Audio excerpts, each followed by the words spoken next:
lies, I don't know what is real. All I know is that I could go anywhere, as long as you're with me. Oh, I'm drunk and I know it, but I got you close and kinda hoping that one day we'll get the rhythm of it. Yeah, 'cause no one knows if we're just jumping out the window, try to cling on to it. You got me holding on to something I know it can burn me down, but I don't care about it, 'cause I got you close and kinda hoping that one day we'll get the rhythm of it.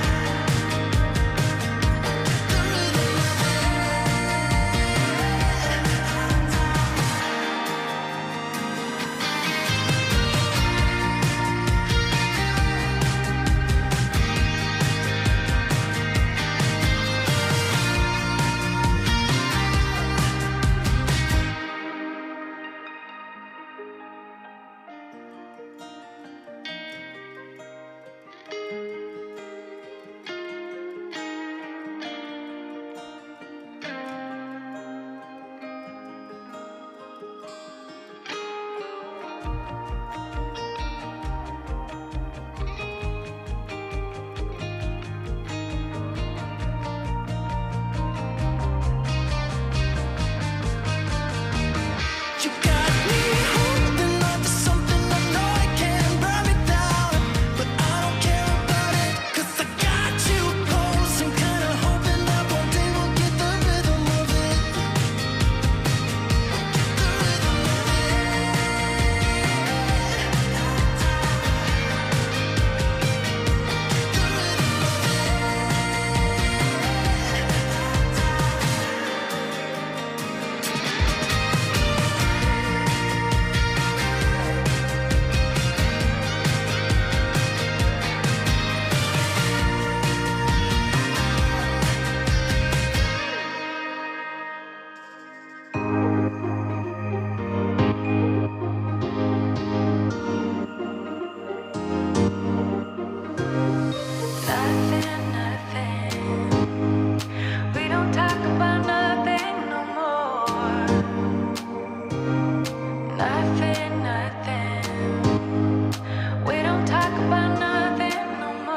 When I saw you again,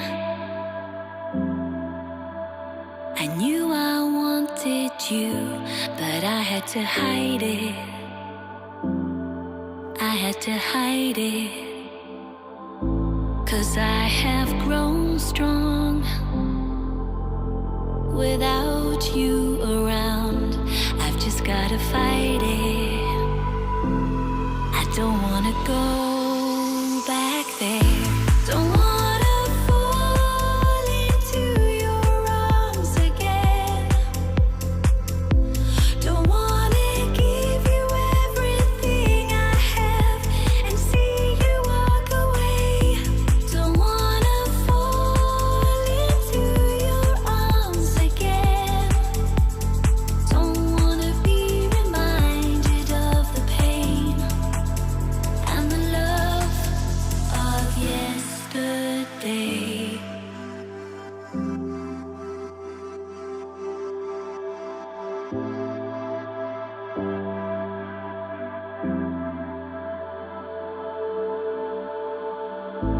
I will not deny there were good times, but you left me hurting. I was down on the floor. When I look in your face, I remember the lies and how you fooled me. I'm not that girl anymore.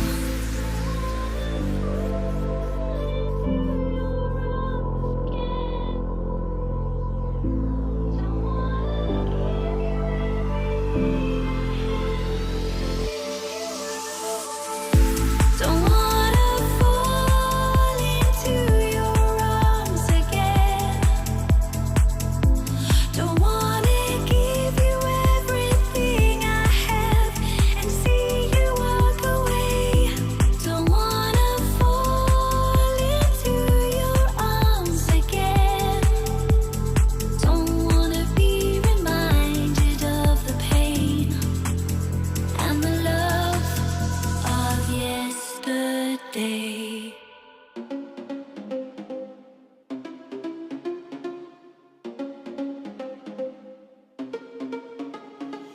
Problems. I would never thought that you could be causing these problems. It smells so bright with eyes like these diamonds. Caution.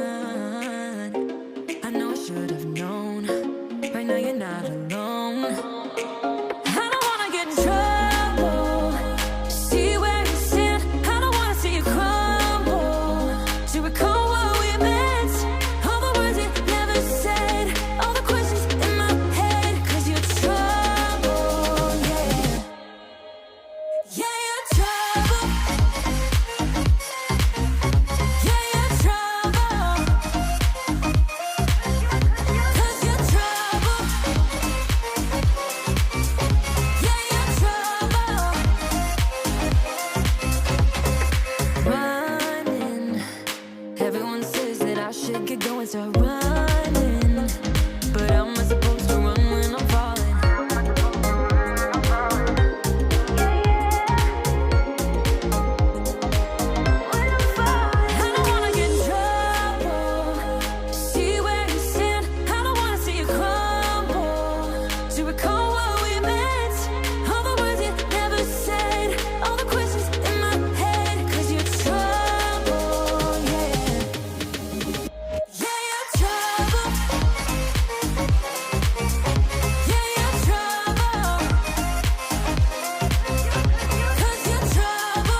welcome aboard.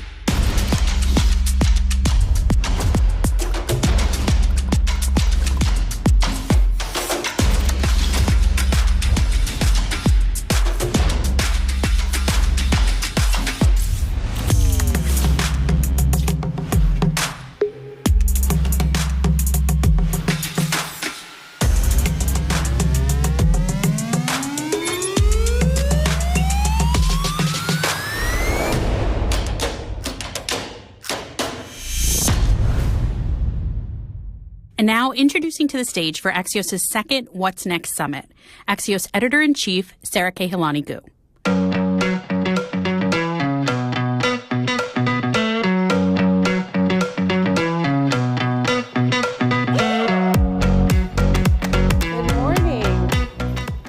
Good morning, and thank you for coming to our second annual What's Next Summit. We're so thrilled to be here, and we have a great show in store for you today. Today, this summit is here. We're going to bring you the nation and the top innovators from across the country who are here to tell you about the big trends shaping our future and why they matter. Now, for us, this premier event is an opportunity to bring to life the What's Next newsletter, the coverage that you get from us at Axios every single day. And for those of you who are here, we'd love for you to join the conversation throughout the day using the hashtag What's Next Summit on Twitter. Before we get started, I wanted to thank a few people for making all of this possible for us. First, our sponsors, Bank of America, Boeing, Live Nation, and GM. And I also want to thank Advocate, JC Audio and Video Production, our executive producer, Amy, Amphora Catering, with all the great food this morning and later today, and the Capital Turnaround team. And also a big thank you to Lyft, which for the second year in a row is our official rideshare partner, and of course, our awesome Axios events team that made all of this possible for you today. Now, a quick reminder for those in the room, we have 8 Go Deeper sessions today as part of our programming, 4 in the morning and then another 4 just before lunch. All of them will be led by Axios reporters and editors. And we will cover everything from topics such as the future of electric vehicles and AI to live entertainment. We are excited to have you be part of this conversation in a curated group. And you can find your assigned group on your badge. So we'll have more about that later. And also for one more fun thing for those in the room, at the end of today's session, we'd love to invite you to join us for bites and beverages in the main hall. Now, without further ado, please welcome to the stage Axios co-founder Mike Allen.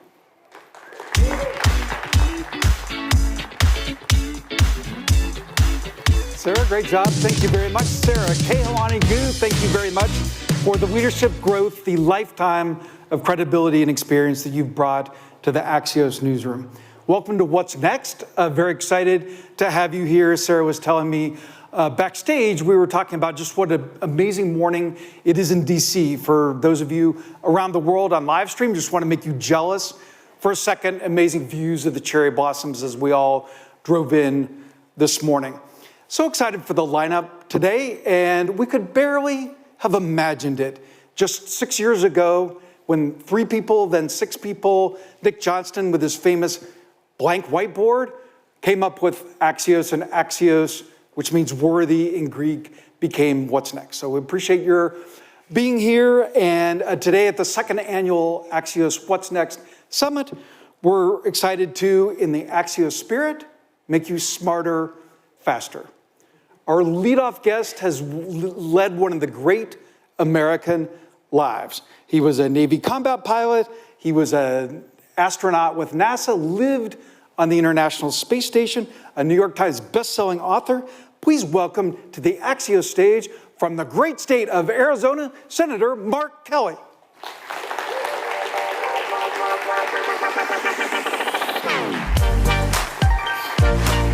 Senator Kelly, welcome to Axios. Thank you very much. So today is all about what's next, but before we plunge into that, I have to ask you about your Carolina blue tie. My Carolina blue tie, this is the original in aviation, the Wright Flyer. I don't think it came from the plans, but it came afterwards. 120 years later, we've done a lot in aviation and in space. So that's how we got here. So, Senator, you're a Jersey boy. As a Navy combat pilot, you served in Operation Desert Storm, 4 missions into space, and you're the wife of former Congresswoman. I'm the husband of former. Fact checker. Now, sometimes people will call me Mr. Giffords. Fair enough. And now you're Senator in the seat once held by the great John McCain. You're on the Armed Services, Energy, Environment committees, and you just won re-election. Senator, congratulations. Thank you, Mike. Thank you very much. So, Axios always starts with the news, and you just signed on to the bill that Senator Mark Warner, I'm a constituent across the river in Virginia, he's chairman of the Senate Intelligence Committee. He has a TikTok bill. Tell us what it would do and why it matters. Well, let me start by saying, we're concerned that this platform that is used by well over 100 million Americans now has not a lot of safeguards with regards to our own national security. First of all, the Chinese government on demand can get access to the data of millions, of Americans just by asking. So on top of that, we also have, the issue that they can, very quickly communicate if they chose to do this with millions of Americans and try to potentially change a narrative. That's a national security issue, for us. So, what we want to do, and CFIUS that controls, foreign businesses within the United States even said that, this should be sold to a U.S. company. So that's what we would like to see. Look at the flip side of that, Senator. TikTok, of course, pervasive in the culture, the youth vote important to Democrats. How worried are you that young Americans will see you as out of touch or trying to take away something that is part of their daily lives? Well, my daughter might. My younger daughter, Claire, she asks me about this frequently. She's in her 20s. And she, let me be fair, she recognizes that this platform is, in her role, in the business that she works in, it's a very valuable tool. And so she's a super user. A credible marketing tool, right? We get that. So, there are some things that we can do to still allow this capability for U.S. businesses and for individuals to use as social media, and at the same time protect the national security of the United States. And, one obvious thing is, a big chunk of this company is owned by a Chinese company that's very close to the Chinese government. That can change. And so the bottom line, and you're a former business person in the space exploration business, what do you think that ultimately is going to happen with TikTok? It sounds like you think there's ultimately going to be an accommodation. I'm not that great at predicting the future. And Washington is a complicated place, especially with regards to legislation. But I will say when it has to do with national security, issues like this, Democrats and Republicans, come together to protect the national security of the United States. So I think eventually we will come to some sort of resolution. And your daughter will probably still have TikTok. And she might be mad at me, but she will probably still have TikTok. Okay. Senator, you're very concerned about competitiveness of the United States, places that the U.S. has fallen behind China, and you were one of the people behind the CHIPS and Science Act, which encouraged microchip manufacturing here in the United States. In December, President Biden was in Arizona, one of the biggest, most important chip plants in the United States being built in Arizona. How much is the chip belt changing? How do we get back on the horse? Well, so we invented the semiconductor chip in this country, and we used to make the best chips. And we used to, not too long ago, make about 40% of the supply of semiconductor chips in the world. That is now down to 12%. And it had been going in the wrong direction.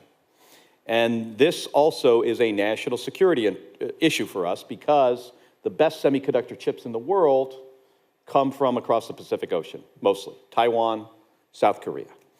The chips in Taiwan from the Taiwan Semiconductor Manufacturing Company, TSMC, are the best chips in the world.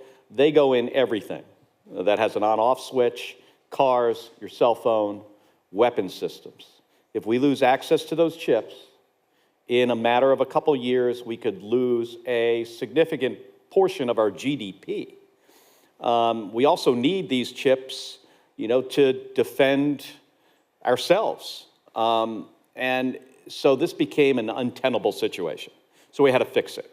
So I was one of the authors of this legislation, the Chips and Science Act, that is providing about $52 billion. $39 billion of it is in incentives, but there's also, education, research and development, building a network to design the next generation of chips. We're going to bring this capability to the United States. It's already happening. Senator, I don't know if I'm allowed to say a bad word from the Axios stage, but this was a bipartisan bill. What did you learn from how you got that passed? Nothing is easy, especially in the United States Senate. This isn't like my, former career, as an astronaut. If the United States Senate had the same, if NASA had the same rules as the United States Senate, the rocket ship would never leave the launch pad. I mean, that's, pretty clear. So it's challenging. But, we work together across the aisle to do some hard things. And, things like Chips and the Science Act, it got a little dicey there at the end. And we were even concerned that it might not pass the House. But in the end, the United States Congress did the right thing. And it can be done. And I'm not sure that everybody who's watching knows that. It's done a lot. The bipartisan infrastructure bill is another, good example of us working together to do really positive things for the country. For our in-person guests out in the lobby, as you walk in, the incredible Axios events team has set up an interactive version of the battery belt, which the Axios visuals team created. It turns out the battery belt in the United States, manufacturing batteries for cars, was basically the country. Same thing with chips, right? The quote, chip belt goes from upstate New York to Phoenix, right? Like, how important will it be to rising centers of influence to the economy outside the coast? Well, it's going to be important for the economy of the country, but also in states like Arizona, Texas, New York that have these manufacturing facilities, these factories. It means tens of thousands of high-paying jobs that you can actually raise a family on that do not require a 4-year degree. We need more of that. And it's not just chips. I mean, we've got other issues where manufacturing has moved, to China, to other countries that we'll have an opportunity to bring back. Higher fuel costs. If we're buying stuff from across the ocean, it raises the price. Rising wages in other countries. It's starting to become more competitive to manufacture certain things here. But it's also a really positive thing for all of us. So, I mean, we're starting to look at, other issues. I was meeting with a company just recently talking about display technology.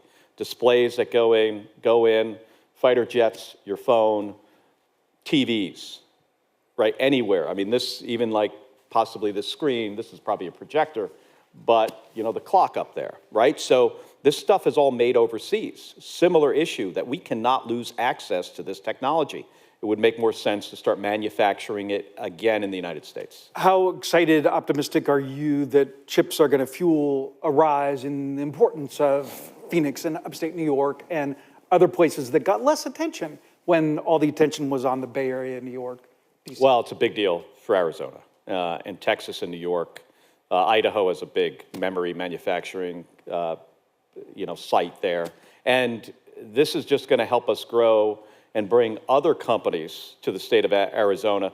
The suppliers for the chip manufacturers like TSMC and Intel that are expanding their facilities. TSMC's investment in the state of Arizona, it was, if you checked last year, it was $13 billion. Now it's $40 billion. They're planning to expand further. Similar story with Intel. So it sounds like the Chips and Science Act a little bit like NASA in that the spending, the jobs are spread around across the country. Well, yeah, that's not, these aren't really government contracts, right? These are private companies that are making decisions to base their operations and to do their manufacturing in certain places. But I guess it is similar that it's somewhat, spread out. The ultimate what's next, space. So you met my friend Travis Schenck, who's here, who has 3 kids. What is the likelihood that his kids will see a human on Mars? I think it's pretty likely. I'm still hopeful that I will see somebody walk on Mars. You just turned 59? I turned 59. I think we could do it in, 20 years is not out of the question. A lot depends on the U.S. government, what we decide to focus on, how the Artemis missions to the moon go. And that's going to put humans back for the first time since the Apollo program. Yeah, so next year, the end of next year, we hope to send people around the moon, 2025 down to the surface. So Americans back on the surface of the moon. We're also doing this with our international partners that we've traditionally worked with on the International Space Station. I've been to the space station 4 different times. On every flight, I was with folks from other countries.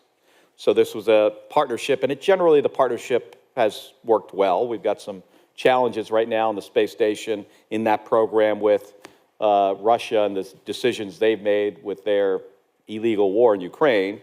That's a challenge. But as we go forward here, my expectation is that when we go to Mars someday, we'll do this as international collaboration. I mentioned you're on the Armed Services Committee. How concerned are you about the national security dimensions of this new space race?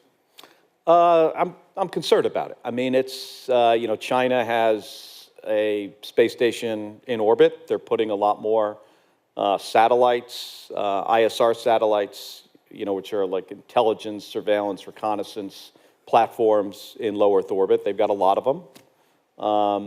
Space is becoming the high ground, in a military operation. Even if you go back to like the Revolutionary War, maintaining the high ground in combat operations is a significant thing. I would say now the high ground could be considered space, and having that ISR capability. We also use it for other things, and we've got to make sure that we are more capable than the Chinese. If we don't, that's a national security risk for us. And the dangers even include like our GPS, right? The satellites that. Yeah, I mean, we're concerned with a scenario that we would lose access to GPS. I mean, we have weapons, a number of them that guide based on the GPS signal. Airplanes use GPS. Some of our most sophisticated fighters, gets a lot harder if you don't have GPS available. We would expect our adversaries might go after, that system in the, first days of a conflict. So we've got to be prepared for things like this. Right now we are making some tough decisions, on the Armed Services Committee about what we're going to fund. What new weapons, weapon systems, aircraft, how we're going to upgrade our military to meet this, challenge of this century. And the challenge and the near-peer adversary that we're dealing with is China. A hard question. How much mindshare resources do you feel like China is devoting to defense and space versus the U.S.? A lot. And more? Probably, I would say they're devoting about 10 times more than they did 20 years ago. Their defense budget has increased rapidly. And do we need to be doing more? I feel that we need to be making the right choices. We can't do everything. I think it's fair to recognize that we operate with limited resources. I mean, every country does. So what would you prioritize, Senator? Well, I'd prioritize, areas where over the last 20 years, as we have spent 20 years doing counterterrorism and counterinsurgency in the Middle East, we've fallen behind in some areas. And not necessarily behind the Chinese, but they've been allowed to catch up. AI is an example. Also, hypersonic missile systems. They've got some.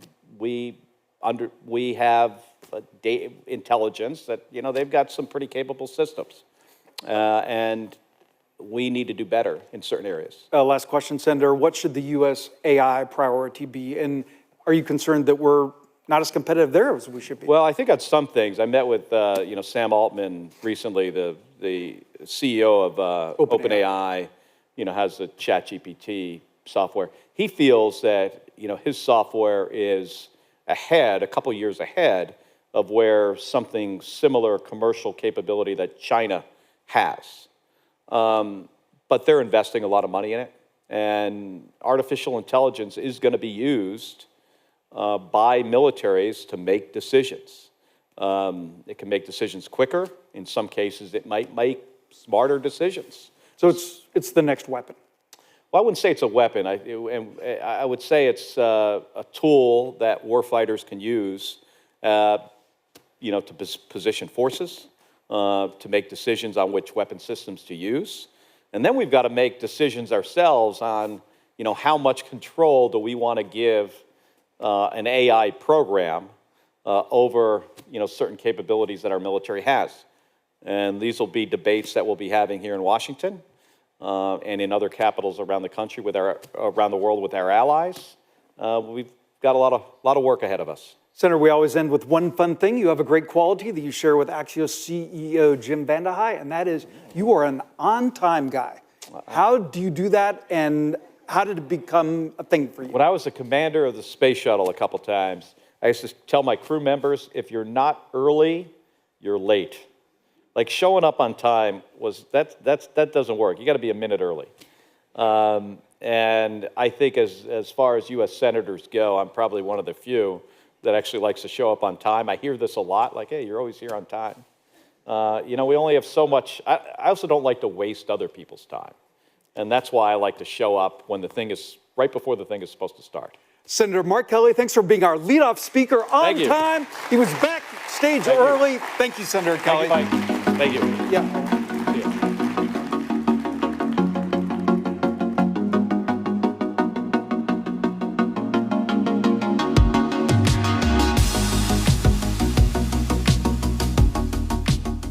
Please welcome Axios political reporter Alexi McCammond.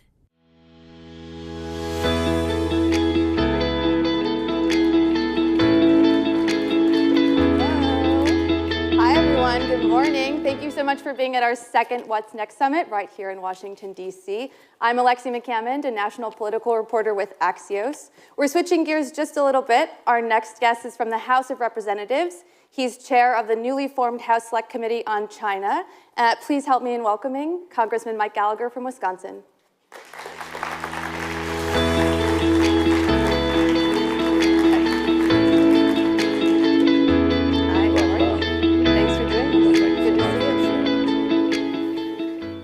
Well, let's get right into it. AI, something everyone's talking about, maybe a little afraid of too. Behind the scenes, I was just talking to you a bit about how we discuss AI in China. You said they're one and the same. Explain. I thought that was a private conveation behind it. What are the rules? What are the rules here, Axios? What else did I say? We didn't say off the record. Behind the scenes. That's a good point. Good point. Well, my simplistic view is that China views AI, or the Chinese Communist Party, I should say, views AI as an instrument or a weapon with which to perfect its Orwellian techno-totalitarian surveillance state, and then export that model of governance, of total party control, not only beyond the Xinjiang autonomous region, throughout the borders of China, but increasingly throughout the world. So I think our challenge, and it's a significant one that doesn't lend itself to any silver bullet solutions, is to ensure that AI is used as an instrument for human flourishing and freedom, and not as a way to, for example, use chatbots to censor information related to genocide or promote narratives that are good for the CCP and bad for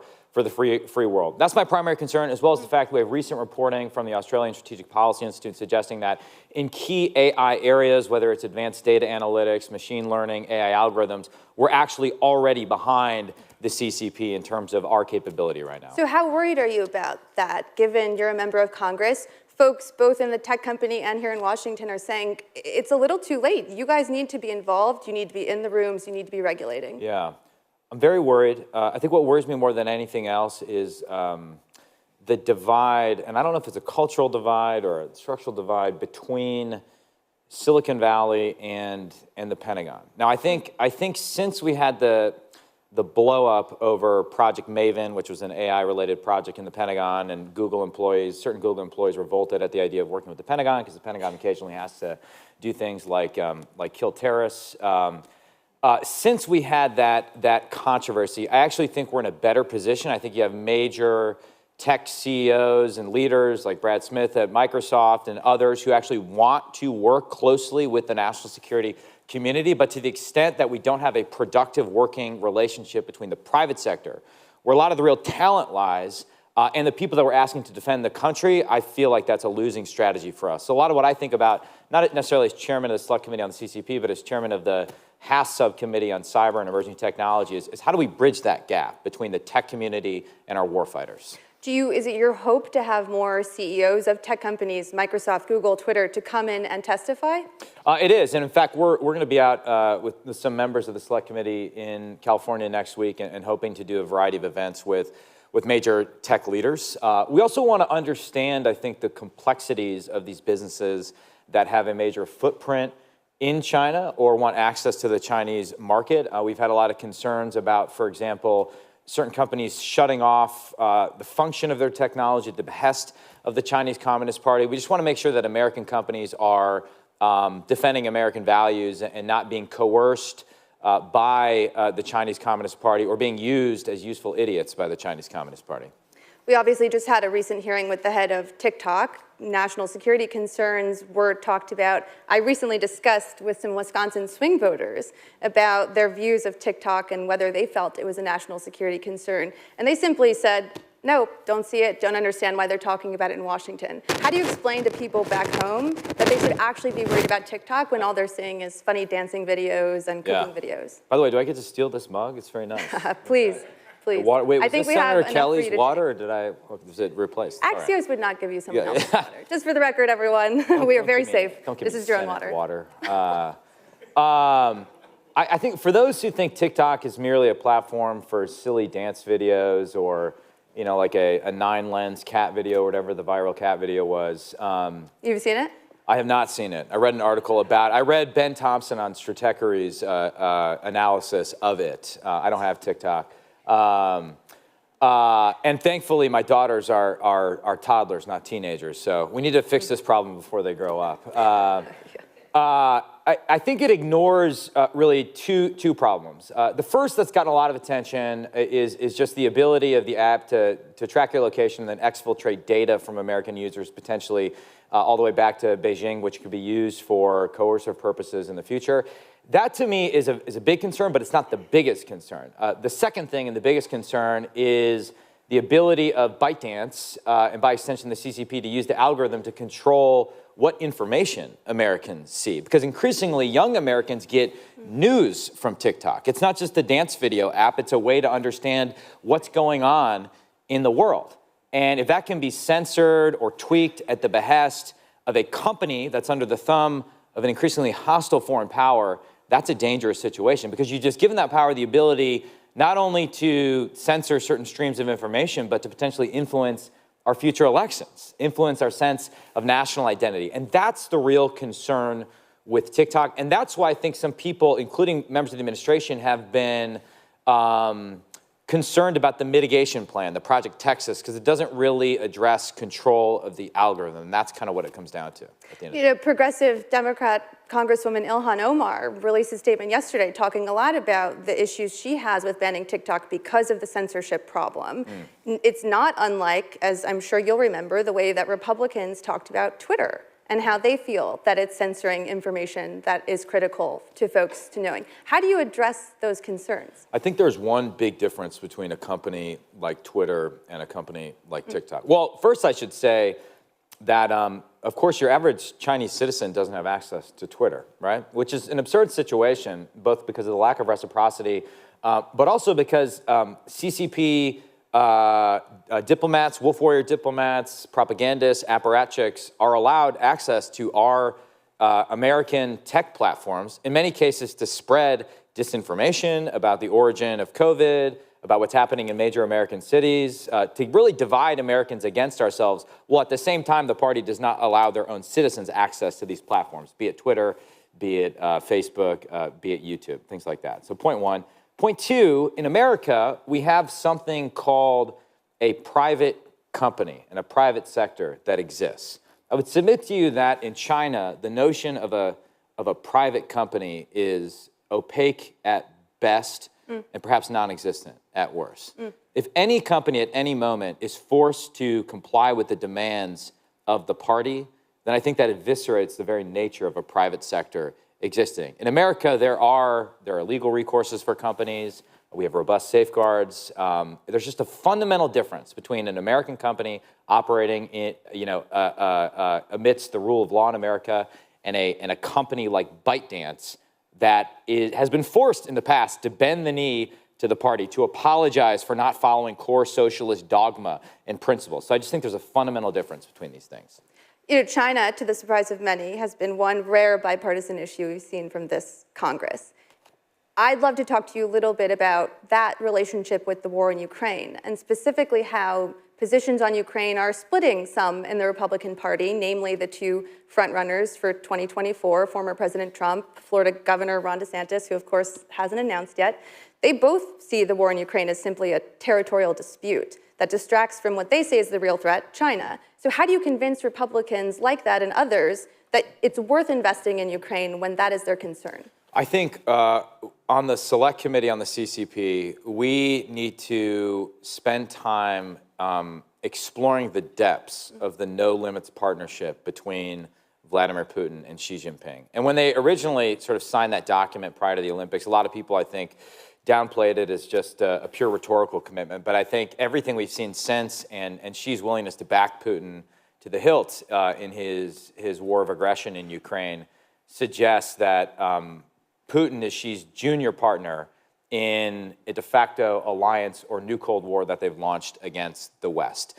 And I think it would be a geopolitical malpractice to try and just separate these problems from each other. I've referred to Putin as Xi's tethered goat in Europe, his agent of chaos. I also think we have a massive opportunity, for lack of a better word, because the crisis in Ukraine has exposed the fragility and insufficiency of our munitions industrial base. So think about the key weapon systems we need that we're just blowing through at the rapid rate. And it's not just artillery shells like 155 rounds in Ukraine.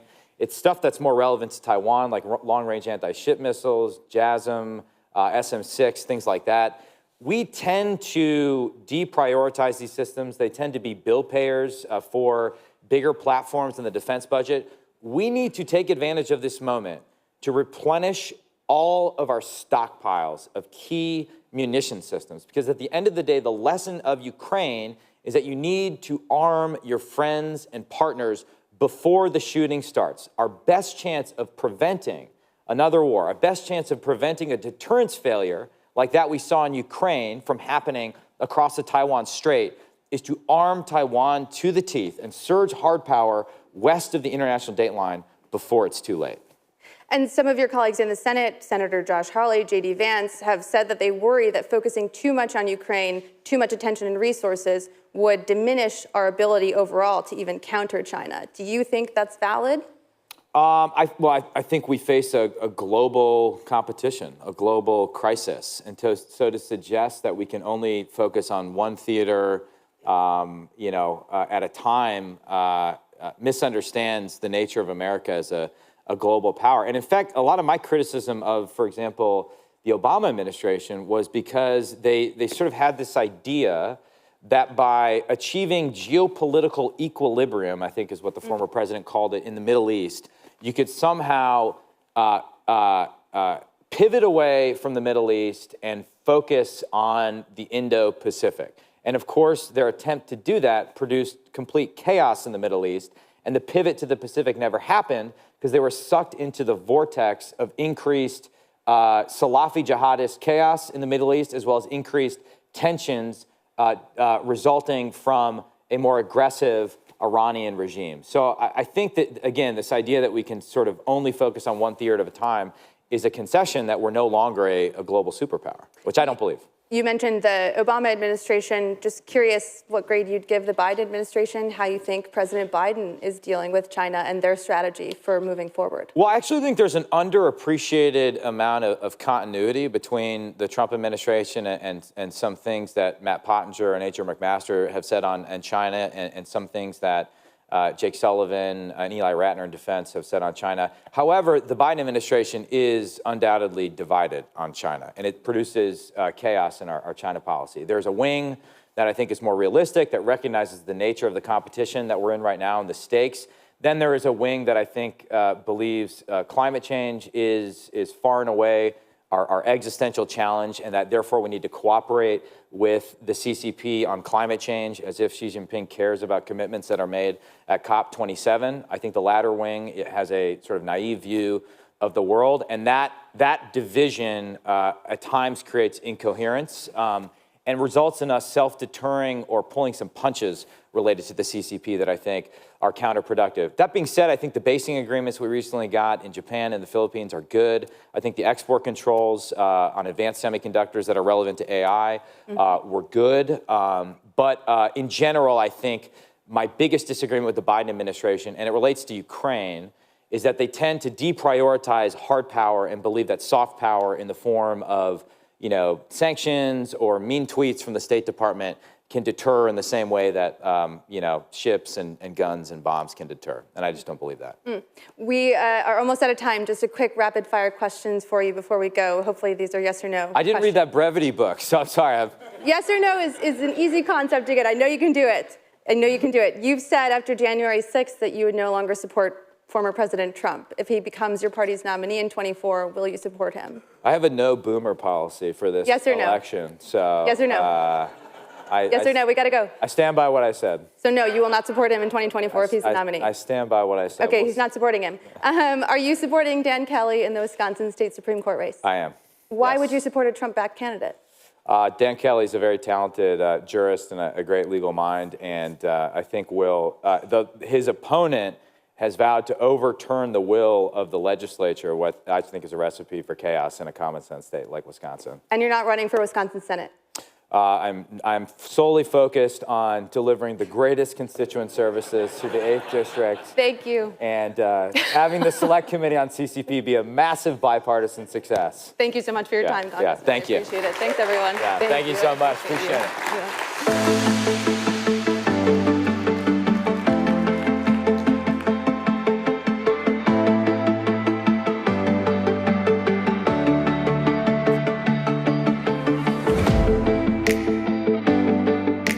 Please welcome to the stage Axios transportation correspondent Joanne Muller.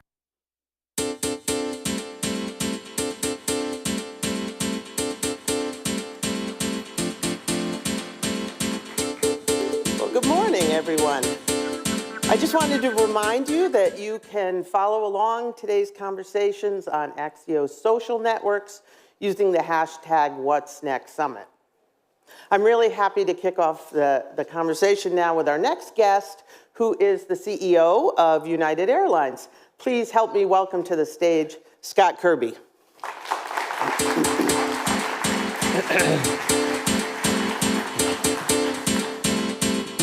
Hey, Scott. Hey, Joanne. How are you? Good to see you. You too. Thanks for having me. Yeah, you bet.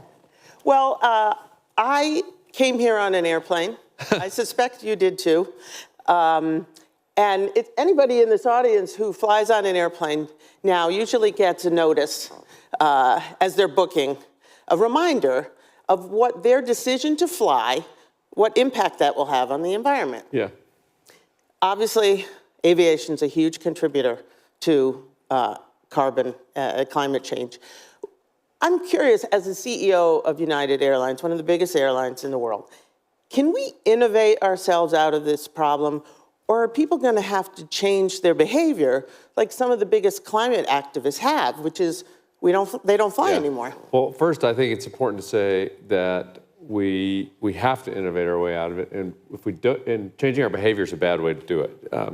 And I said this first at COP26. I was following someone on stage who got up and kind of apologized for flying to COP26, and this was in November of 2021, and said, that one of the underappreciated casualties of COVID was the loss of global perspective, and that the world had become a more dangerous place because we weren't seeing each other in person anymore. And United Airlines used to carry 1,000 U.S. citizens to China every day and 1,000 Chinese citizens to the U.S. And we used to carry 100 U.S. citizens to Russia and 100 Russian citizens to the U.S. every single day. And at the time I said, and that's made the world more dangerous because all that perspective, those are bridges that when things start happening around the world, there's lots of contact back and forth, and we can, we may not agree on everything, but we can at least understand each other's perspective, and we don't understand it anymore.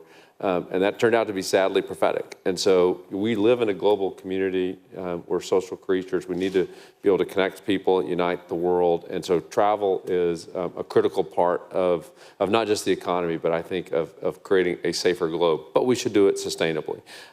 And United is in one of those hard to decarbonize industries. Aviation's about 2.5% of global emissions, but hard to decarbonize. And so we'll probably talk more about it today. But SAF, using sustainable aviation fuel, and carbon capture is another one that we all, I think, need to talk about instead of offsets. But carbon capture is really critical for all of the hard to decarbonize industries. And there's a big chunk of emissions. It's not just aviation. Steel, concrete, the food that you eat, that aren't going to be decarbonized 100% at the source. And so we've got to find ways, and I think carbon capture is a big part of that story as well. Well, let's talk about that. So what is United doing? You have a lot of initiatives.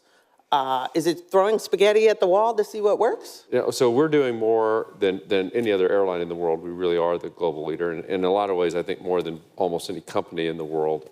Part of that is, one, I think this is personally, think that that sustainability and climate change is the most important issue for our generation to solve for our children and the generations that are going to come after us. And so we're really are focused on real solutions. We don't think of this as a marketing function, and we're trying to get real solutions. Our commitment to sustainable aviation fuel today is about equal to all the rest of the world's airlines combined around the world. Right, but it's still... okay, but we can talk about that, because you got to build these industries, and SAF is an industry that has to be built. It doesn't happen overnight, just like wind and solar didn't happen overnight.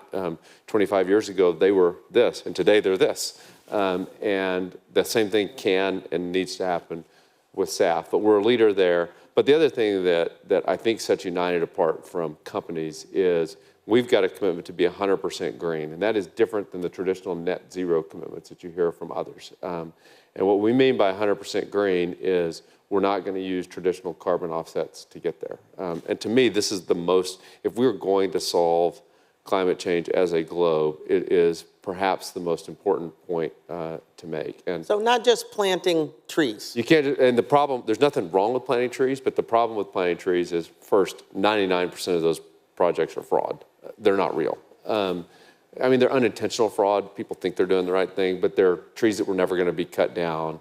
They're timing about when the trees get cut down. They're trees that were going to grow anyway. But the bigger issue is it's not scalable. If we planted every square inch of the planet that could grow trees and could make them mature overnight, it's less than 5 months of mankind's mission, and then you're done.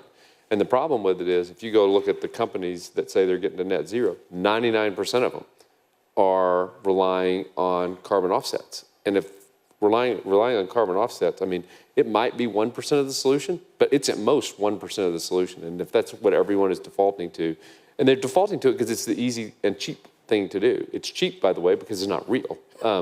And that's why it's cheap. So what are the ways that we innovate then to So solve there's lots this of problem? innovation happening, on the supply side, whether it's renewable energy, SAF for us.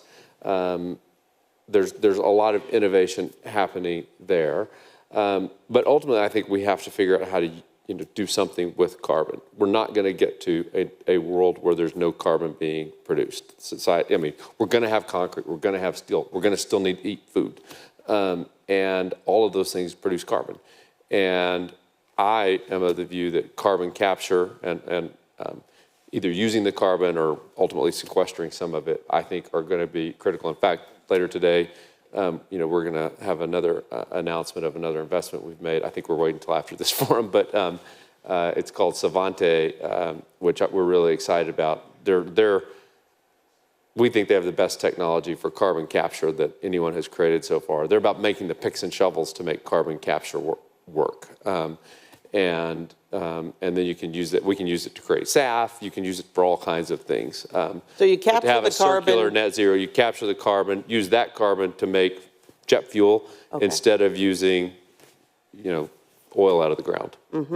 Wow. All right. And you're investing in this company? We are investing in that. Another thing that United has done that's unique is we've made a number of investments in companies, but I think most importantly, we've got this fund that we've launched, United Ventures Fund, that we're allowing partners and customers to invest in.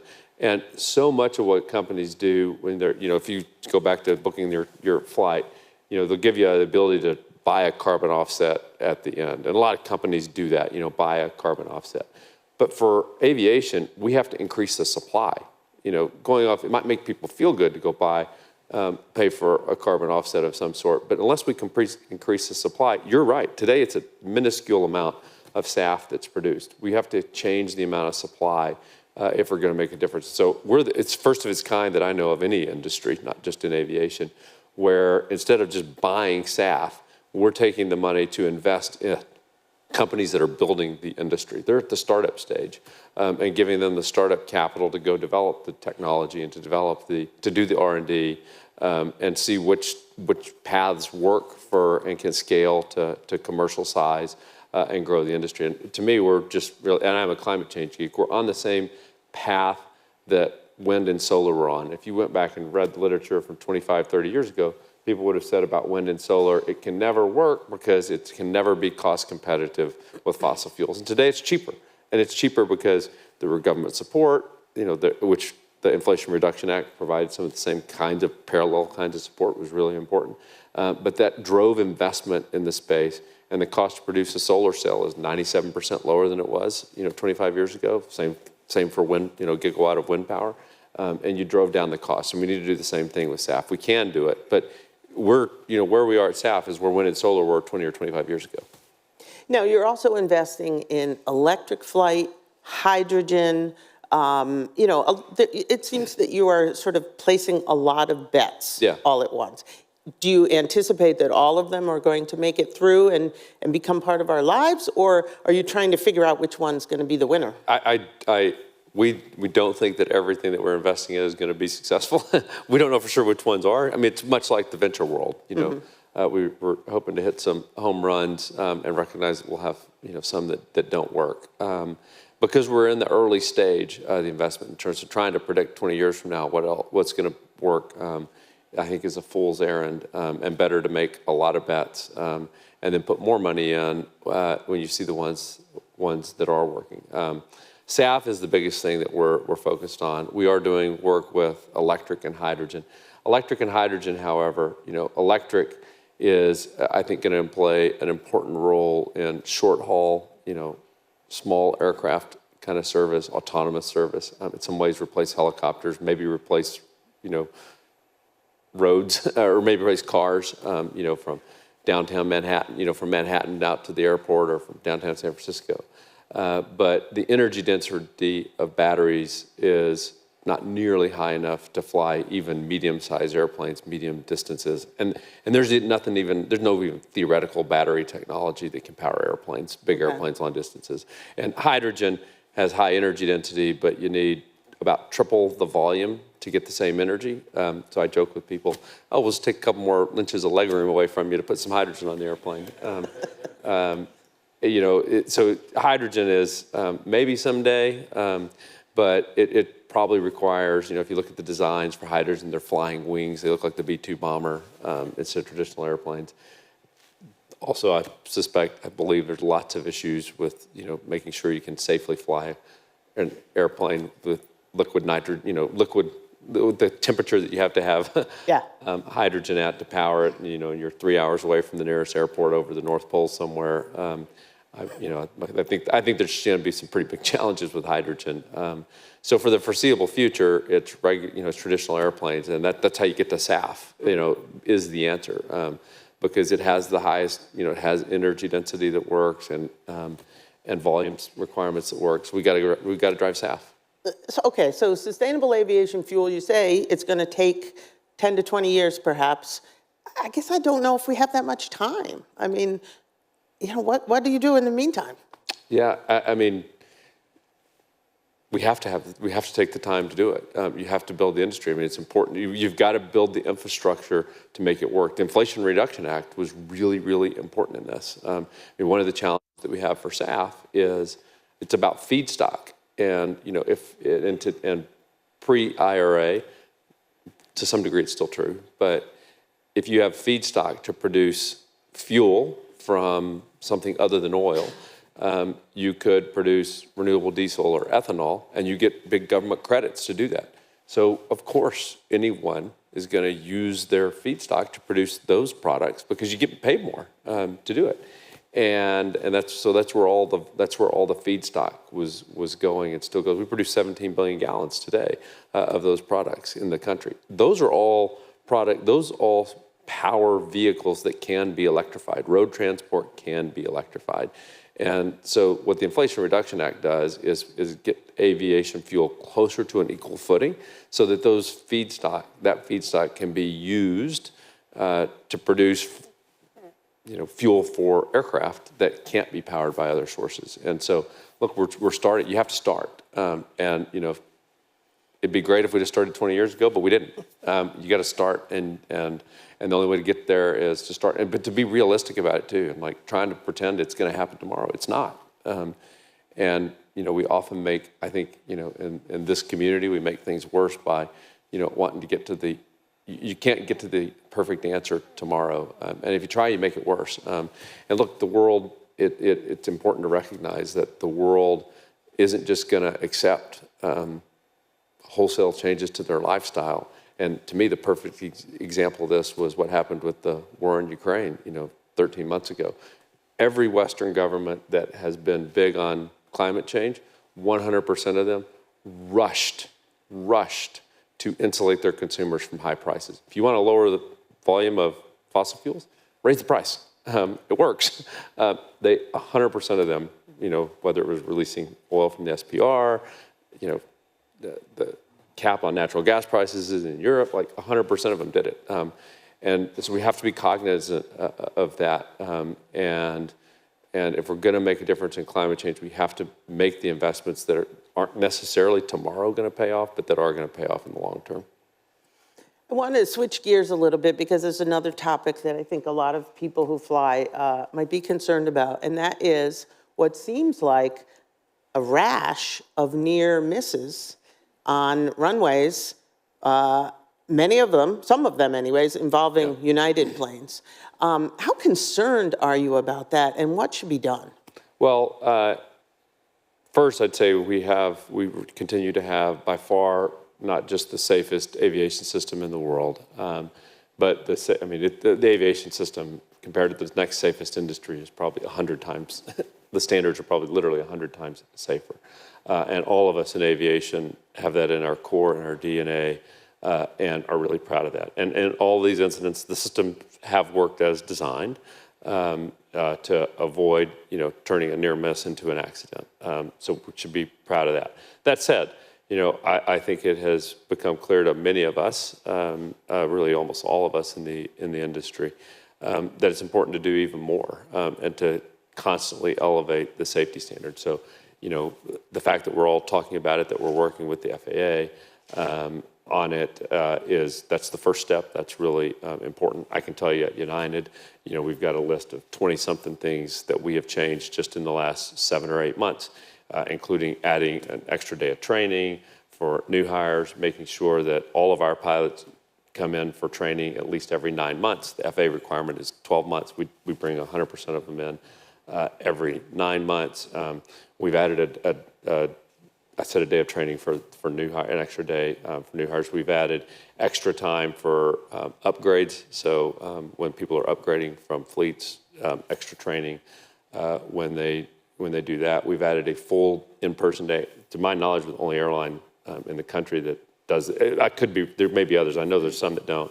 we call professional development training for pilots that we do in person, in school, in a schoolhouse. There's a whole lot of things like that that I think we can and should do and are doing. When you think about the future of aviation, it's not just more people flying, right? Demand is high, but you also have soon lots and lots of drones, potentially some of these eVTOLs, electric vertical takeoff and landing aircraft. You've got more rockets going up into space almost every week. Do you believe that air traffic control is funded enough properly for today's level of aviation, the things that are flying in the sky? It absolutely is not. The FAA absolutely, unequivocally needs more funding, more people. This is not a criticism of the FAA. This has been building for 20 to 30 years. It's Congress that needs to appropriate more money. It's all of us, that need to do it. And, we had the FAA's budget in real terms is smaller than it was 20 years ago. There's fewer air traffic controllers today than there were 30 years ago, despite the massive growth in the system. What's really happened at the FAA is every kind of budget, they get whacked a little bit, and they've been asked to take over responsibility for drones. They've been asked to do space launches. They've got, in the aftermath of the MAX disaster, thousands of people committed to much higher standards on regulatory and safety programs with aircraft certification and delivery. And effectively, that has all come out of the front line. And we just don't have enough controllers. I mean, I can guarantee you this weekend, flights to Florida will have air traffic control delays, even if the weather is perfectly good. I mean, it's every weekend now.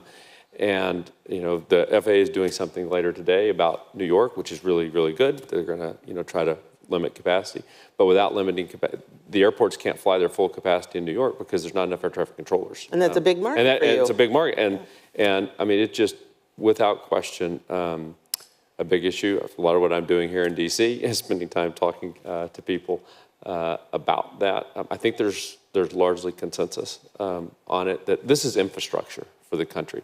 And just like we had an infrastructure bill, you need to build roads, bridges, like building a extra runway, if you don't have enough air traffic controller, it's just a waste of money. And it's a pretty straightforward investment case that we need to invest in more resources for, but also technology. I mean, the NOTAM issue is just the tip of the iceberg of the challenges. And again, it's not their fault. When you haven't had the money and you have 35-year-old systems, that's what's going to happen.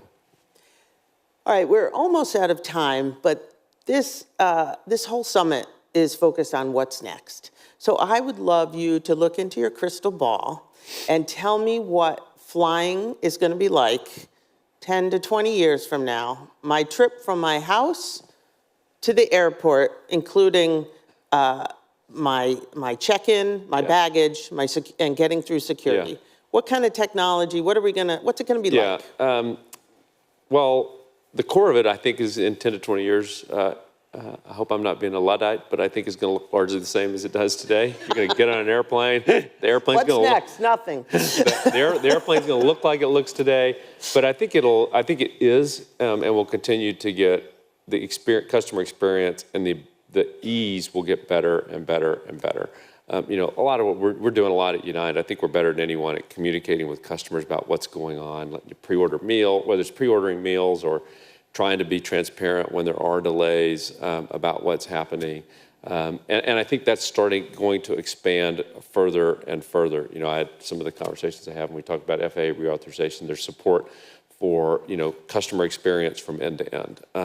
Instead of thinking about just the airline, like how do you make the whole process of getting to the airport, getting through security, not having to wait, using biometrics for your bag as an example. And so just drop your bag off instead of waiting in line so somebody can look at your ID just because a regulation was written 50 years ago that said you have to look at an ID, use your biometrics. And so I think it'll get easier and less uncertainty where what's happening. So I think the experience is just going to get smoother and smoother and smoother. But the basic idea of you'll go to an airport and buy a ticket and fly on an airplane that looks, like the airplanes today, I think it'll probably largely going to be the same. Okay, all right.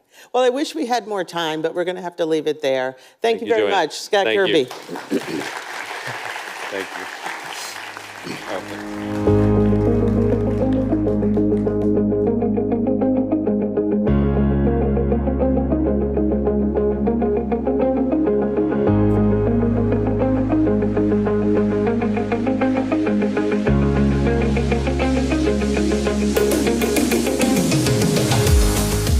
introducing our View from the Top moderator and Axios publisher, Nicholas Johnston.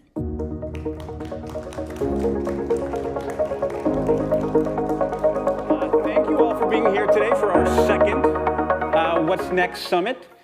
Nothing that we do at Axios would be possible without the support of our partners. They make all of this a reality. These event spaces, the delicious snacks outside, the investments we make in journalism. And so a huge, huge thanks to one of our partners today, Boeing. They have been with us literally since day one, 6.5 years ago at Axios. So I'm very excited to welcome for our first View from the Top stage, View from the Top segment this morning, Chris Freeman, who's the Chief Sustainability Officer at Boeing. Chris, welcome to What's Next.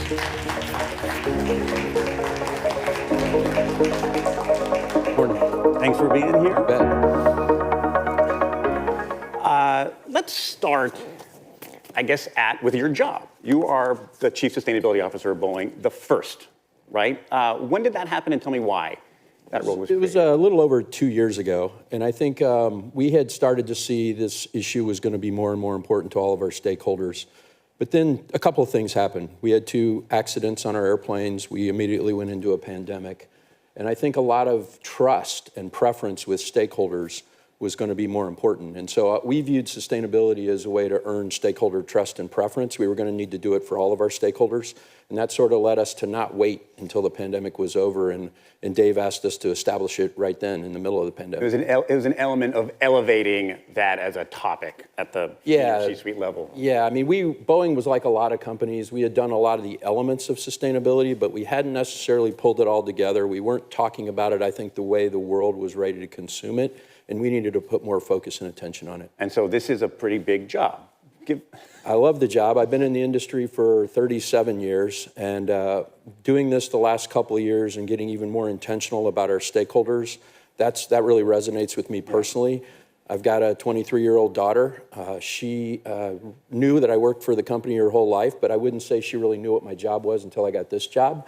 And that was sort of my survey of one, that the next generation of talent is going to care a lot about this. So let's start big picture with the challenge you faced. Like, sure. What are the long-term goals you're trying to? What are the long-term challenges you face and the long-term goals you're trying to accomplish? Yeah, you know, I always start with trying to remember that there's a lot of societal benefits to this industry now. I actually think it's integral to modern life.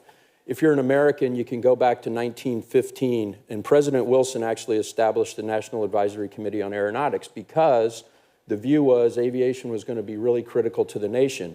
That led to the formation of NASA. It led to the formation of the FAA. And you could argue that really generated World War II air supremacy. It generated national security. It helped the U.S. lead the world in growing a global and safe aviation industry. It attracts science, technology, engineering, and math, and it provides a lot of economic good for a country. So I actually believe every country wants a bigger aerospace aviation industry.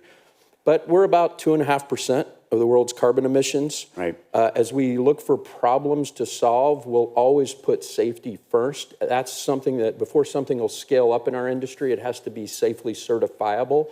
So you'll hear a lot of prototypes and things. But fundamentally, there's 4 areas we believe it's going to take to decarbonize. One would be the continued fleet renewal of older airplanes with more modern fuel-efficient airplanes. Credit the airlines for doing this, even in tough times like the pandemic. The second thing is small operational efficiencies. These are things you may not notice, but airlines will do a lot to save a little bit of fuel, a pound of weight, a little bit of water on an airplane, just to improve the fuel efficiency, which lowers carbon emissions. And then the third area is really the introduction of renewable energies. And for us, that's sustainable aviation fuel, electricity, hydrogen are most notable in that category, and how those intersect with tomorrow's advanced technologies and flying machines. And one of the things we invested in at Boeing is a digital tool called Cascade to help visualize how those things can help lower the carbon emissions of aviation. Yeah, so just buying new planes seems like an easy answer from a guy who sells planes. But this Cascade idea is interesting. Can you unpack that a little bit about the technology element of it, which is a different sort of engineering challenge than how to build a fuselage. It's trying to think smarter about how that fuselage is used. Yeah, I take your point on the fleet renewal, but I would also say the industry over time has done a lot to improve fuel efficiency, perhaps even better than road transport. If a new airplane wasn't more fuel efficient, flew farther with more payload on less fuel, it wouldn't sell. So the industry's always been focused on fuel efficiency, which is now carbon emission reduction. I mean, it saves airlines money. For sure. But the Cascade tool was really meant to visualize the world's commercial air transport system and quantify the carbon footprint that it created. And then be able to play those strategies I just mentioned and see, which ones you believe are going to be more effective. And the tool was really designed to engage both our customers, Nick, but also policymakers. Because if you're trying to do something to help control or enable the continued growth of aviation, but the lowering of the carbon emissions, then we wanted to be able to explore and interrogate the scenarios that would make the biggest difference by 2050. Right, and these can be incremental changes now instead of going out and replacing a fleet with more fuel-efficient planes. They can. I mean, the fuel-efficient airplanes, the aerodynamic mods, air traffic management, there's a lot of things that get pursued every day to improve fuel efficiency. So there's a big element that came up, and Scott Kirby from United mentioned it earlier. This is sustainable aviation fuel. Can you talk about how that fits into this model as well? Yeah, I mentioned, the renewable energy intersection, and a lot of the questions we face around the world have to do with sustainable aviation fuel or electricity or hydrogen. Sustainable aviation fuel, in our mind, is required no matter what if the industry is going to get closer to net zero by 2050 or achieve its long-term goal. And so we see that as an and, not an or, to whatever else those other energies can generate. And sustainable aviation fuel was sort of one of these things that in the early 2000s the question was, well, will that even work? Could we even make a fuel out of more sustainable feedstocks? But then in about 2008, we flew the first airplane on it. In 2011, it was approved for commercial use. And in 2018, FedEx Express actually flew a 777 with 100% sustainable aviation fuel. So, like our industry sometimes does, it's migrated from is this possible, to now we know how to make it and safely certify it. And now the question is, how do we build that industry that Scott talked about to have more of it in the world? Well, Scott talked just about that. He said it's about, he likened it, I think, to solar power 20 years ago. And now solar panel is becoming almost ubiquitous. It's becoming incredibly inexpensive. Are you putting it in the same place at that time horizon? We're maybe 20 years away from universal adoption, or how quickly can this happen? I'd like to think it could happen a little faster than that. I think that is a well-used and a great analogy for what can happen. I think I'm encouraged because I see a lot of formative activity around the world. There's a few big producers of it today, but it's only about 1% of what we need in the industry. So there's a lot of scaling that has to occur, and we can talk a bit later about policy and some of those things, but I'm optimistic because I see the formative energy. I have a global team around the world that focuses on policy in this area, and when you see what all countries are trying to do to help incentivize and grow this sustainable aviation fuel industry, and it's now permeating our state level policies as well.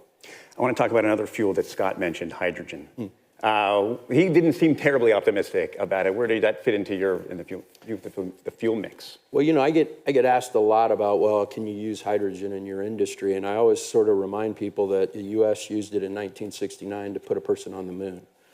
And then credit NASA recently for launching the world's largest rocket, Artemis 1, on hydrogen. So it's not that the industry doesn't know how to use it, but there will be a lot of infrastructure change required, both the flying machine, but also all the ground infrastructure in airports. And there's not enough green hydrogen. So if you think hydrogen's the answer, it needs to be green. And that will require a lot of renewable electricity. So I like to say, we should all, as humans on the earth, want more green hydrogen. That would mean there's an abundance of renewable electricity. But I think our view is when it comes to commercial aviation, the first, best, and perhaps only use of that green hydrogen should be to make sustainable aviation fuel even cleaner and better. So powering an airplane with green hydrogen or hydrogen at all, correct, maybe a little bit farther in the future. Correct. We have flown, in addition to space, we've flown about 6 different airplanes on various forms of hydrogen, either using it to create electricity or burning it directly in the airplane. So we've learned a lot. But as I mentioned earlier, our industry is going to prototype a lot of things to see if they can work and they're technically possible. But then we're going to ask ourselves, can they be safely certifiable? And in that vein, there's a lot of change that has to be driven into the system if we're going to use hydrogen large scale. Got it. I love doing events in Washington because we have a captive audience of policymakers, and here's your chance to tell them what you need next to help reach these 2050 goals. Well, it's incumbent on us to continue to invest in fuel efficiency and all those things. But if we all generally agree in our industry, and I believe we do, that sustainable aviation fuel scale is required as a component of this industry, then it's going to take a couple of things. It's going to take the cross-sectoral cooperation. I spend an increasingly amount of my time outside of aviation. So aviation, energy, finance, agriculture, policy. Those are very critical components. And I thank and credit the United States and the interdepartmental cooperation on the White House SAF Grand Challenge. I thank and credit Congress on the blender's tax credit. The aviation industry rallied around that because for the first time it was sort of earmarked explicitly tied to aviation. That was a big step forward. That's great. We're about out of time. I want to end on one fun thing. Sure. You work at an airplane maker. When you get on an airplane, is it a window or an aisle seat?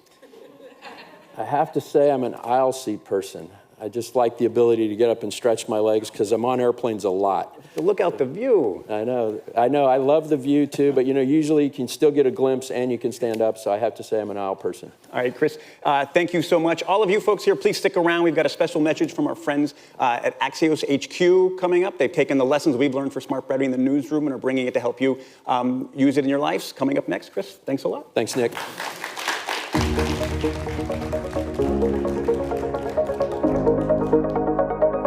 One big thing that everyone is talking about is generative AI. ChatGPT. Maybe you've heard of it. It's called generative AI. ChatGPT has become the talk of the town. It now has crossed 1 million users. The watershed moment is accessibility. Generative AI can transform entire industries, and we want to show you how we're taking advantage of it with Axios HQ. But before we do that, we need to back up a little bit. Axios HQ was built to solve a problem. Many leaders struggle to communicate effectively, and in our very noisy world, clearly articulating strategy, vision, and critical updates to employees and stakeholders is the only thing that matters. Axios HQ helps leaders break through so they can plan, compose, and deliver more effective communications in smart brevity. We know that this style works, and now we're using generative AI to make writing in smart brevity faster, easier, and ultimately better. Here's how it works. In the plan phase, you can use our new brainstorm feature to explain what you were trying to write, and HQ will give you recommendations. When composing, our smart brevity guidance can write from scratch, headlines, subject lines, and why your update matters to begin with. To align your stakeholders, you can ask our tool questions and it will search through previous editions, ensuring you're always including the most relevant information. And to measure effectiveness, we use how people react to your content to improve what's recommended over time. HQ can also generate images for you. Just give it a simple prompt and it will create an original image to convey your message.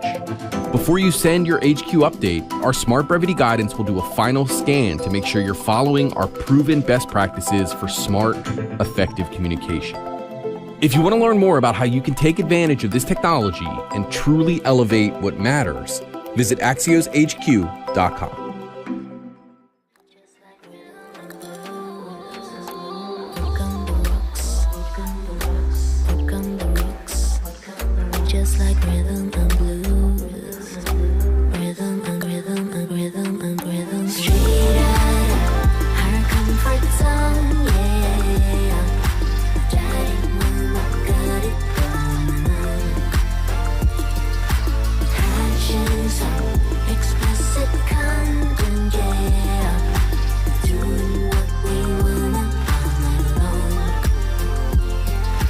Straight out of our comfort zone.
Take me out to California.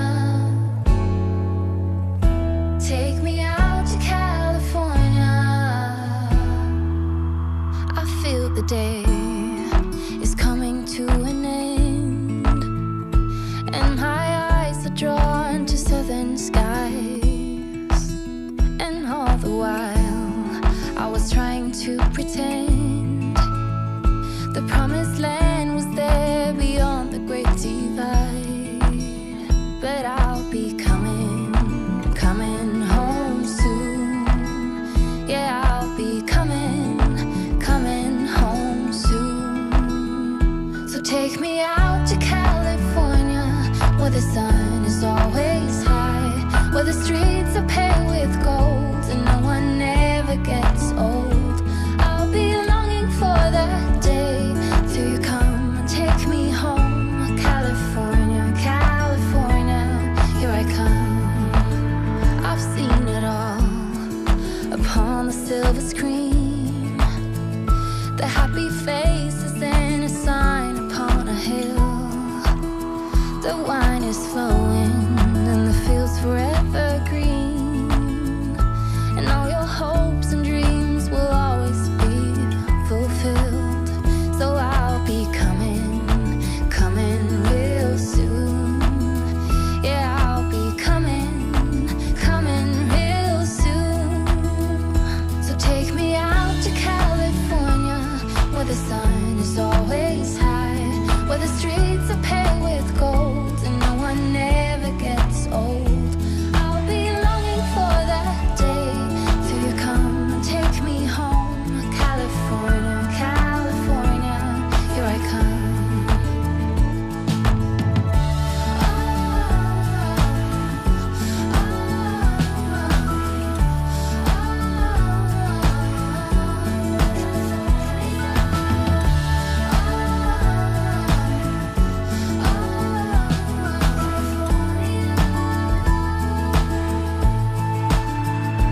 Take me out. Take me out. So take me out to California, where the sun is always high, where the streets are paved with gold and no one ever gets old. I'll be longing for that day till you come and take me home. California, California, here I come. Yeah. Yeah. Shooting's out, people like to party. Listen up, yeah, it's time to start it. And I know you got it. You with me, let's rock this party. All the girls on the side say, and all my fellas on the side say, tonight we're gonna fly high to the skies, 'cause we're gonna have a taste of the good life. Here we go, here we go, here we go up. We're gonna rock this club till it goes up. Yeah, we're gonna live the good life. Yeah, we're gonna do it all night. Tonight, we're gonna live the good life. Alright, let's go and live the good life, the good life. Tonight, we're gonna live the good life. Alright, let's go and live the good life, the good life. Tonight, we're gonna live the good life. Alright, let's go and live the good life, the good life. Tonight, we're gonna live the good life. Alright, let's go and live the good life, the good life. I saw you when you passed me by, girl. Listen, baby, it ain't no lie, girl. And I can't deny that you're sexy with that booty caught my eye, girl. Listen, you don't have to be the shy, girl. I'm not a player, no, I'm not the guy, girl. Listen, yeah, I know that we could fly up in the sky. At least we could try, girl. Yeah, you know that I've been around this time, look up and down for some to play with. Yeah, I know I finally found you, girl. I feel like magic, girl. You got me. We're gonna live the good life. Alright, let's go and live the good life, the good life. Tonight,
on the floor. I don't know how we ended up here.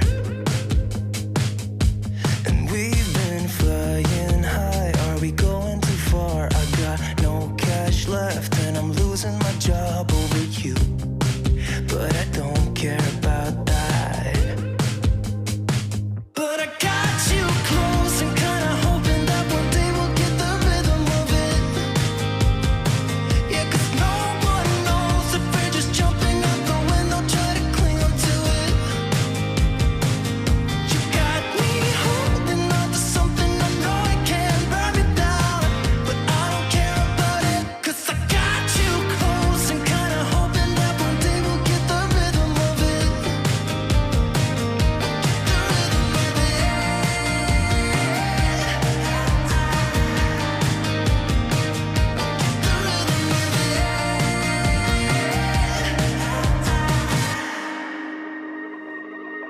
I've been chasing you like the tail of a dog. I don't get no sleep when we kiss in the dark like we do.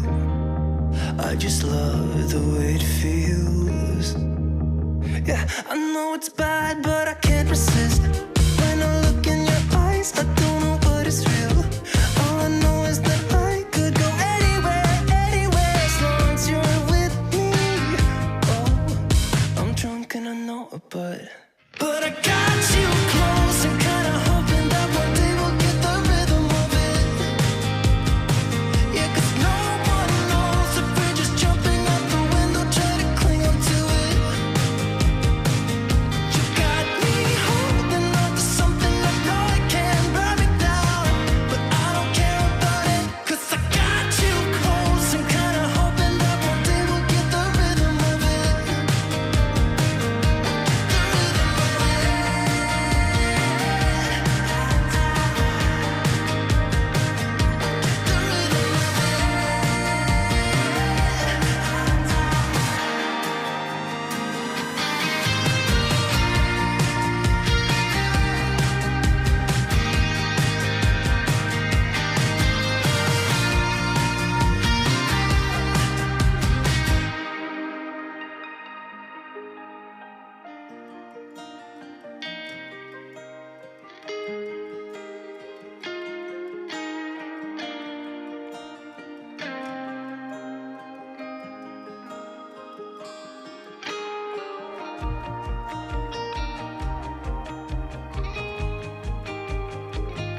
Say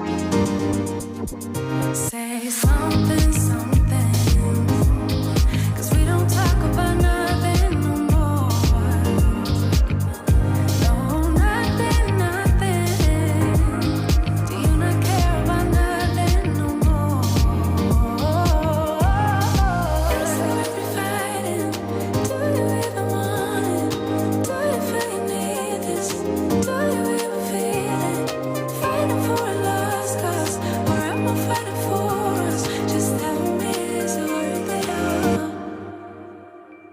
Feels like I've been doing way too much, babe. Feels like I've been working through this stuff, babe. Over time, lately it's been getting kind of tough, babe.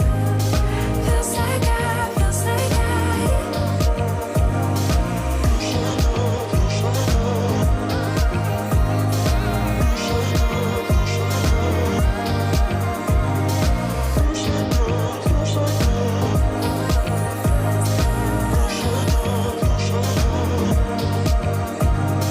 Feels like I've been doing way too much, babe. Feels like I've been working through this stuff, babe. Over time, lately it's been getting kind of tough, babe. Feels like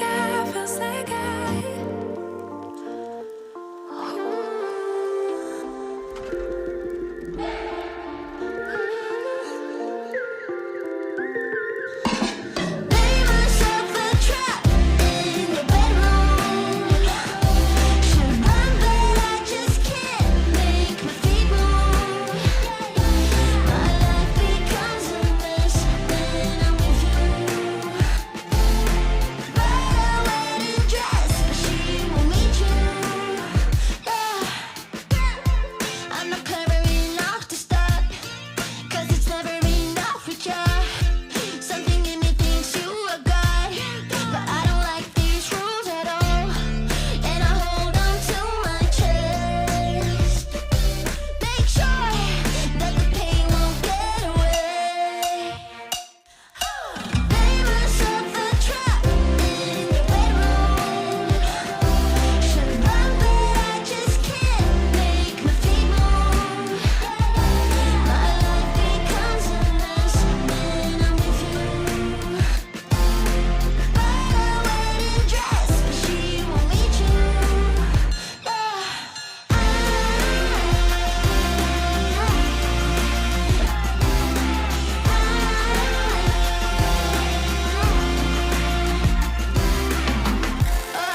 You're so magnetic, the way you push and pull me. No, my belly hate it, but my friend brain addicted. So I hide under my bed. Make sure that you will stay away.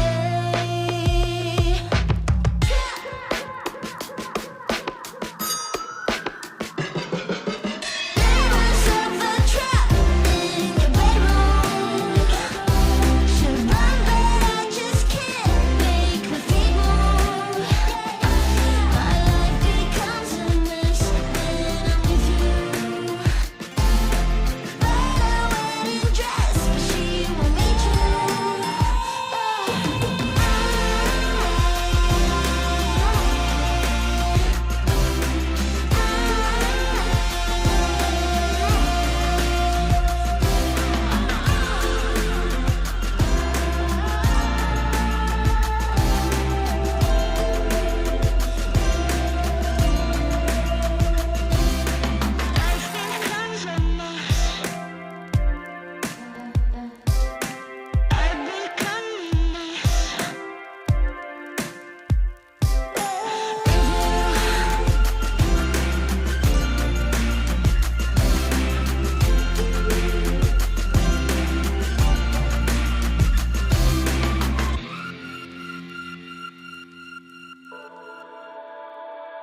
When I saw you again, I knew I wanted you, but I had to hide it. I had to hide it, 'cause I have grown strong without you around. I've just gotta fight it. I don't wanna go back there. Don't wanna fall into your arms again. Don't wanna give you everything I have and see you walk away. Don't wanna fall into your arms again. Don't wanna be reminded of the pain and the love of yesterday.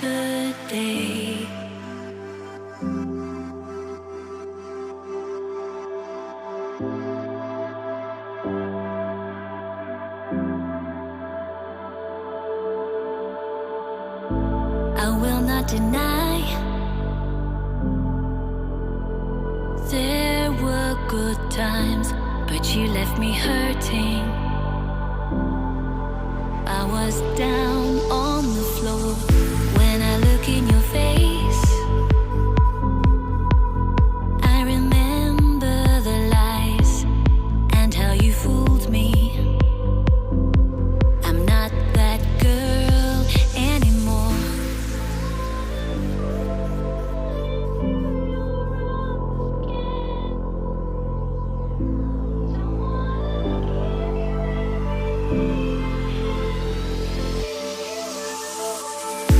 Don't wanna fall into your arms again.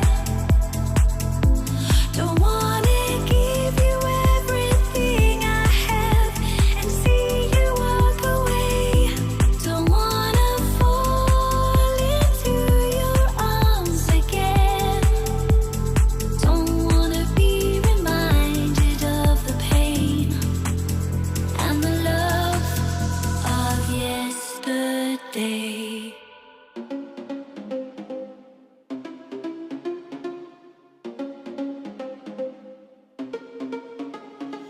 Problems.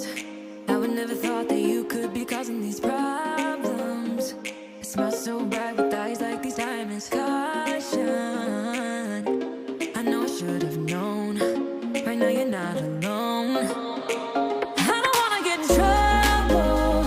See where you stand. I don't wanna see you crumble.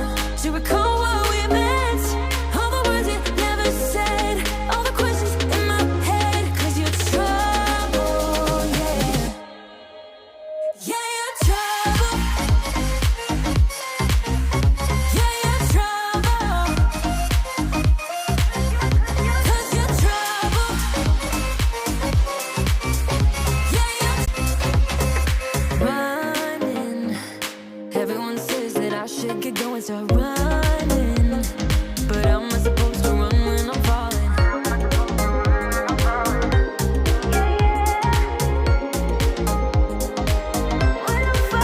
I don't wanna get in trouble. See where you stand. I don't wanna see you crumble.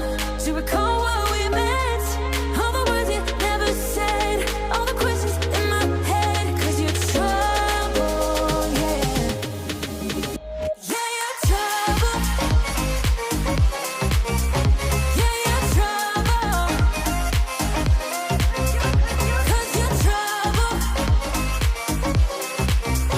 Yeah, you're trouble. Yeah, you're trouble, trouble.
Yeah, no, you ain't no psycho. You're not like the others, no. No changing behaviors. Not sure how to act around you. So colorful and bright, yeah. I wanna be a 9 to 5. You made me come alive, babe. I wanna be the time of your life. Come change my life just for a while. Let's go for a ride now. Outside the club, we come alive. Let's go for a ride, yeah. I wanna get to know you. I don't wanna leave so soon. You and me forever, or maybe just for tonight. Do you wanna get to know me? I will give it all to you. You and me forever. Don't care about nothing else. Making it happen, yeah. Cause you're a winner. I'm not gonna fall down. This ain't my final round. Hey, drinking Annie in the corner. I don't wanna be alone. Hey, sitting looking like a loser. But I don't wanna lose ya. Come change my life just for a while. Let's go for a ride now. Outside the club, we come alive. Let's go for a ride, yeah. I wanna get to know you. I don't wanna leave so soon. You and me forever, or maybe just for tonight. Do you wanna get to know me? I will give it all to you. You and me forever. Don't care about nothing else.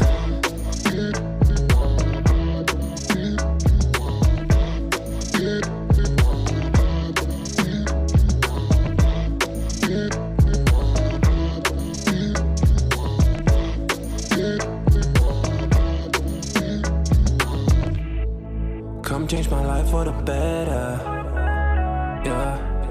Stay for a while or forever. Come change my life. Let's go for a ride. Outside the club, we come alive. Let's go for a ride, yeah.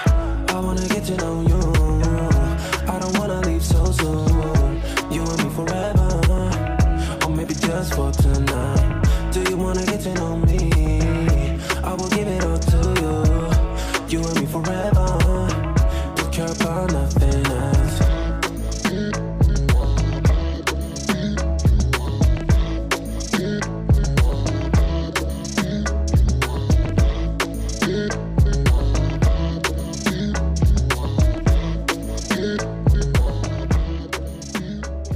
Your shadow stretching on the floor while the sun gets low. I got a feeling that the glow deep inside my core needs to breathe to flow.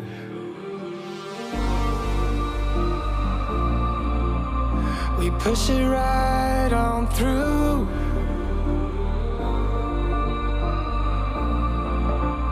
I know you need it too, because we have been working hard right from the very start. Who knew we'd get this far? But now it's time for us to stay out until it's late. We've come a long, long way, so we deserve it, mate. Call it a day and celebrate. Let's celebrate.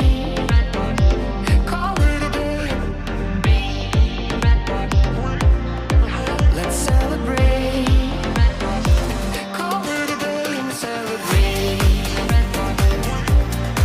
Let's celebrate. Call it a day. Let's celebrate. Call it a day. No obstacles that we faced did ever slow us down. We knew we'd get here, went the extra mile in every race. We are duty bound. We push it right on through.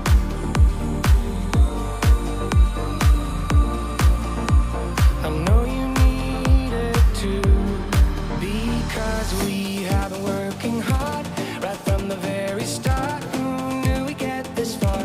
But now it's time for us to stay out until it's late. We've come a long, long way, so we deserve it, mate. Call it a day and celebrate. Let's celebrate. Call it a day. Let's celebrate.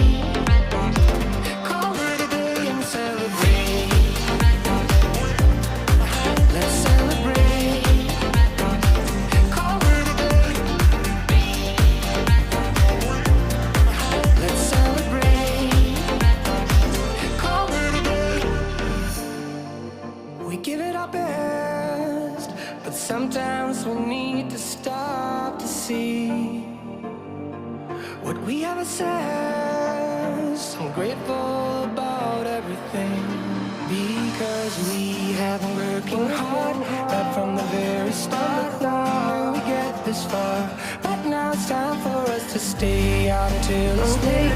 We've come a long, long way, so we deserve it, mate. Call it a day and celebrate. Let's celebrate. Call it a day.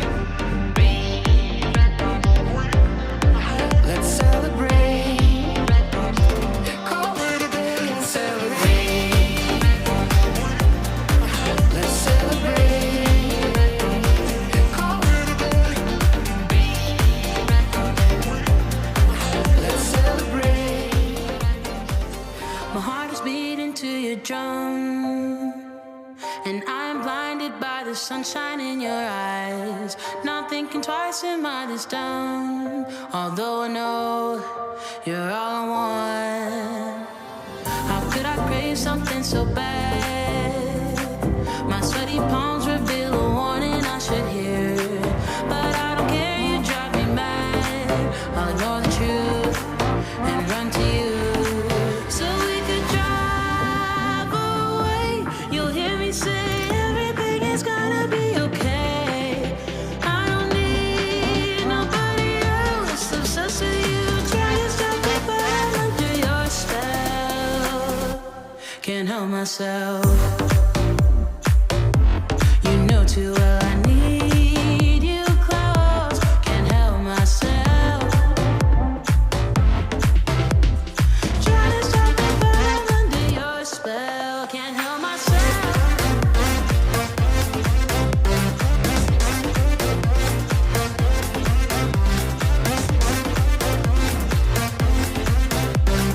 Trying to stop me, but I'm under your spell.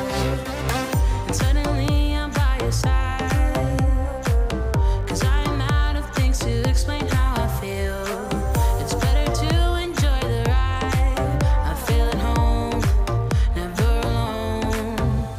My friends are asking me if I've left the planet, 'cause I seem high all the time. They think I'm in a film noir, but my impression is that I'm in heaven. So we could drive away.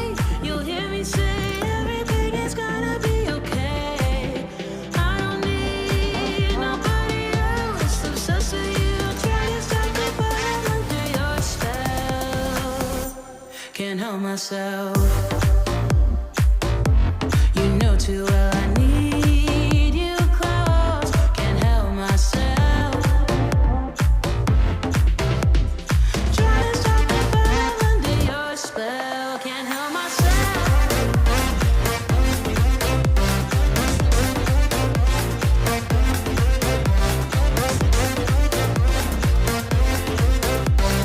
Trying to stop me, but I'm under your spell. Can't help myself.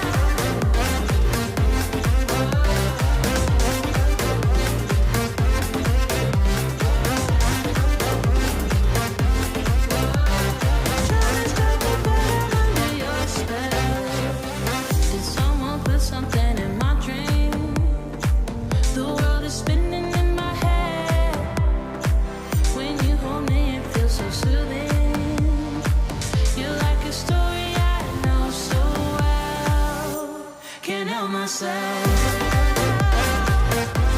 You know too well I need you close. Can't help myself. I need you. Trying to stop me, but I'm under your spell. Can't help myself. Can't help myself. Can't help myself. Can't help myself.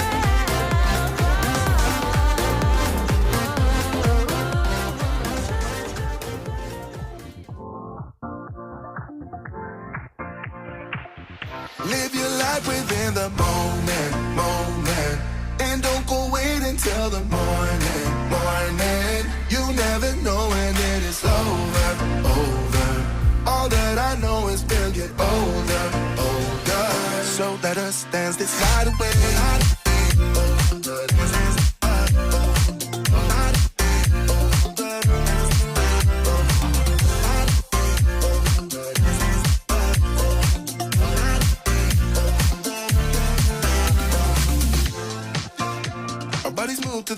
the light that flickers.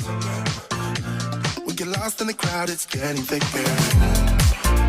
We get away from the drinks and chatter.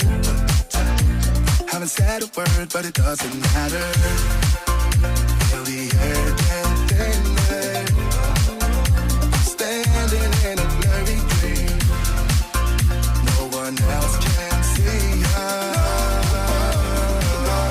Live your life within the moment, and don't go wait until the morning. You never know when it is over. All that I know is we'll get older. So let us dance this night away.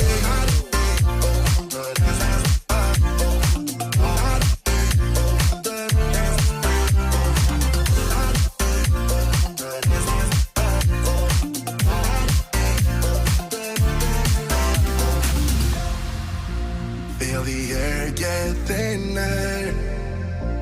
I'm standing in a blurry dream.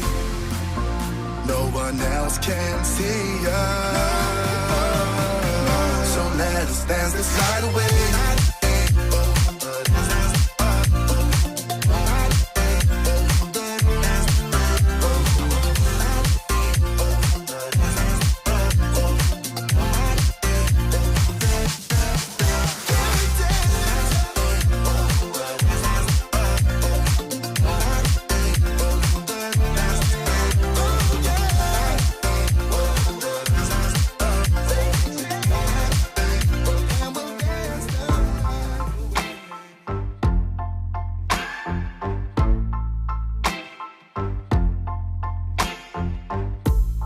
Sometimes it burns, sometimes it hurts. When you say my name, but thinking of hers. I don't wanna know, don't want you to go and leave me behind. No, I don't wanna see if it isn't me who's on your mind.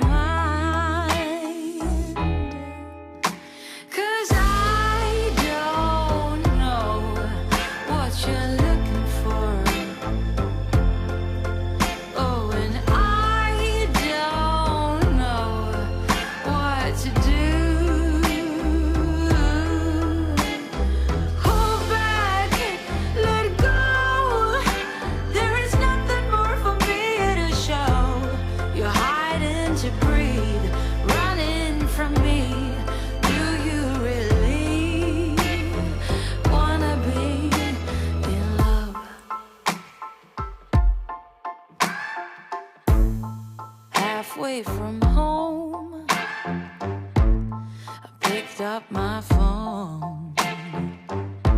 I stared at your face, but it's not your tone. Saying, oh, hello, who are you to call me late in the night? She says, I just gotta say that it's here with me and not where he might be. 'Cause I don't know what you're looking for. Oh, and I don't know what to do.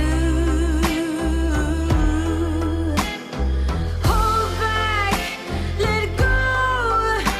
There is nothing more for me to show. You're hiding to breathe.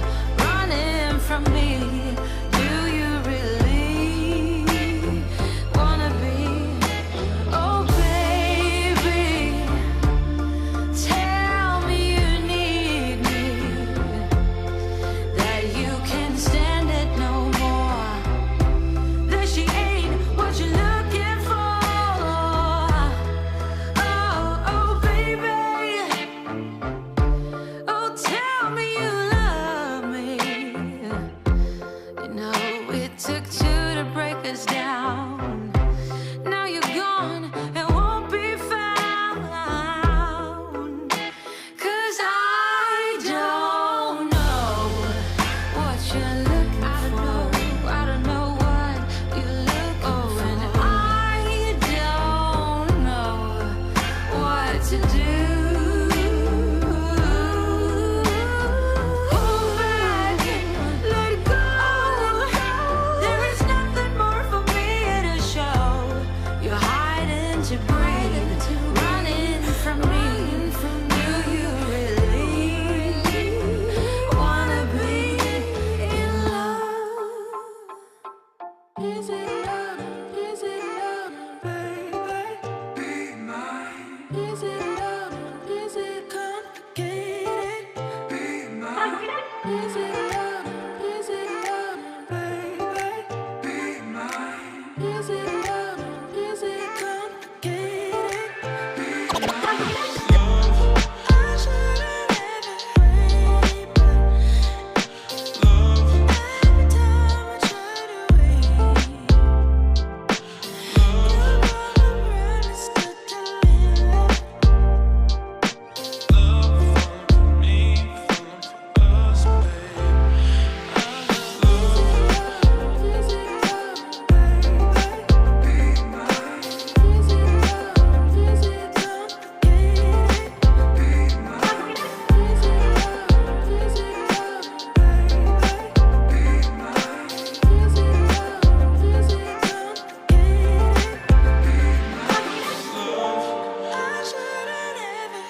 tried my best and my worst, learned my lessons.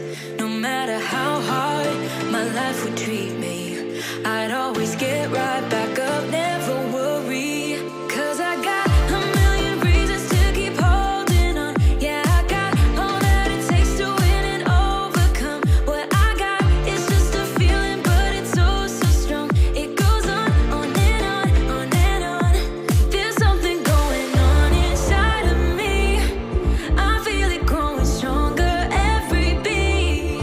I never just believe in what I see, 'cause I can feel the energy, energy.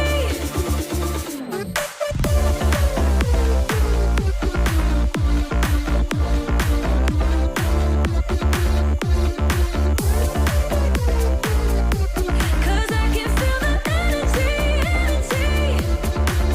I've met my demons one too many times.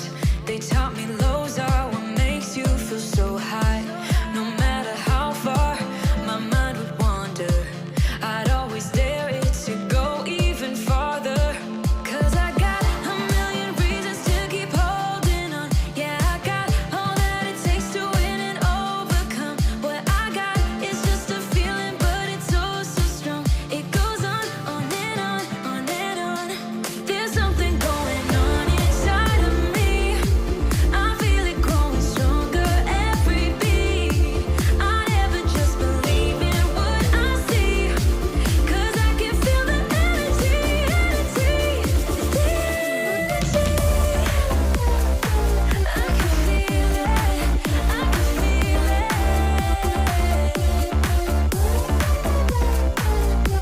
'Cause I can feel the energy, energy.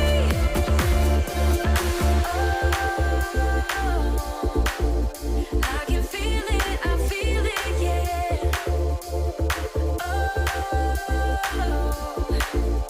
I believe it, yeah. There's something going on inside of me. I feel it growing stronger every beat. I never just believe in what I see, 'cause I can feel the energy, energy. I can feel it, I feel it. Oh, 'cause I can feel the energy,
dance with you. Everything's moving slower. I don't know what it is you do. I've been looking at you all night, trying to figure you out. I just wanna make you smile. Hold your hand in my hand, looking at the sunset. Man, you're looking good tonight. I wanna kiss you before the sun goes down. It's what you're doing, making me feel like I'm falling. And when you're moving, I can hear my calling. There's no one else here that I see but you. It's what you're doing that's making me feel like I'm falling.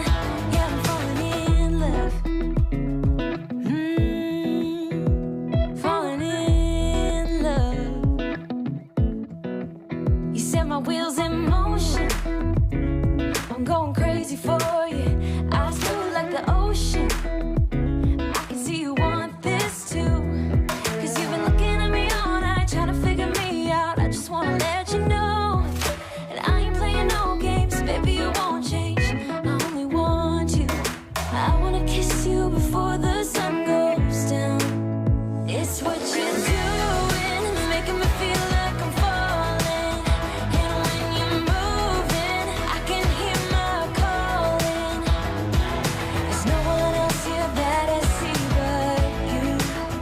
It's what you're doing that's making me feel like I'm falling. Yeah, I'm falling in love. Yeah, I'm falling in love.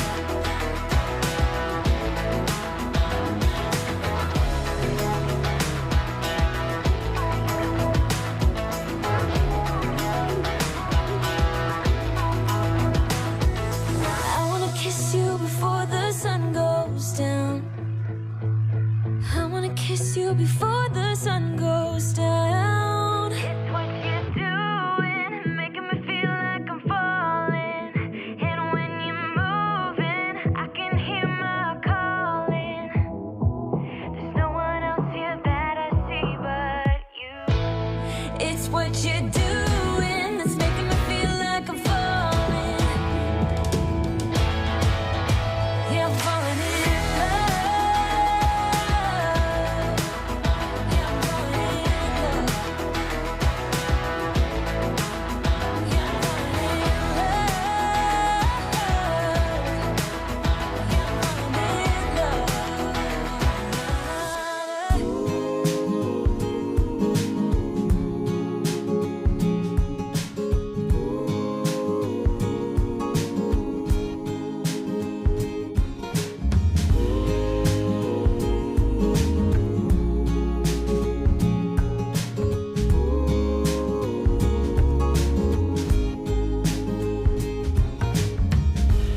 Oh, how easy it's to forget. Still thinking about how we met. Yeah, I'm with you now. Oh, one thing that it's plain to see. The best thing Begin is in just 1 minute. free. And that's so true now.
Here he is again. Please welcome back our View from the Top moderator, Axios publisher Nicholas Johnston.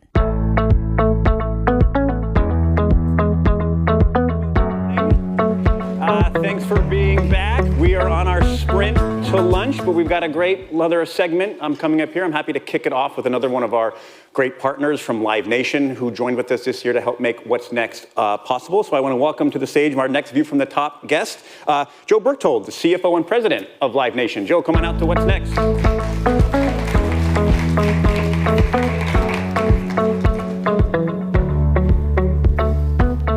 Joe, welcome. Thank you.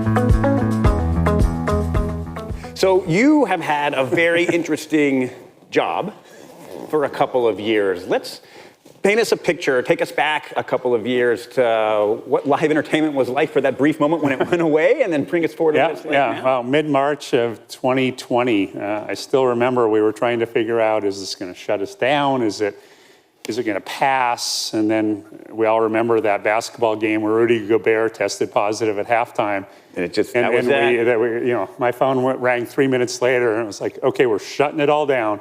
And look, there's no playbook, right? We had to figure out how do you keep the company alive when everything stops, and you have no idea how long it's going to stop for. You got to figure out how you still take care of your employees, how you still try to take care of the people that work in the industry.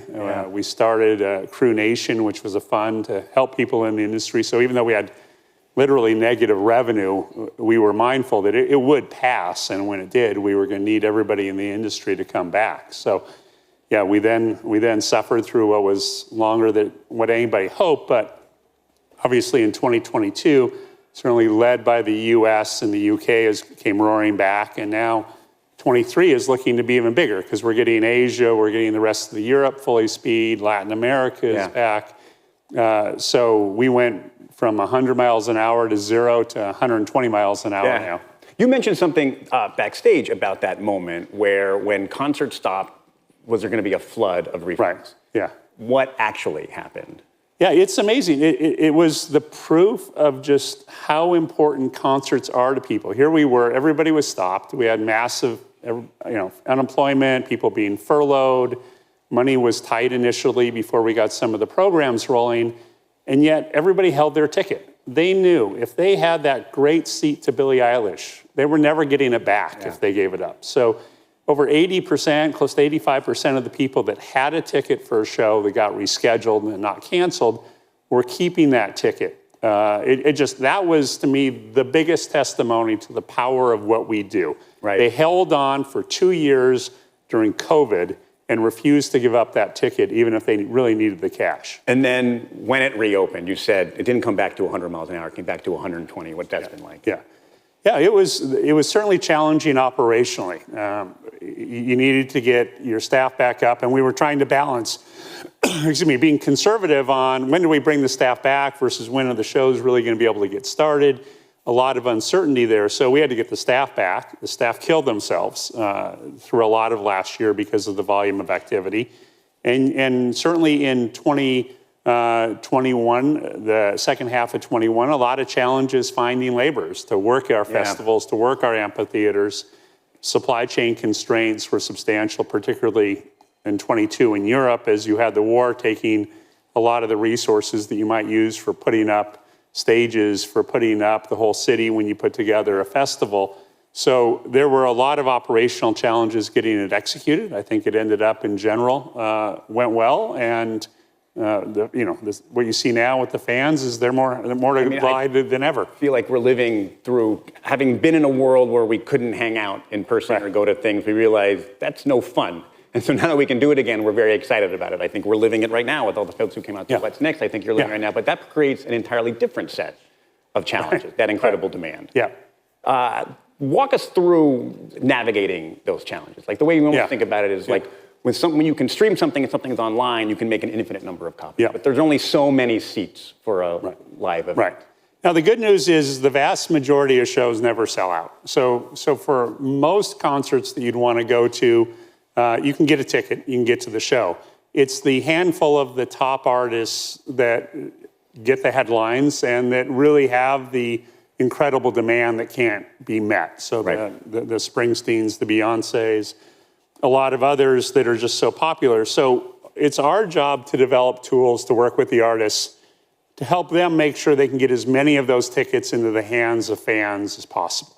It's why we've invested in tools like Verified Fan to help create an extra layer of barrier to keep the bots, to keep the scalpers from coming in and scooping up the tickets. Right. But it's an arms race. And there's a $5 billion industry called secondary ticketing and concerts in the US that creates a massive incentive for people to cheat and for wanting to try to bypass the protections that we try to put in place. And something I found interesting in like digging into this and learning more about it is understanding the pieces and components of it, where it's perhaps not just an artist and a fan as the part of this transaction. Can you paint this fuller picture about all the competing interests here? Yeah, well, again, culturally, we always start with the artist. And we start with how do we super serve the artist in their agenda? They know their fan best. And I say artist versus fan because I think nobody can understand what's right for a fan better than the artist who's creating that relationship with them. So, and every artist is different. Every artist has a different agenda. Every artist has a different type of fan base. So our job is to super serve the artist as the promoter. As the promoter, we're then engaging with the artist. We're figuring out who's the venue. What venue are we going to work with to put on the show? And then the venue is selected, the ticketing company. So all four of those players are instrumental. We can get more into it. Ticketmaster is, people think of Ticketmaster like Apple, this all controlling of the ecosystem, controls everything, sets everything. That's not the case here. The Ticketmaster is actually just a tool that's a service to the venue and the other players to execute what they need to be done.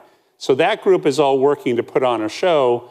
And then the competing interest, as I mentioned earlier, is the scalpers who are looking to say, how do I cheat? What tools can I use to come in? And where we're very focused is they're trying to disintermediate between the artist and the fan. We're trying to work with the artists, and now we're coming out with more proactive policy on what are the things that should be institutionalized to stop that. Right. So let's talk a little bit about that. Like, what are the specific things that can be institutionalized? And then we'll take a second and we'll spin it up much larger, like what kind of help we can get from folks in the room. So let's start with what you're doing. So, the first thing that we're doing is we think ticket buying is far more confusing than it should be. And it's confusing for a variety of reasons, but let me give you an example. We announced the Beyonce tour a few weeks ago on a Tuesday. Tickets are going to go on sale on Friday. By Tuesday afternoon, every secondary site has Beyonce tickets for sale. Right. So if you're a typical fan, you look at that. They're not for sale yet. No, they're not even for sale yet. Right. They haven't got on sale, but they're for sale on secondary. So if you're a fan, you say, well, the system's rigged. So it's probably Ticketmaster. Ticketmaster is taking the best tickets, diverting them to secondary, making more money, and screwing before they even start before they're even on sale. Right. Or maybe it's the artist, but it's usually Ticketmaster, they think. Well, that's not what's happening. It's in ticketing, for some reason, there's something called speculative ticketing that is actually legal. I think it'd be deceptive practices anywhere else. They're selling a ticket that they don't have. Right. And they're betting that when that on sale happens on Friday, they can use bots, swoop in, and buy tickets to fulfill the order. And if they can't fulfill it, they'll refund you. No harm for them. But that's not clear to the fans. That's not, and it's just the start of what I referred to as people thinking that Ticketmaster is the one that controls all of this. Ticketmaster sets the price of the ticket. No, we don't. Ticketmaster sets the service fee, keeps all of that money. No, it doesn't. Vast majority of that money goes to the venue because the venue has to pay for all of its costs. The artist gets the ticket fee. So that's one of the things that we think is incredibly confusing, should stop. There should be greater fines for if they do try to use bots, but get rid of those deceptive spec tickets, get rid of the deceptive URLs that try to think you're buying an official ticket. All-in pricing is another one. It's confusing to see prices later on. Nobody likes that experience. I don't like it myself when I...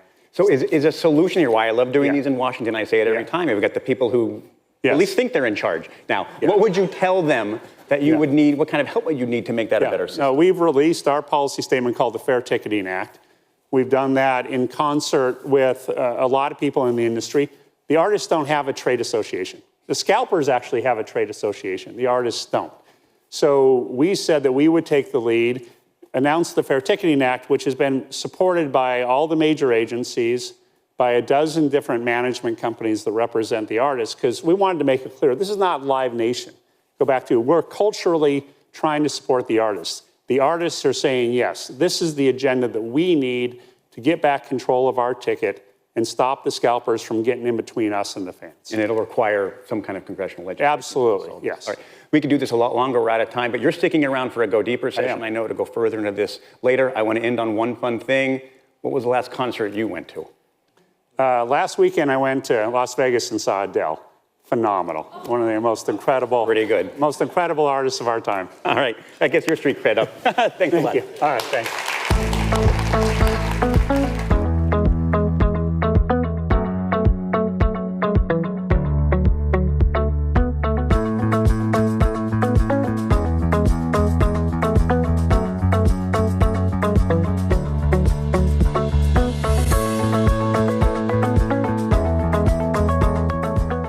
A warm welcome to the stage, Axios senior business reporter Hope King.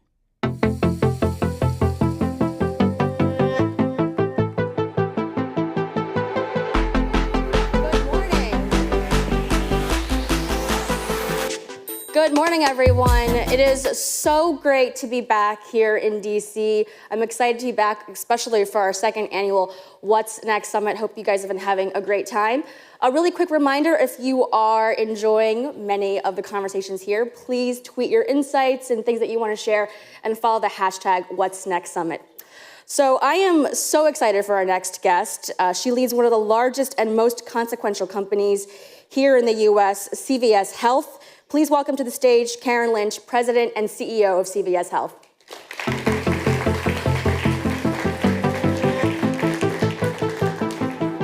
Good morning. It's so great to see you. Thank you so much for being here. Thanks for having me. So I want to just, how annoyed do you get when people start questions with an anecdote about the store, the CVS store? Oh, you know, I don't actually get, it's interesting, I don't get annoyed, I get frustrated because I'm like, how can we do better? And you can imagine how many emails I get a day from customers that talk about our store and give me feedback. And most times it's, hey, I didn't do this or you didn't do that. And I look at it as learning opportunity. You know, what can we do different? How can we think about training? I actually read all the emails. When I first started, they said, you're going to get a lot of emails from customers. We can just block them. And I said, absolutely not. I want to see what's going on because that gives me insights. You know, and I get them from all over, from all of our businesses. And, you know, those are some of the best training opportunities that we have. Well, I begin with that question because your business is so much bigger than your stores, even though you do have the largest presence on a retail scale. But the business is only, what, 1/3 of your overall CVS Health footprint. So today, congratulations, you closed the deal on Signify. Why is it so important for CVS Health to expand in so many directions? Yeah, so it's a great question. So CVS is celebrating its 60th anniversary this year. And if you think about CVS consumer value stores, that's our roots. And we're really staying true to our roots. If you think about the whole, the combination of all of our businesses, we're just extending, as you said, into more services that provide consumers value in healthcare. So if you take a step back and you look at CVS and you think about kind of someone's journey in healthcare, the first sort of thing that people think about when they're hurt or sick is, do I have insurance to help me pay for it? Do I have that financing mechanism? And we have two big businesses, our Aetna business and our Caremark business, that represent 1/3 of all Americans. And so we're interacting with them to support their financing.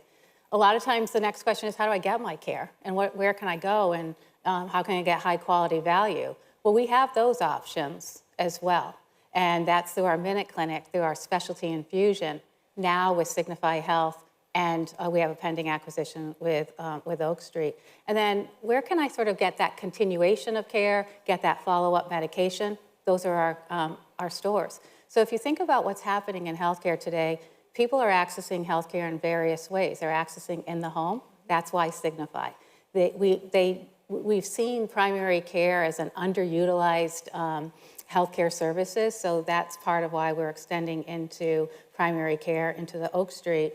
And then technology is really, will be the enabler of healthcare as we think about healthcare in the future. I mean, I think from business strategy, it makes a lot of sense to be that holistic provider. But a lot of your critics look at the dominance expansion as potentially threatening the quality of care overall, potentially having that dominance then raise their healthcare costs, which we know are extraordinary here in the States compared to other countries. How do you respond to those types of fears when there's a lot of mistrust right now around huge companies? Well, what's interesting, CVS Health is one of the most trusted brands in healthcare today.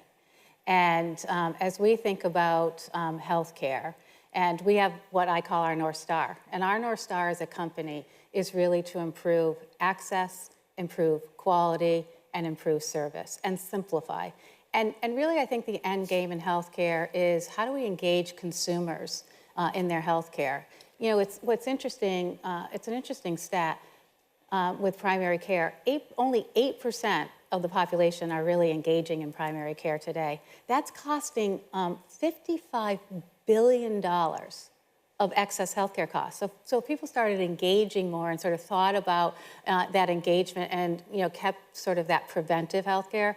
There's cost savings there.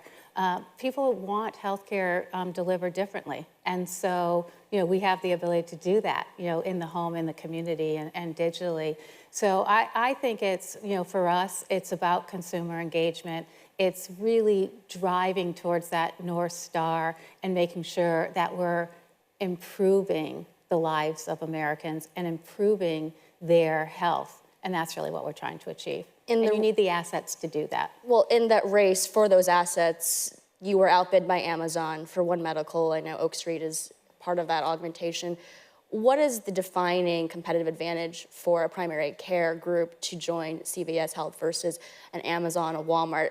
Everyone is racing right now to provide health care for people. Well, first of all, you can't believe everything you read about being outbid or whatever. So Oak Street is an important asset for us. As we've always said, when we think about healthcare and moving into primary care, we really wanted to make sure we had a strong management team. We wanted to make sure that we were focused on the Medicare population, because what's an important fact that people probably don't recognize, as you look around the corner, there is a tsunami of aging Americans. There's actually more people today between the ages of 50 and 64 than there is in the Medicare population. So we were really focused, with Oak Street as focus on Medicare.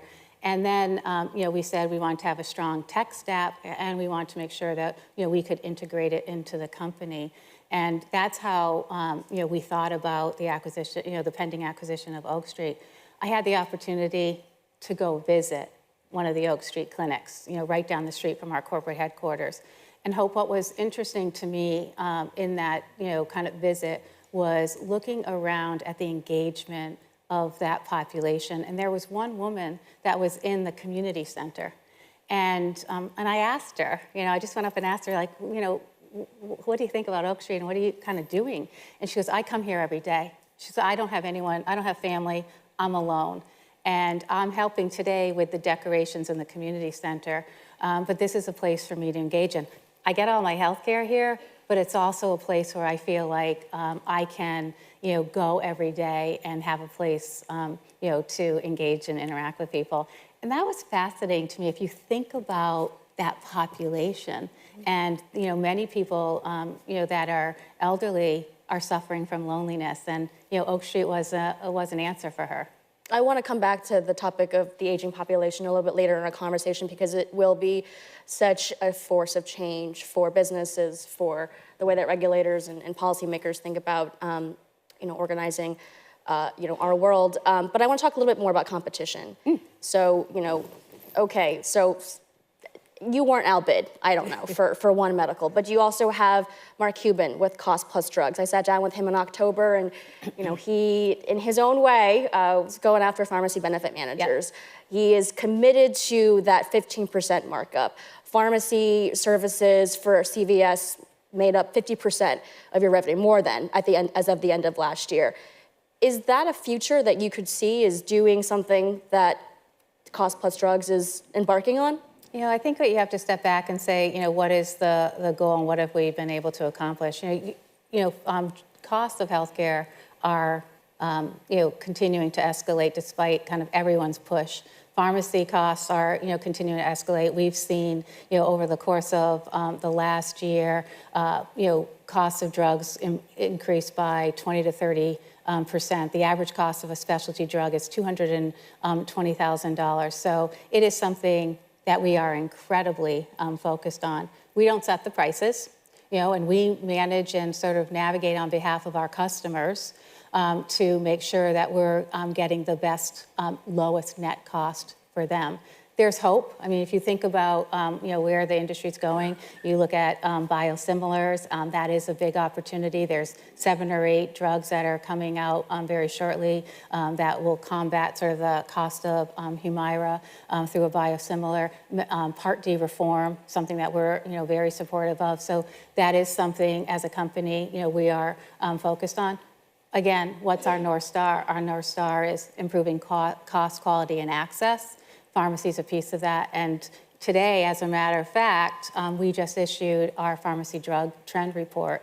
What we found is that for our clients, we kept drug prices lower than inflation. And the other thing that we saw was on a year-over-year basis, we reduced, on average, for our customers, their out-of-pocket cost year over year. So we have got really good results that demonstrate our ability to drive down costs. Does it provide inspiration to you at all? I mean, he's looking at a vertically integrated, pharmaceutical stack. He's building a manufacturing plant in Texas. I mean, if you're thinking about holistic healthcare, is that a direction that CVS would ever pursue? Yeah, we look at kind of the whole part of healthcare, and we look at kind of total cost. You can't just look at one part of the value chain. We look at what's the kind of you as a person, from physical health to mental health to spiritual health. How do we sort of think about holistic care and take down the overall cost? So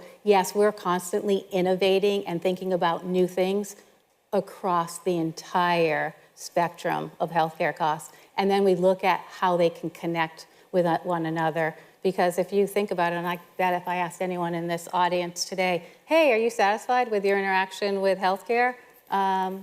Raise your hand. Yeah, see, no one. So that's what we're trying to accomplish. And so would that include manufacturing then? Manufacturing? I mean, in terms of pharmaceuticals, if you're looking at what he's doing. We're looking at all kinds of innovations across everything. One of the things that I wanted to talk to you about is I think the prevailing feeling across the country and around the world is there's a sense of tension. There's tension sort of everywhere. One of the factors of that, of course, is the pandemic, and I don't want to dwell too much on that because I think we're tired of pandemic-related topics. But one of the issues that you're very passionate about is mental health. And you have said in an op-ed recently that business leaders are not taking mental health seriously enough. We talk about it, it's nice, but it's not showing up in investor presentations. It's not showing up in any really tangible metrics. And your colleagues and peers on the Business Roundtable, I mean, they're dragging their workers back to the office, right? I mean, you've Andy Jassy at Amazon and Dave Solomon at Goldman. And I wonder if you have conversations with them and say, look, the research shows that flexible work is what people want. So why are these policies being enacted? I think everyone, different businesses, different points in time. And, I think what you have to think about mental health really is 50 million Americans suffer from mental health. Suicide is, one of the top drivers of death, and it's been increasing in youth. I think, we, as I said in the op-ed page, we all have a responsibility to address the crisis in America, because what I have said in the past is mental health is the collateral damage of the pandemic, and we are seeing youth suffering dramatically given, kind of what they've gone through in the last couple of months. I had the opportunity to talk to some of the national leaders of youth sports, and one of the things that they've been telling me is that they have been seeing increasing, people, their kids just talking about depression, anxiety to them, to their coaches. And, we have to address it in America. And the way we're going to address it is, we have to improve, people going into the profession. There's not enough providers. And the kind of psychiatry has helped a lot. You've probably seen us talk about the numbers. Before the pandemic, we saw 9,000 interactions for mental health. Now we see 20 to 30 million. There's a need, and as a country, I think we just need to address it, because you've heard me say this many times, Hope. Your head is connected to your body, so if your mental health is not where you need it to be, then it's going to impact your physical health. And we all need to, kind of think about how do we take care of that. And we need to talk about it. You know, and I've shared this publicly, that, at 12 years old, my mom died by suicide, and I wouldn't talk about it for decades. And people need to talk about it, because that's how people are going to get the access and the help that they need. And then, if we just need to make sure that people are getting that coverage and the support they need to address it, because it is addressable. And so there's a language barrier, and people really understanding how to talk about their mental health, and there's shame around it, I think, exactly too, right. which we don't have time for it today, unfortunately. Another big source of tension here in the States is on abortion rights. And, you've got attorneys general from 21 states threatening legal action. Walgreens has said that they will now stop selling abortion pill. Will CVS follow suit? Yeah, so here's what I would tell you about, again, I go back to my North Star. What is our North Star? Improve access, quality, and health for Americans. And we have been a strong proponent for many years in women's health. What we have said is that we will dispense drugs that are FDA approved where legally permissible. And as a company, we've been supporting women's health in a variety of ways. We've extended our services in MinuteClinic to support women's health. So this is an important part. Just look at the numbers with maternal health in America. It is unacceptable that a country of ours is going backwards in maternal health. We need to make sure that people and women are getting the care and the services that they need. End stop. So the threat right now, you're in a wait and see mode? Wait and see. On the topic of maternal health care too, and paid leave, I think a lot about burnout. How do you manage your own mental health? How do you ensure that women in your workforce are able to overcome their own challenges? The pipeline to the C-suite for women, senior leader women, it's shrinking because of burnout. So let's start with how you manage your own mental health and how you might counsel other women. So I do a couple things. Get up every morning, and I'm a Peloton fanatic, on the Peloton early. I do Wordle every morning, sort of for that mental agility. I'm learning Polish for that mental agility. I do that at night, not to my Polish. husband. Yes, Polish. My husband's thinks I'm a little off center, but learning that, and so that's what I do. And I talk about all that with our colleagues. I'm the executive sponsor of our women's colleague resource group.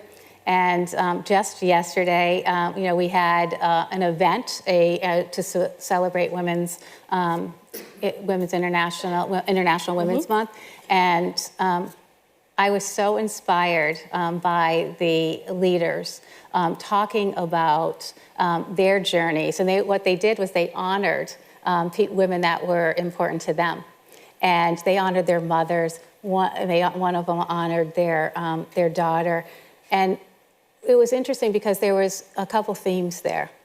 One was, and one of them interviewed their grandmother, and the theme through generational was, how can we be more kind as a society? So, everyone talked about that. And then the other theme was, how can we make sure that we're, physically and mentally fit to do the things that we need to do and to take care of ourselves. And we had a long conversation around taking care of ourselves. And the last woman had interviewed her daughter, and her daughter suffered from mental health issues. And her daughter talked, very, eloquently about, the challenges that she had.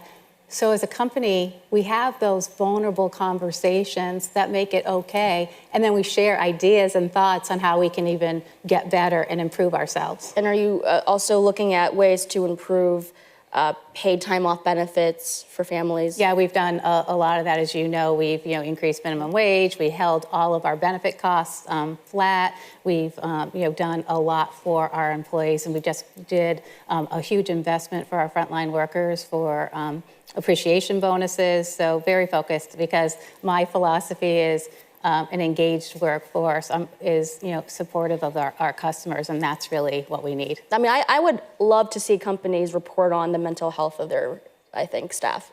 I think that's something that I would like to report on as a company. Ideas out there for you guys. Transparency. Our ESG report is coming out. You can look at how some of the things that we're doing. Yeah, I mean, look, we have at Axios a bot that does a pulse survey. I think that's really useful. When you got the call to become CEO for the position, you were apparently wearing a shirt that said "Do your job," which I'm a huge Patriots fan. I know some of you, but a huge Patriots fan. Is that also your own personal mantra, or do you have another one? I have two. One is do your job, and one is take up space, because early on in my career, I walked into a room and I asked where I should sit, and someone said, you should sit in the corner because women take up space in the boardroom. And so, it wasn't a pleasant experience. So yesterday, my women's group, they all had T-shirts on that said, take up space, all in support of how we can all sort of have a voice at the table. I love that. And at which point during your career did you decide, I want to be CEO, and why? I think it was, I don't know if there was ever a point like, I think it was, an evolving journey of my career, and continuing to have increased responsibilities and doing a good job at those responsibilities, and, having the conversation around what's next. We end with one fun thing. You have a very disciplined morning routine.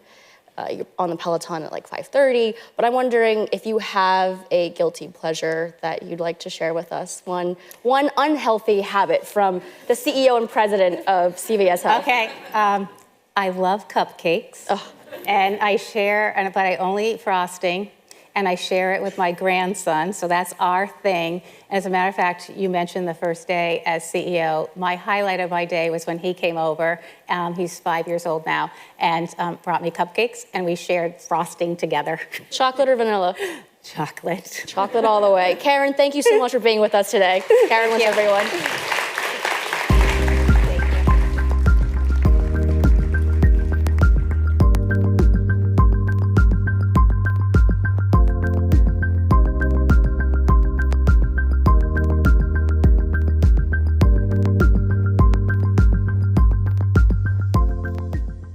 Now introducing Axios business editor Dan Primack.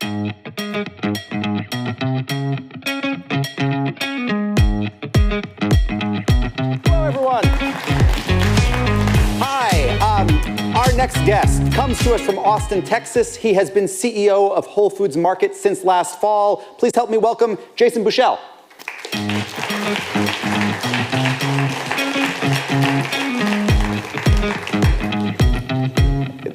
Hey, Dan. Hey, Jason. So we have a lot to talk about here, from technology to retail, et cetera. The first question, though, I want to talk about the news of the day, the news of the last 24 hours.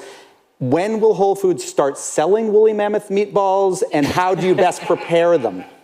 No determined time frame. Is an extinct species considered a whole food, or is that just kind of a gray area? Well, it probably doesn't meet our quality standards at the current moment, so that would be the first step in bringing it into the store. So no definitive dates right now. All right, I'll take that as a TBD.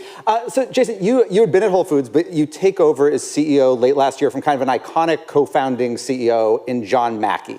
And when this opportunity comes about, can you tell me maybe the one thing you wanted to make sure you kind of maintained as a manager or CEO of Whole Foods, and then maybe one thing you'd been chomping at the bit to change a little bit? Well, I mean, there's many things that I think were important to keep in place. The culture of our company is so important to how we operate. Ultimately, it helps serve all of our stakeholders. For our team members, it helps create a place that they love to work. For our customers, it's a place that they can come and shop and they love to experience. For our suppliers, they love the win-win partnerships that we help bring to bear. For our communities, they love the way that we're able to serve and support them.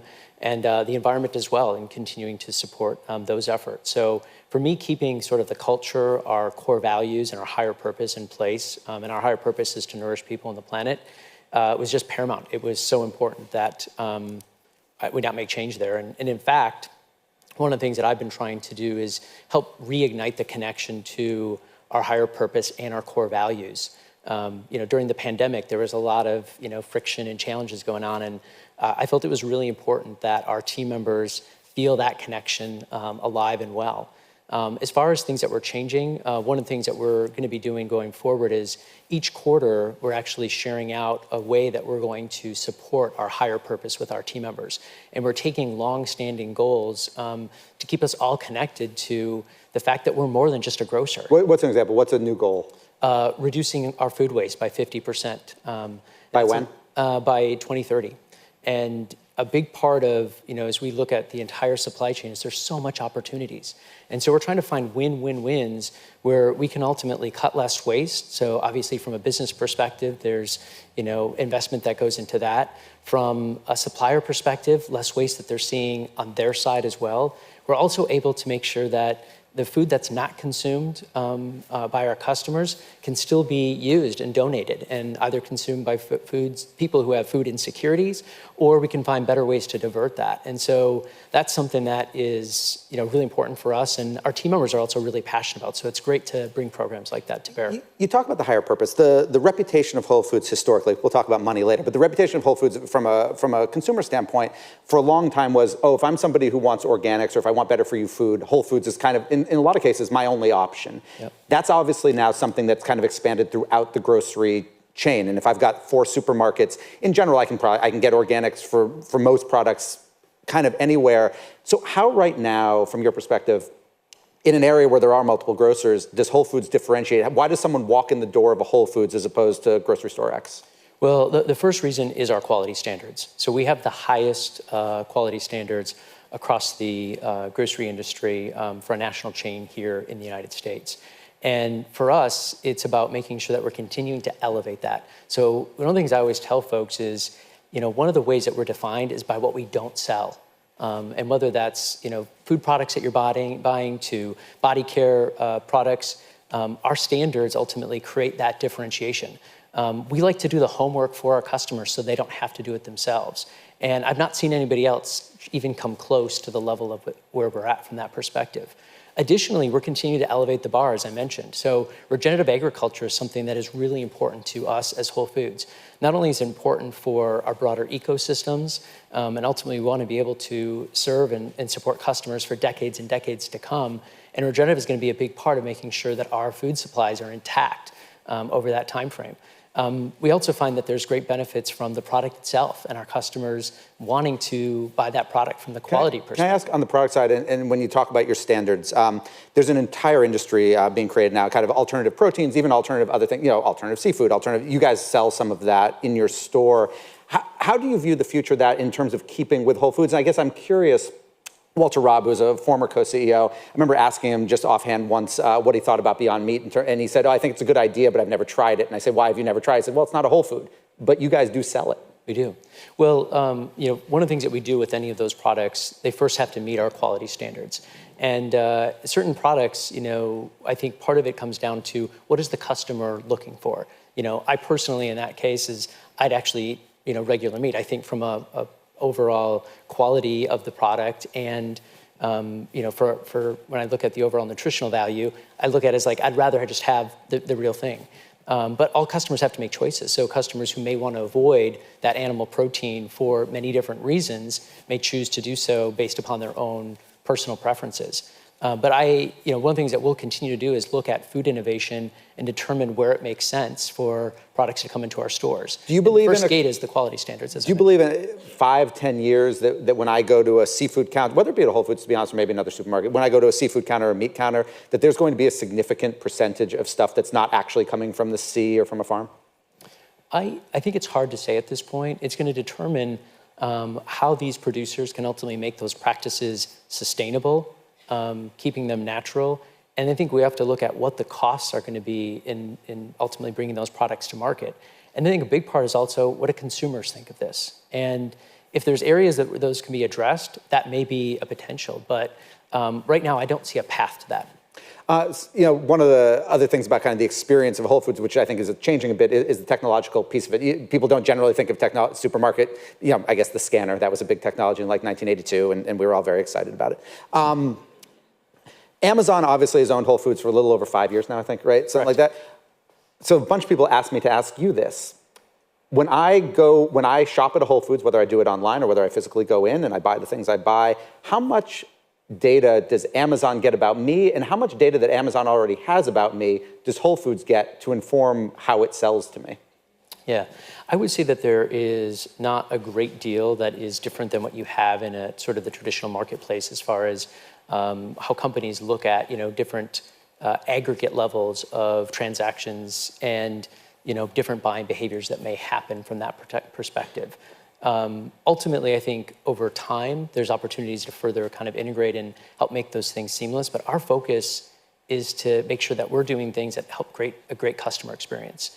And so when I look at, when you come to our store, we have the ability for you to be able to identify as Prime, to be able to get, great promotions, the very best deals in our store that day. You have the ability to do returns. People, by the way, complain about that because the Prime promotions at Whole Foods seem to have gone down, not in number, but in value. Am I wrong about that? Because it feels like they've gone down in value. Yeah, they actually haven't gone down in value. I think part of it is there's different offerings that take place. So there are Prime member exclusive deals as well as sales, and then our Prime members get an additional 10% off. But I would say that the value overall as far as what customers are saving holistically is not going down. When it comes to technology, I know you guys are, and tell me if there's more than this, there seems to be two major initiatives right now. One is kind of truly contactless checkout. Basically you got cameras everywhere. You see what I buy and I walk out and then my credit card or whatever gets charged. You have smart carts, which can tell what is going into my cart. Are those the main two? And and kind of talk to me a little bit about the rollout and kind of how you view a Whole Foods store a typical Whole Foods store in 10 years from now in terms of the actual shopper experience when it comes to, me not having to wait in a line. Yeah, that's great. As you mentioned, we've got a couple of different concepts that are out there right now. We have 2 stores which are just walk out. And so we've taken basically our entire offering and made it available in the stores. One here is actually in the Glover Park neighborhood in DC. And what that allows for customers to do is be able to shop and seamlessly grab whatever they want, put it in their own bag, their purse, their pocket, and walk out. And I think that creates great convenience for the customer. One of the things that we have to work through is how do we continue to make sure that that experience is the same of everything you can have in a store, and ultimately that we are ready to scale that. And that's something that we are working through. What's the biggest challenge you've had with that? Well, in our stores, today we merchandise stuff all the time and moving it around. And, ultimately you have to put a lot more rigor in place with a solution like that. So we've been identifying ways to help make that experience easier and better, both for our team members and our customers. We also have a number of stores that have our Amazon Dash carts, 3 of those stores. And what that's been great for is customers who are doing a big shop who want to be able to seamlessly walk through the store and still have sort of their traditional experience, but at the end of the day, don't have to go through the point of sale checkout line. It's just been a great win as well. And so when you ask sort of the future in 10 years, I see sort of a hybrid that takes place. We're going to want to make sure that we provide all the options that our customers are looking for over any given period of time. But do you expect you're still going to have, for lack of a better term, cashiers? Yeah, you do. In 10 years, human cashiers. I do. And I think from the standpoint of there's some customers who want that experience. And so part of what we'll have to do is look at how do we find ways to create all the different options that customers can shop our stores. In the fully, for lack of a better term, in the automated stores, the 2 you have, say, in Glover Park, how much do you know about me when I'm shopping? In other words, so you obviously know that when I take the tomato sauce off the shelf that I'm buying it, I put it in my bag or in a cart. Do you know what the other 3 tomato sauces I looked at and didn't buy? No, and we don't actually. Will you? And we actually don't have any of that tracked personally for you at your level. So that's something I think sometimes folks try to tell themselves a story that's. But if not personally about me, but is there technology where you're looking and saying, wow, people keep looking at this product and then not grabbing it? Maybe it's a Whole Foods 360 product. Maybe we have to change the packaging. There's a reason everybody's looking. Is that stuff you're tracking or no? No, it's not. Do you want it to be? I think that there's the potential in the future that may be something that's considered, but right now that's not really the priority of how we're looking to use the technology. It's our goal here is to how to just continue to make things seamless and easy for customers, and so the investments are going in ways in how can we scale this solution versus how do we collect more data. Amazon itself has grocery, both online, also now they at least in Massachusetts where I live, they have a bunch of stores they've built, and for reasons that maybe they have not opened. They just sit there and people take pictures of them. Is it weird to compete with your own company for the same customers and the same products? We're actually not competing at all. I sort of look at it as we're siblings in a household. Siblings compete constantly. Yes. But we're very friendly siblings, so we have no competition going on. But ultimately, we get to share a lot of the same things between each other and help support the growth on both sides, and whether that be technology that we can use or other resources.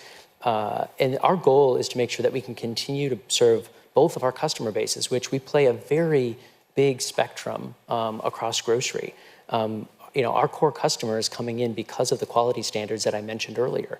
And Amazon Fresh provides a much broader selection, including national brands that we don't carry at Whole Foods Market. So I look at it as not competing, but instead we're focused on different parts within the food spectrum. Whole Foods in every grocer, but Whole Foods in part with its Amazon partnership, you obviously increase the ability of people to shop remotely or shop online and get delivery to the house. When it comes to grocery, you guys killed your deal with Instacart. But I'm curious, am I correct in assuming that the average bill from somebody who does grocery shopping online is smaller than the average bill of someone who goes in the store? You guys focus a lot, arguably on impulse buys, not candy bars at the counter, but oh, look at that cheese. I assume that kind of disappears a lot. I know you can try to pitch things to people online, but it's not the same experience. It really depends. Some customers... Is your average online spend lower than your average in-person spend? We actually don't share publicly sort of what that looks like, but I would say there's not a universal answer. You've got some customers who are doing very large purchases online because they want to do a big pantry load, as an example. In store, we've got a lot of customers who come in for immediate consumption of food. So they're coming in at lunch rush or for dinner just to grab something from the salad bar. So you've got sort of a wide variety of shopping behaviors. So there's not a really hard and fast rule that one of those experiences is always going to have more items or what have you. In grocery as a whole, kind of the big business story right now is the Kroger-Albertsons merger, the prospective Kroger-Albertsons merger. There's antitrust questions about it. If that goes through, how do you view that impacting your business, and does that make you feel you need to get more acquisitive? Well, one of the things that I sort of look at is our customers and sort of what they're looking from Whole Foods Market. And as I mentioned a little bit earlier, I don't see anybody sort of playing in the same space that we are with the quality standards that we have. And so customers are coming for the fact that we've done the homework for them, and there's a differentiated assortment that they're not going to find. And whether that's because of our quality standards or the 365 and Whole Foods Market branded products that we carry. And so our focus is really not what the competition is doing and what may happen there, but how do we just continue to serve our customer, creating an amazing experience and grow from there. Although, the potential antitrust concerns on that are not just on supplier contracts, which is it, but it's also obviously on price. I mean, do you feel that if that merger goes through, prices rise, and that arguably helps you? I would not say that. Should that merger go through? I actually don't want to comment on that. Fair enough. Can I ask, you've talked a lot about kind of better for you, or kind of the standards you have. One of the other reputations Whole Foods has had historically is for having local products. In fact, my products in Massachusetts are different than the one, here. How much, where does the decision on that lie? It used to be with regional managers. Is it still at the regional level? Is it with the local stores? Kind of, how much autonomy, I guess I'd say, do local store managers have in terms of purchasing and in terms of merchandising and where things go? Yeah, so our local store team leaders haven't made assortment decisions, for, almost probably 2 decades at this point. So I know sometimes folks think that that's decided or has been recently decided at the store level. What we have is local foragers, so folks who are based across the country and working both with suppliers and our stores to identify products that we want to be able to bring in.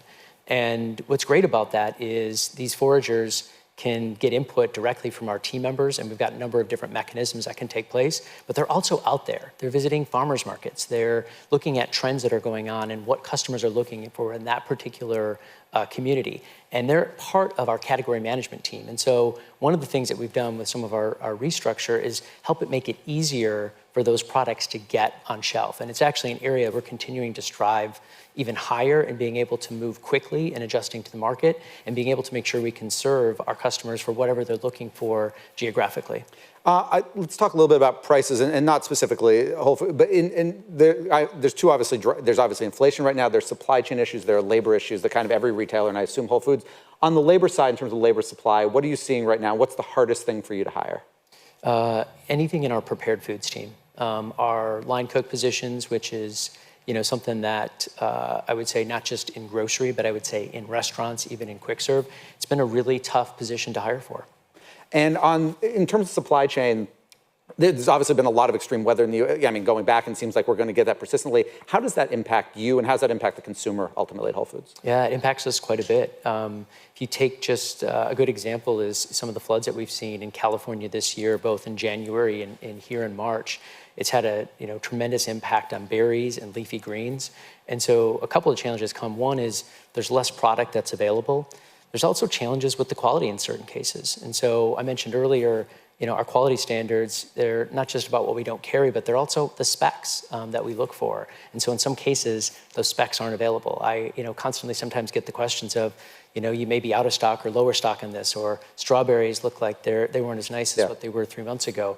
And a lot of that has to do with the available product. And our goal is always to make sure that we can hold to the highest standards and find alternatives for customers where there's challenges that come in, whether it's weather-related or other supply chain challenges. Down the street today, we've been here, among others, Howard Schultz, former CEO of Starbucks, has been testifying in part on union issues. Whole Foods is not unionized. The labor force is not, unlike, say, Kroger and Albertsons. And there's been talk about this in the past with Amazon. If a store wants to unionize, your response to it is what? Well, one of the things that I think is great about Whole Foods Market is the direct connection that we have. But they want to anyway, because they get pins and they get to throw a party at Christmas. They want to unionize. What do you do? At Starbucks, the argument is they've shut stores. Yeah. I think the first thing we'd be doing is wanting to connect with our team members and have an understanding of sort of what they're looking for and why. But I kind of go back to what I was saying is we feel our best opportunity is having a direct connection to our team members. And it's something that's been embedded in our culture for the last 43 years. I worked with a lot of retailers in my past career, and I've never seen the connection of what we have with our store team members across the board. Our open door policy, where team members can take conversations all the way up to me around a challenge that they have.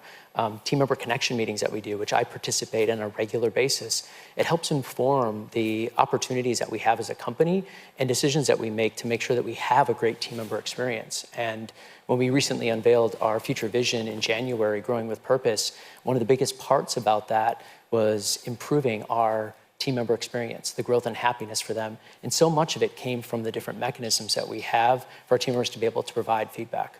Final question to you, a quick one. Give me one product that is sold somewhere at a Whole Foods store that most people probably don't know about, but is delicious. Oh, there are so many. No, but you only have to pick one. Whoever makes this is going to be pretty psyched by what you say here. I'll get into a lot of trouble for this one, for sure. But a favorite of mine right now, I mostly eat a plant-based diet for like breakfast, lunch, and occasionally at dinners I move to seafood or other meat products. But Misha's, which is the brand, creates an amazing vegan cheese that we carry in our SoPac region. And I was just recently there, and it was something I bought and a treat that I get to have when I'm over there. Jason, thank you so much for your time. Yeah, take care. Thanks.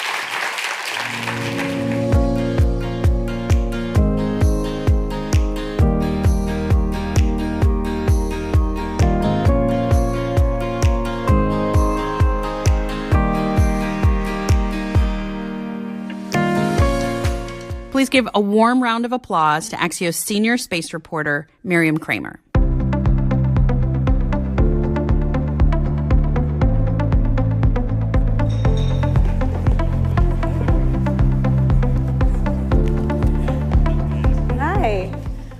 Our next guest is somebody who I have spoken with quite a few times over the years, and I am so excited today to talk to him about what's next in space and beyond.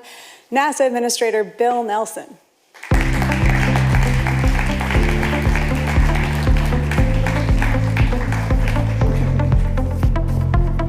Everybody.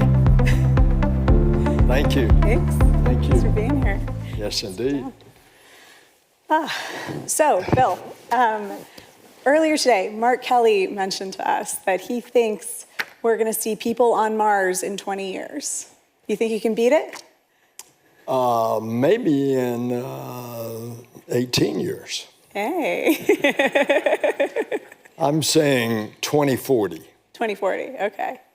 And obviously, a lot of that is dependent on the Artemis mission, the Artemis program. And I feel like Monday, right, we're getting a big announcement about the first crewed Artemis program, the first crewed Artemis mission, and who's going to be flying on it. Can you give us any details? What can you tell us about that announcement Monday? That we're going to make the announcement Oh, come on. You don't want to break some news, Bill? 10 o'clock Houston time, Monday. Okay. What do we know about the crew makeup right now?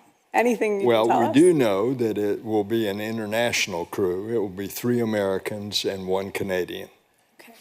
What are you most looking forward to with that mission? It's not landing on the moon, right? We're going around the moon and coming back, but what are you going to be looking at? This is the testing of the human support systems. We've already tested the rocket and the spacecraft. That was a 26-day mission last November, and it passed all the tests. It was so good that we added additional tests during the course of the flight. And so now we're going to put a human crew on it, check it out. It'll be the first time that we've been back to the moon in a half century. And then about a year after that, we go into lunar polar elliptical orbit.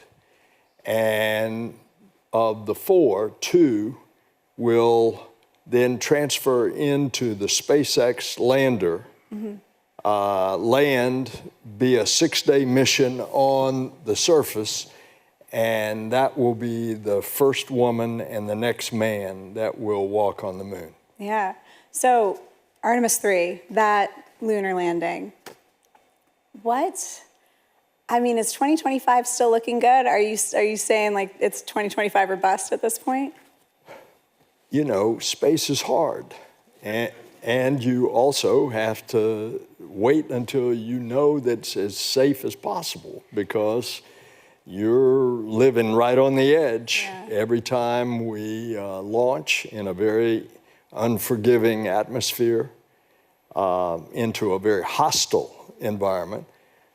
So I'm not so concerned with the time as we're not going to launch until it's right. Yeah. And that's what we did with this last one. It was supposed to go in August. We went through a couple of things. By the way, we went through 2 hurricanes hitting directly on the Kennedy Space Center. One of them hit the rocket. As a matter of fact, it did. And we launched when it was right. That's what we're going to do with, especially when you put a crew up on top. Yeah, absolutely. I mean, you mentioned SpaceX. Like, SpaceX is one of NASA's most important contractors. You guys are one of their most important customers. How is the relationship with SpaceX these days? It's been excellent. Yeah. Who would have thunk years ago Boeing and SpaceX were competing for commercial crew to orbit?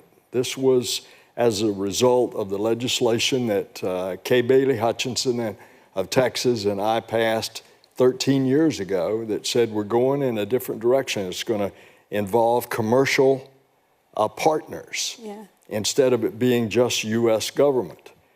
And so commercial crew, commercial cargo to the International Space Station, low Earth orbit. And who would have thunk? A competition between Boeing and SpaceX. SpaceX although they had had some success, they were basically a startup. Yep. And here now, SpaceX, we just sent a crew, number 6, up to the station.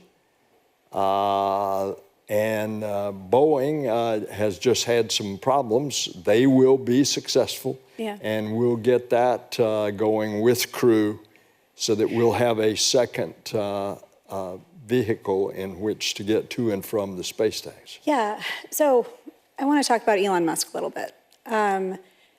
His comments have increasingly become, in many ways, politically polarizing. Like, I think that generally folks look at Elon and say, like, okay, he used to be a pretty, like, straight-ahead guy, and now he's sort of, like, being pretty partisan with what he says about many different topics.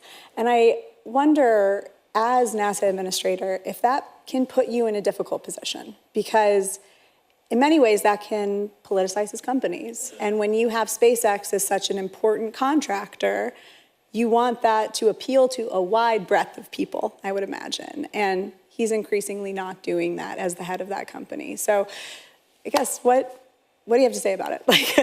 Like, is it hard for you? You don't mean to say that Elon is controversial. No.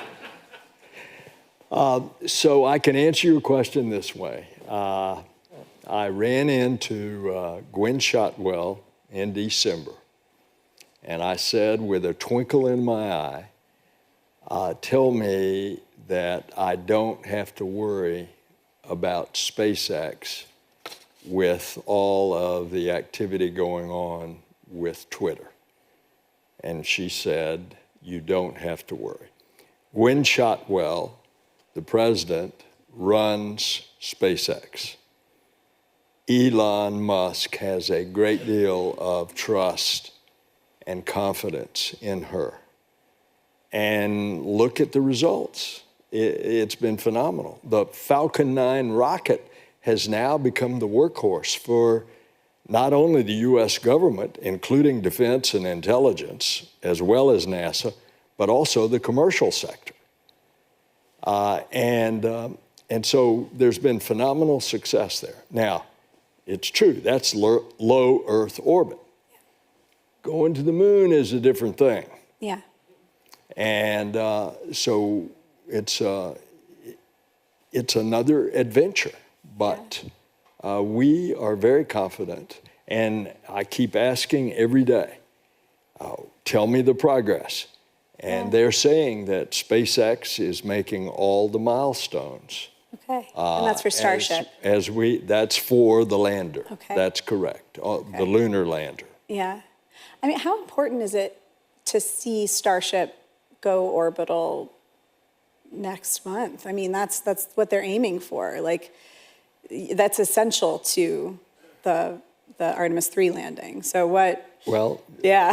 Before you fly, you have to test, and then you have to test it on all different aspects. You have to test also on your ability to come back into the Earth's atmosphere. That was what was so critical about the Artemis 1. The one test that you cannot replicate on Earth is the heat shield coming in on the fiery heat of reentry, coming in at Mach 32 back from the moon, 5,000 degrees Fahrenheit. You can't simulate that on Earth. So you have to do it. But that's part of what space flight is, and space is hard. So, talking about the moon a little bit more, NASA is not the only agency aiming to land people on the moon, obviously. China and Russia have signed on together to create a research station on the moon. I am really fascinated sort of by the geopolitical lines that are being redrawn, especially as the International Space Station comes to a close. Like, what are you watching there? What is most interesting to you about China's posture in space, and what are you going to be looking for? Well, first of all, look at Russia. Here, incredibly difficult situation politically with Putin's inexcusable, just savaging of the Ukrainian people and the Ukrainian land. And yet, we've had that kind of tense relationship with going back to the Soviet Union. And in the midst of the Soviet Union Cold War, an American spacecraft and a Soviet spacecraft rendezvoused and docked in space in 1975. And that started a friendly cooperation between those two countries.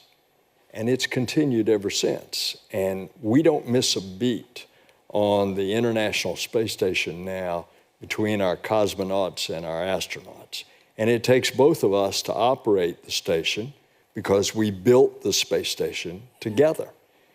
So look at that. Yeah. That's an incredible irony in politics, that you can have that kind of relationship when your politics on the face of the earth differ so much. Yeah. By the way, that carries through to our activities, space activities with Russia at Moscow Mission Control and Houston Mission Control. And now we fly an American astronaut with a Russian crew, and we fly a Russian astronaut with the American crew. Right. All right, preparatory to answering your question on China. Yes. Zip. There's nothing. China just simply is not cooperative, nor are they transparent. They are very secret. And as a result, you have what you have, so that they're very good. Yeah. And in the last 10 years, they've exceptionally come forward with a lot of progress. Yeah. So they put up 3 elements of their space station, for example. And each time in their booster rocket, they did not reserve enough fuel in order to have a controlled re-entry. And therefore, it comes tumbling back through the atmosphere, and they don't share the coordinates, they don't share the information. On the second time that they did it, we thought it was going into Greece and then into Saudi Arabia. Thank goodness it went into the Indian Ocean. Yeah. Do you see any path there toward cooperation? I mean, there are even congressional roadblocks, like the Wolf Amendment, we've talked about that before, that basically just gives you another layer of bureaucracy that NASA has to go over to get congressional approval to even do anything with China in many ways. And it feels like there are roadblocks on both sides. Years ago, I hosted the first Chinese taikonaut. That's their astronaut. Yeah. As a matter of fact, I introduced him to Buzz Aldrin when he came to see me in the Senate. But we just have not had that extension of friendship. So, for example, about a year ago, I ran into the Chinese ambassador here at a Sunday morning brunch. And I said, in the conversation, he says, well, what can we do to talk? And I said, well, we're happy to do that. And I'll give you an example of something that you can do. You just returned samples from the moon. We returned samples from the moon half a century ago. We made it available to the international community. You can make that available. A year later, nothing. Yeah. It's interesting. I wonder if there is anything, I guess about the moon specifically, like there's about to be a fair bit of traffic going to and from the moon, satellites in orbit, lots of stuff, like a lot of dust being kicked up. Are there lines of communication open to discuss that kind of thing? Just the coordination of when you're launching, when you're not launching. Good point. We have had some deconfliction with China with regard to the Mars rover, with regard to the Mars orbiter. Okay. But that seems to be the only that we've had. That's interesting. Okay. So one other piece of China news that has made a lot of headlines recently, obviously, was the balloon, the surveillance balloon that was over the U.S. Where does NASA's jurisdiction end? By the way, I finally told them after you'd had all those other balloons, I said, please call them balloons. Don't call them UAPs. Oh, boy. That causes everybody to start thinking, are there aliens out there and so forth. So I can tell you what's been reported in the press.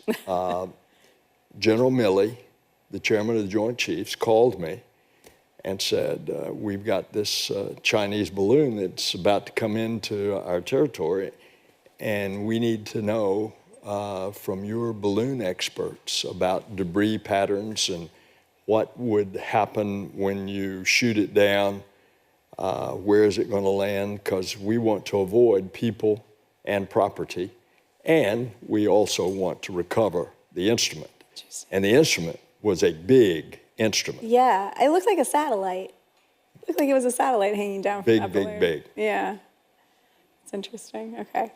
So we put them with our balloon experts, and they have since been very grateful because our balloon experts know what they're doing. I bet. I just returned from seeing our experts where they launch in the Southern Hemisphere from New Zealand. And it's amazing, these payloads that these balloons go up to 120,000 feet, and then they reside there, and the winds carry them. And these payloads are the size of a truck. Our balloons, of course, are scientific instruments that are observing up there and NASA's are, what's happening on the Earth. Yeah. So you mentioned UAPs. So I'm taking the opening. NASA decided to do a study about UAPs, about public information, make everything available to the public.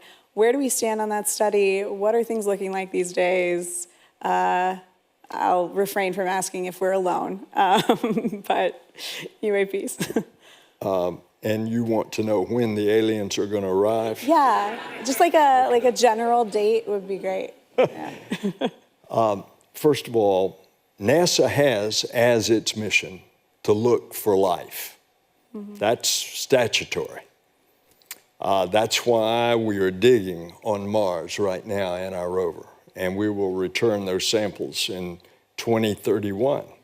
And we'll see on that dry lake bed, was there a sign of life?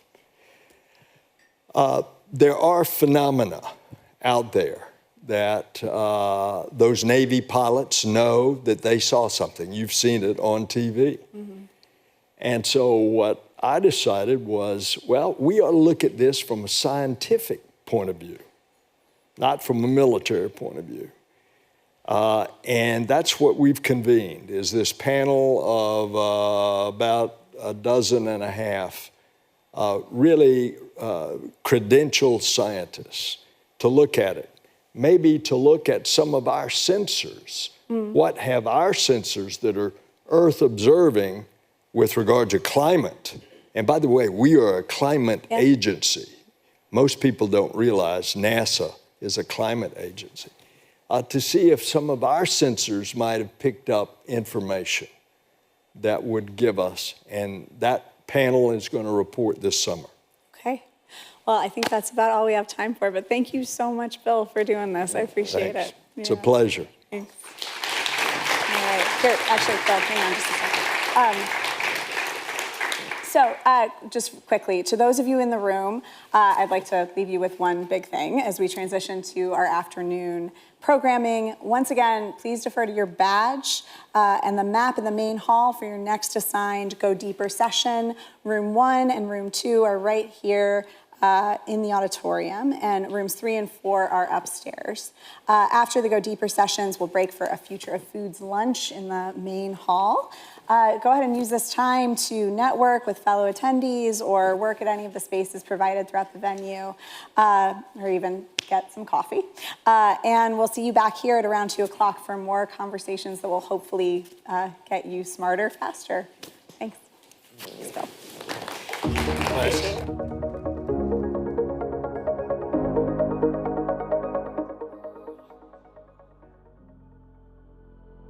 There were good times but you left me hurting.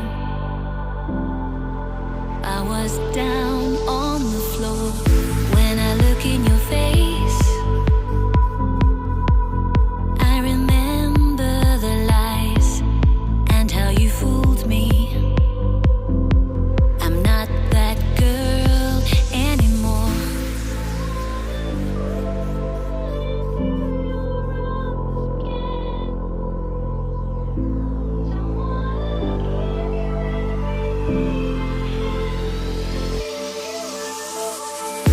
Don't wanna fall into your arms again. Don't wanna give you everything I have and see you walk away.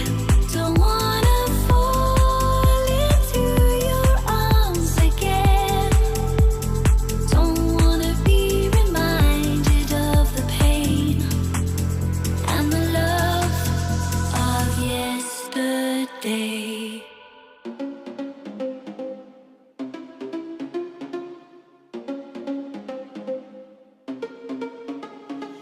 Problems. I would never thought that you could be causing these problems. It smells so bad with eyes like these diamonds. Caution. I know I should have known. Right now you're not alone.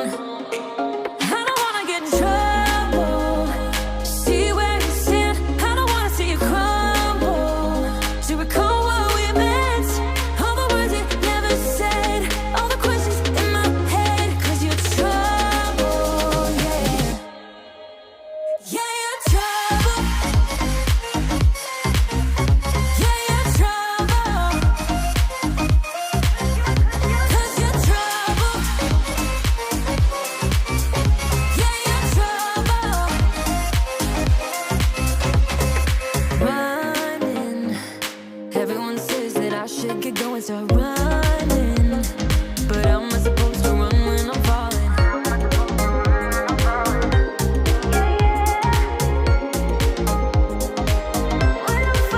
I don't wanna get in trouble. See where you stand. I don't wanna see you crumble. To recall what we meant. All the words you never said. All the questions in my head. 'Cause you're trouble, yeah. Yeah, you're trouble. Yeah, you're trouble. 'Cause you're trouble. Yeah, you're trouble. Yeah, you're trouble, trouble, trouble. Yeah, you're trouble. 'Cause you're trouble, trouble, trouble. Yeah, you're trouble. I don't wanna get in trouble. To see where you stand, I don't wanna see you crumble. To recall what we meant, all the words you never said, all the questions in my head. 'Cause you're trouble, yeah. Yeah, you're trouble. Yeah, you're trouble. 'Cause you're trouble. Yeah, you're trouble. Yeah, you're trouble, trouble, trouble. Yeah, you're trouble. 'Cause you're trouble, trouble, trouble. Yeah, you're trouble.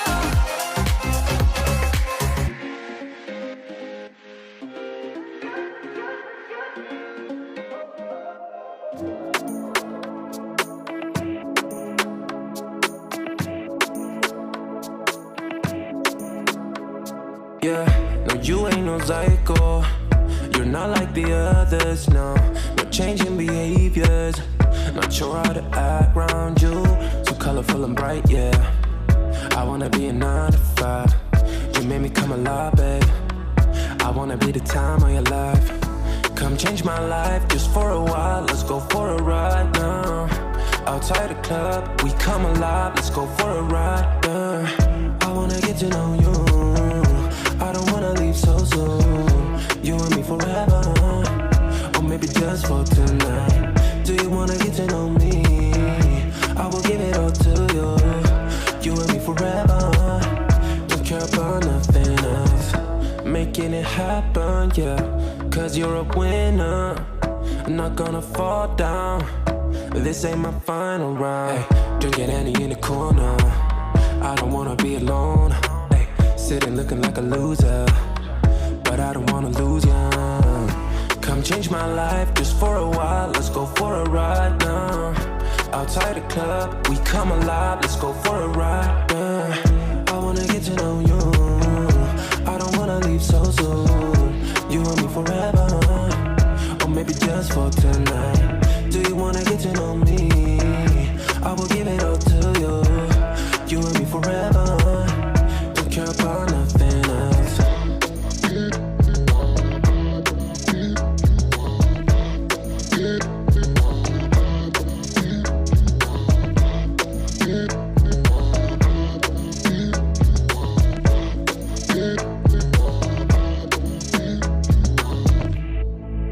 Change my life for the better, yeah.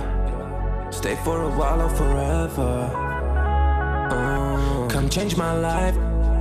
Let's go for a ride. Outside the club, we come alive. Let's go for a ride, yeah. I wanna get to know you. I don't wanna leave so soon.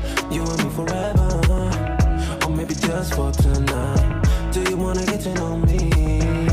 I will give it all to you. You and me forever. Don't care about nothing else.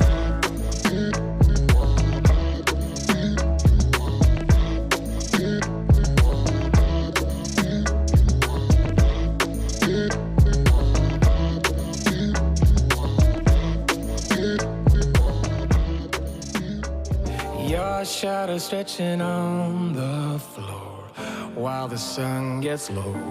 I got a feeling that the glow deep inside my core needs to breathe to flow.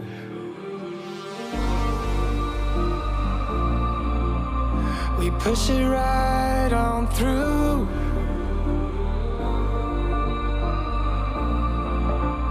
I know you need it too, because we have been working hard right from the very start. Who knew we'd get this far? But now it's time for us to stay out until it's late. We've come a long, long way, so we deserve it, mate. Call it a day and celebrate. Let's celebrate. Call it a day. Let's celebrate. Call it a day and celebrate. Let's celebrate. Call it a day. Let's celebrate. Call it a day. No obstacles that we faced did ever slow us down. We knew we'd get here, went the extra mile in every race. We are duty bound. We push it right on through.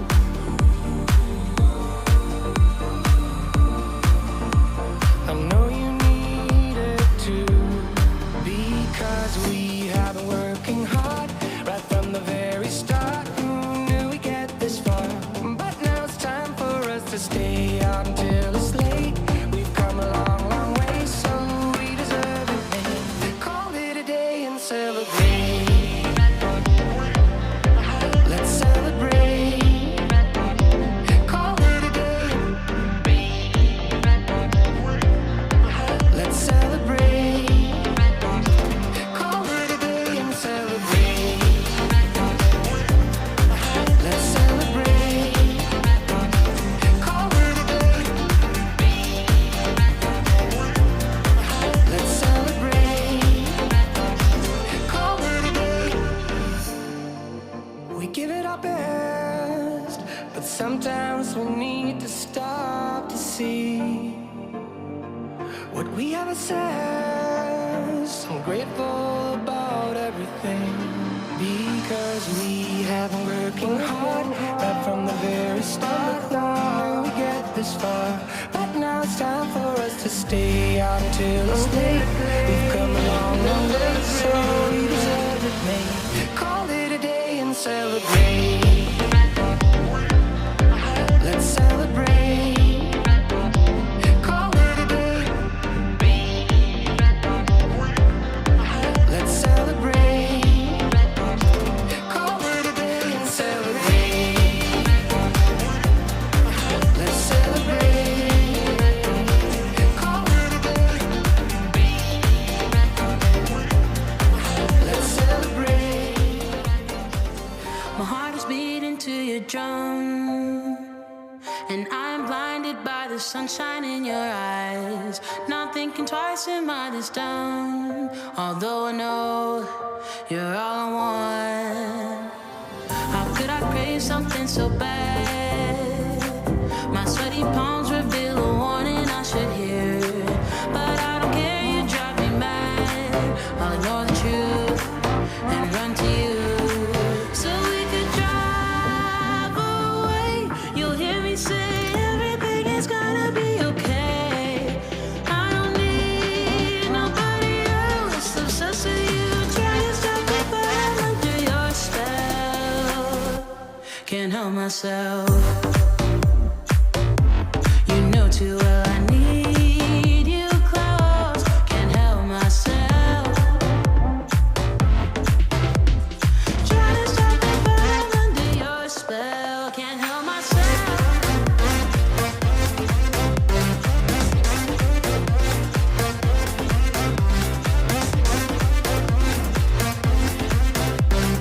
Trying to stop me, but I'm under your spell. And suddenly I'm by your side, 'cause I'm out of things to explain how I feel. It's better to enjoy the ride. I feel at home, never alone. My friends are asking me if I've left the planet, 'cause I seem high all the time. They think I'm in a film noir, but my impression is that I'm in heaven. So we could drive away. You'll hear me say everything is gonna be okay. I don't need nobody else. Obsessed with you, trying to stop me, but I'm under your spell. Can't help myself.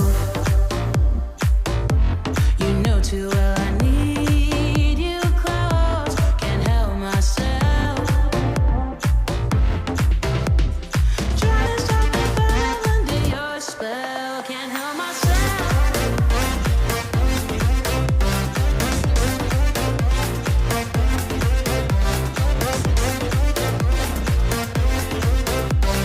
Trying to stop me, but I'm under your spell. Can't help myself.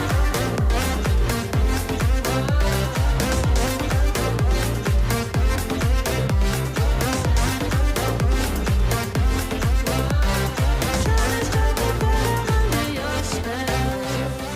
Did someone put something in my dream? The world is spinning in my head. When you hold me, it feels so soothing. You're like a story I know so well. Can't help myself. You know too well I need you close. Can't help myself. I need you. Trying to stop me, but I'm under your spell. Can't help myself. Can't help myself. Can't help myself. Can't help myself.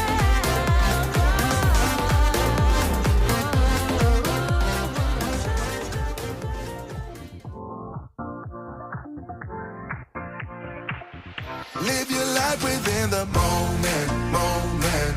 And don't go wait until the morning, morning. You never know when it is over, over. All that I know is we'll get older, older. So let us dance this night away.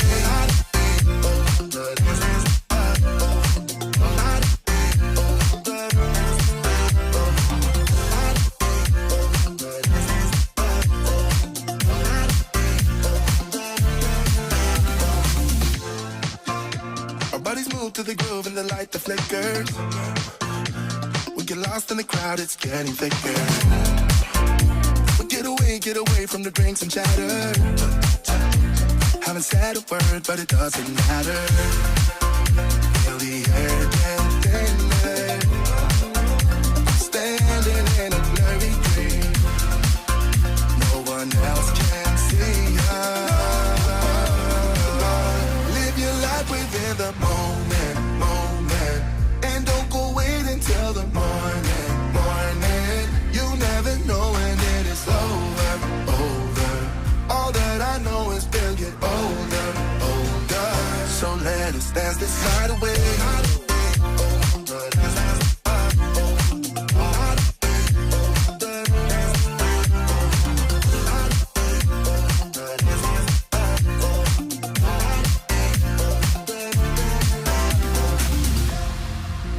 Feel the air get thinner. I'm standing in a blurry dream. No one else can see us. So let us dance this night away.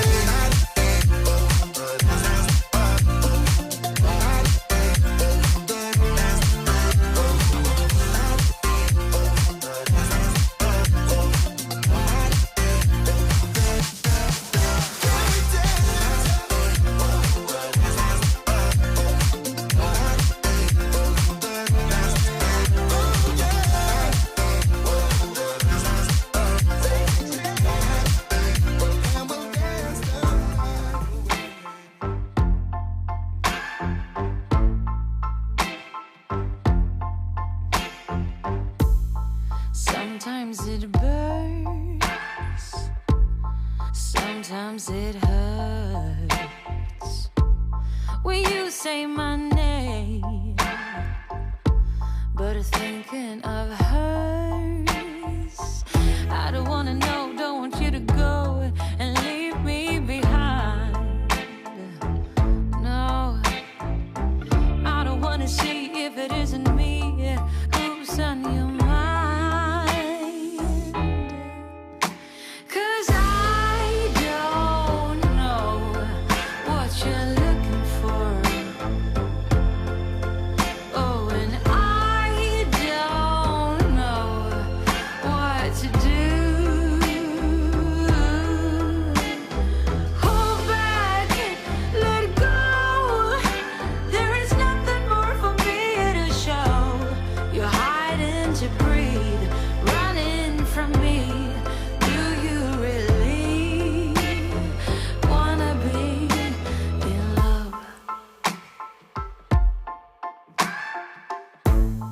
Halfway from home, I picked up my phone. I stared at your face, but it's not your tone. Saying oh hello, who are you to call me late in the night? She says, I just called to say that it's here with me and not where he might be. 'Cause I don't know what you're looking for. Oh, and I don't know what to do. Hold back, let it go. There is nothing more for me to show. You're hiding to breathe.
how hard my life would treat me, I'd always get right back up, never worry.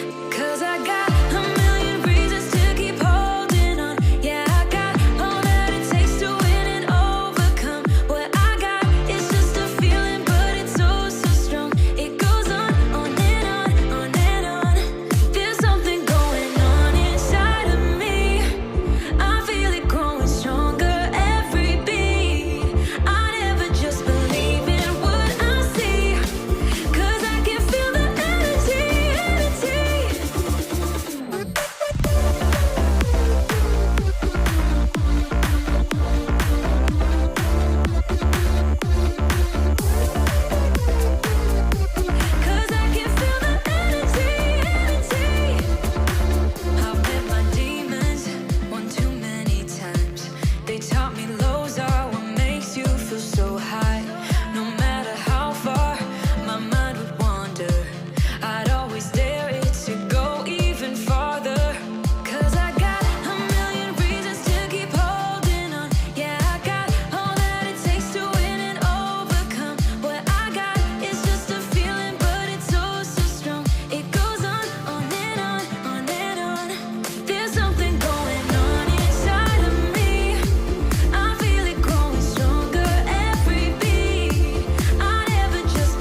what you're doing, making me feel like I'm falling.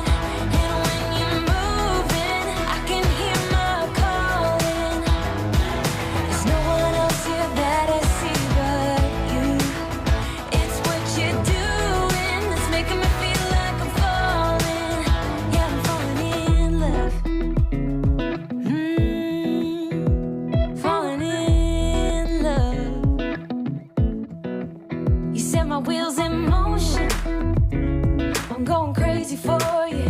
I feel like the ocean. I can see you want this too. Cause you've been looking at me all night, trying to figure me out. I just wanna let you know. And I ain't playing no games, baby, you won't change. I only want you. I wanna kiss you before the sun goes down. It's what you're doing, making me feel like I'm falling. And when you're moving, I can hear my calling. There's no one else here that I see but you. It's what you're doing that's making me feel like I'm falling. Yeah, I'm falling in love. Yeah, I'm falling in love.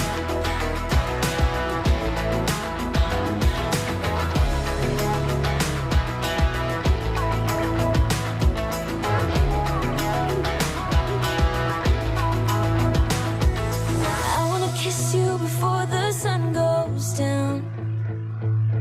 I wanna kiss you before the sun goes down. It's what you're doing, making me feel like I'm falling. And when you're moving, I can hear my calling. There's no one else here that I see but you. It's what you're doing that's making me feel like I'm falling. Yeah, I'm falling in love. Yeah, I'm falling in love. Yeah, I'm falling in love. Yeah, I'm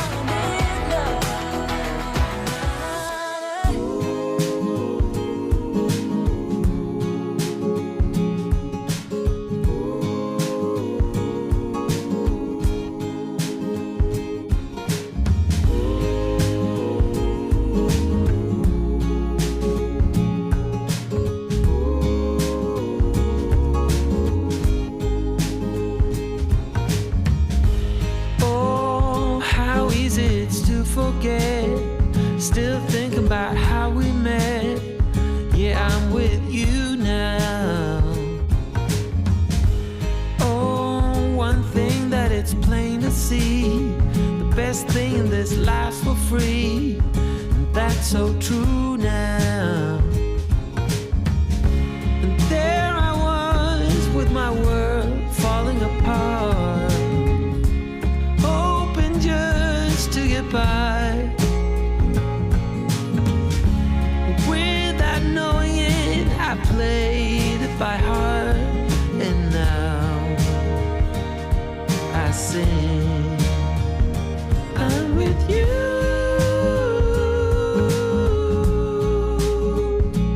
I'm with you.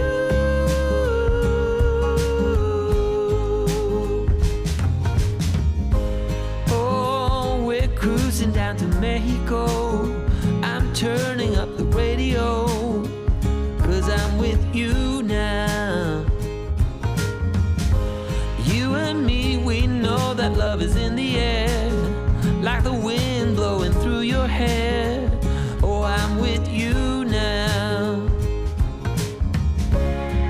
I was waiting for the summer to end, thinking about the good times that we had.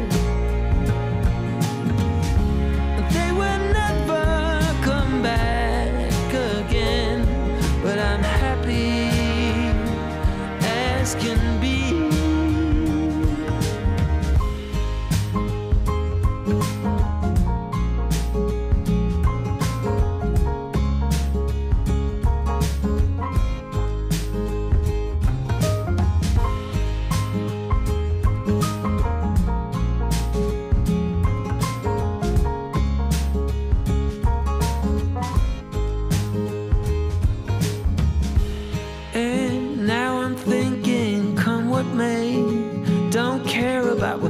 say when I'm with you now. Through the autumn and the winter snow, keep telling all the friends we know that I'm with you now. Remember when my world was falling apart, and hoping just to get by. Without knowing it, I still play it by heart and sing. I'm with you.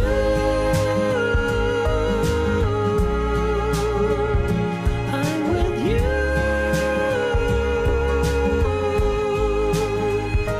I'm with you.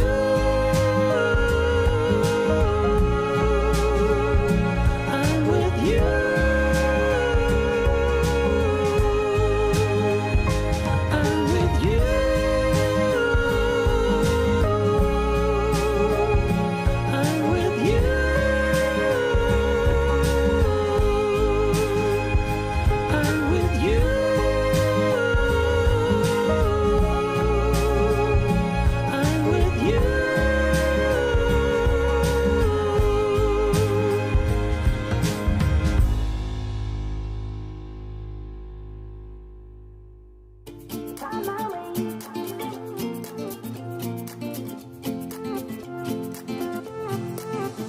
A new place, a new home for a while. Let me feel alive. Nothing to hold me back. Take my time, just enjoy the ride. A new man passing by. Life is good, best I've ever felt. Get me up, somewhere new, somewhere I can find myself. Oh, I feel so alive. As I reach out to the sky. I found my way. I was in the dark against it all, but made it through the day. Cause I found my way. In bad times, I know I'll be okay. Cause I found my way.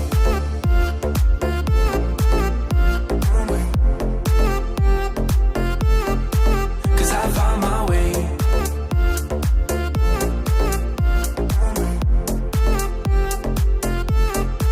Cause I found my way. My way. My way. My way. My way. Cause I found my way.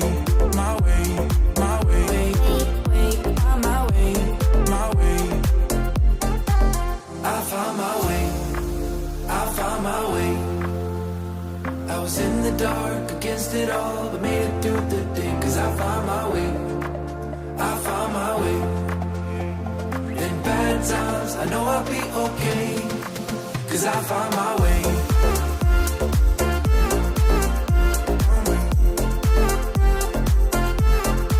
Cause I found my way.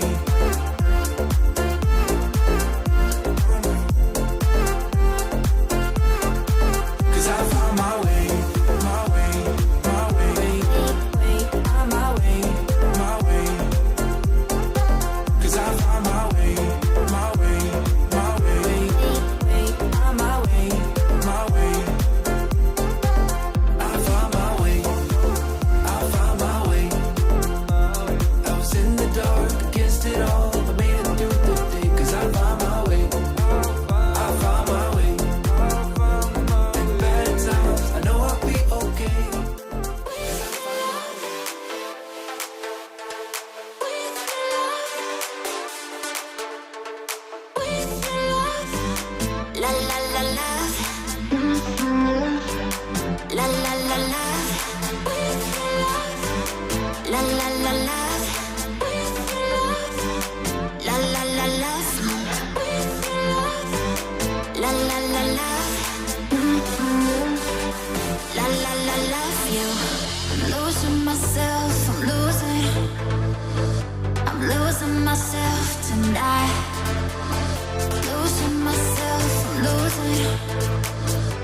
losing myself tonight. With your love, la la la love. With your love, la la la love you. With your love, la la la love. La la la love you.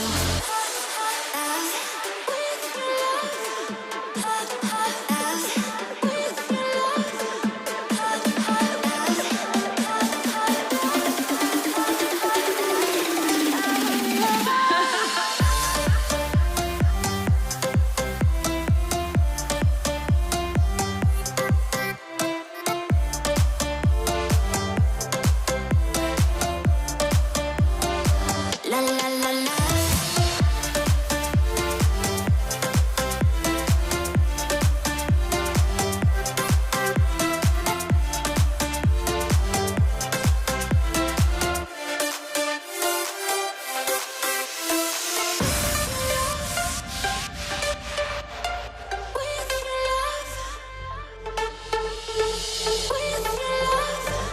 La la la la.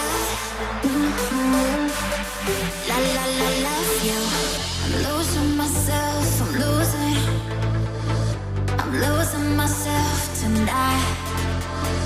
Losing myself,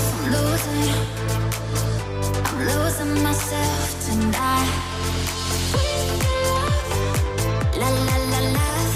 With your love, la la la love you. With your love, la la la love. La la la love you.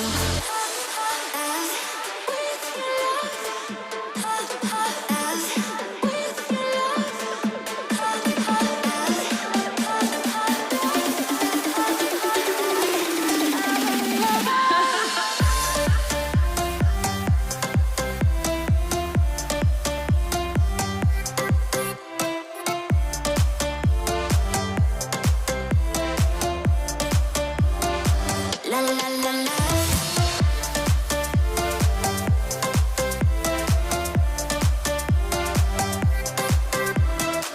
I'm losing myself, I'm losing myself tonight.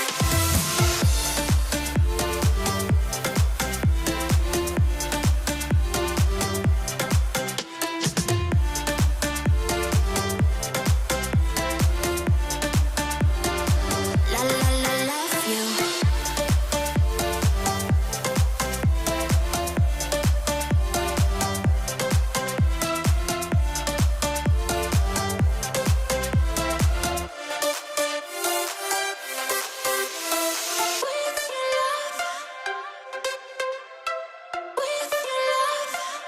La la la la. Just one glass in, you're already on my mind. When it gets late, I always realize that I need you.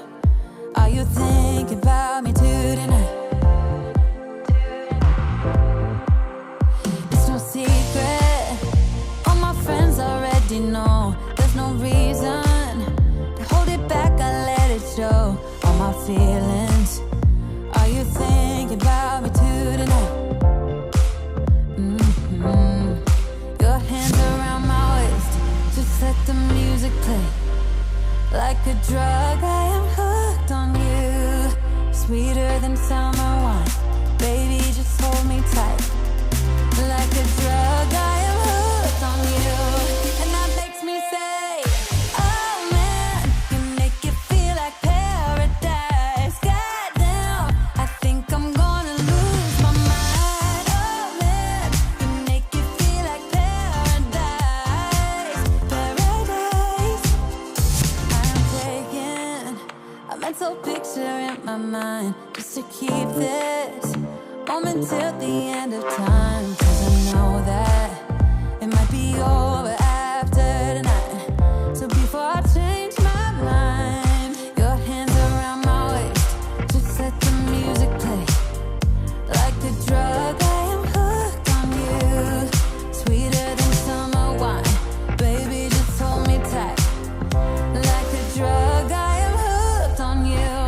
And that makes me say, oh man, you make it feel like paradise.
There's a million of those who won't let us be, but they're not gonna see me bleed. Cause baby, I got you.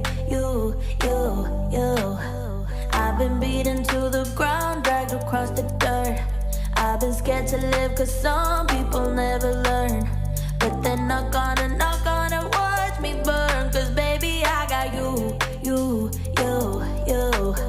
Here's to new beginnings and a better life. Here's to dancing underneath the disco lights. They can try but they can never take me down. Ooh, cause I'm not afraid, I'm not afraid, I'm not afraid to love, not afraid to love you.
We've been so divided. Loving you comes easy without even trying. Sometimes I just wanna hold you. I try to divulge it. Ways I'm feeling for you, bottled up inside it. Now the feeling's cold, lost in my emotions, frozen like the Arctic Ocean. Baby, tell me where you going. Ooh, I don't say it enough. Ooh, I don't say it enough. Never meant to make you run away with your love. Never wanna lose you, I don't say it enough.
Honey, do you see me?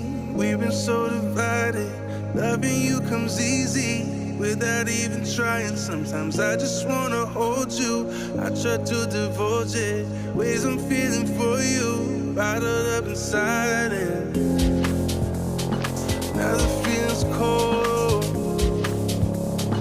lost in my emotions, frozen like the Arctic Ocean.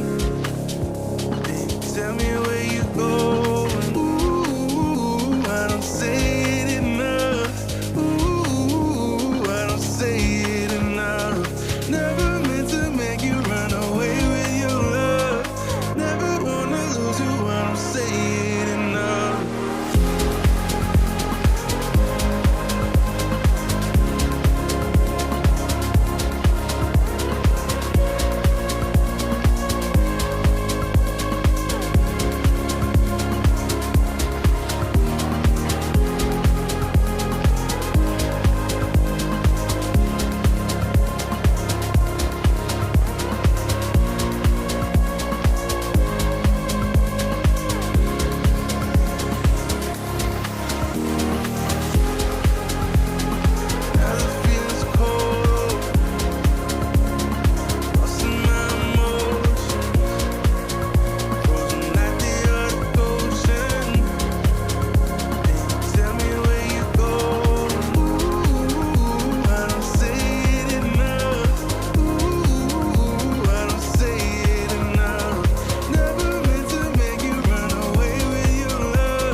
When a child is diagnosed with cancer, the last thing parents should have to worry about is how to pay for it. This is a St. Jude moment.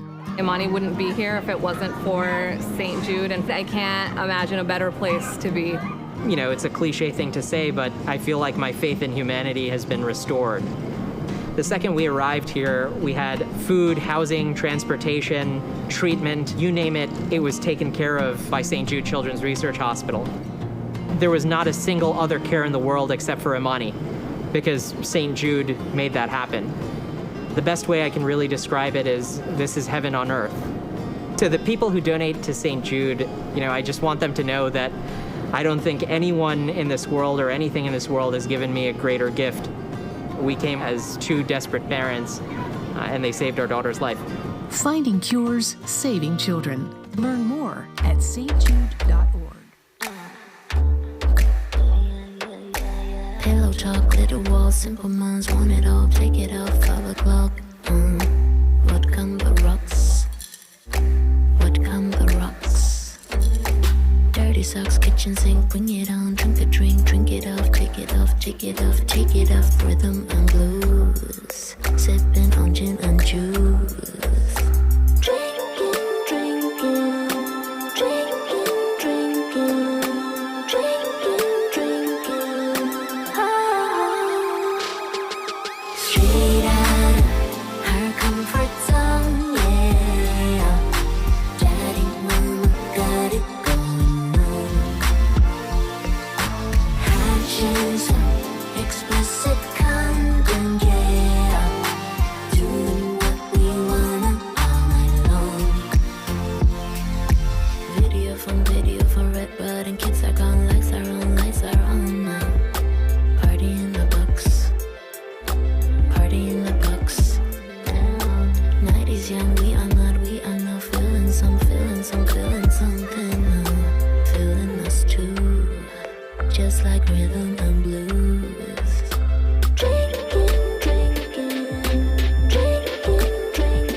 Take me out to California. Take me out to California. I feel the day is coming to an end, and my eyes are drawn to southern skies. And all the while I was trying to pretend the promised land was there beyond the great divide. But I'll be coming home soon. Yeah, I'll be coming home soon. So take me out to California, where the sun is always high, where the streets are paved with gold and no one ever gets old. I'll be longing for that day till you come and take me home. California, California, here I come. I've seen it all upon the silver screen, the happy faces and a sign upon a hill. The wine is flowing and the fields forever green, and all your hopes and dreams will always be fulfilled. So I'll be coming real soon. Yeah, I'll be coming real soon. So take me out to California, where the sun is always high, where the streets are paved with gold and no one ever gets old. I'll be longing for that day till you come and take me home. California, California, here I come.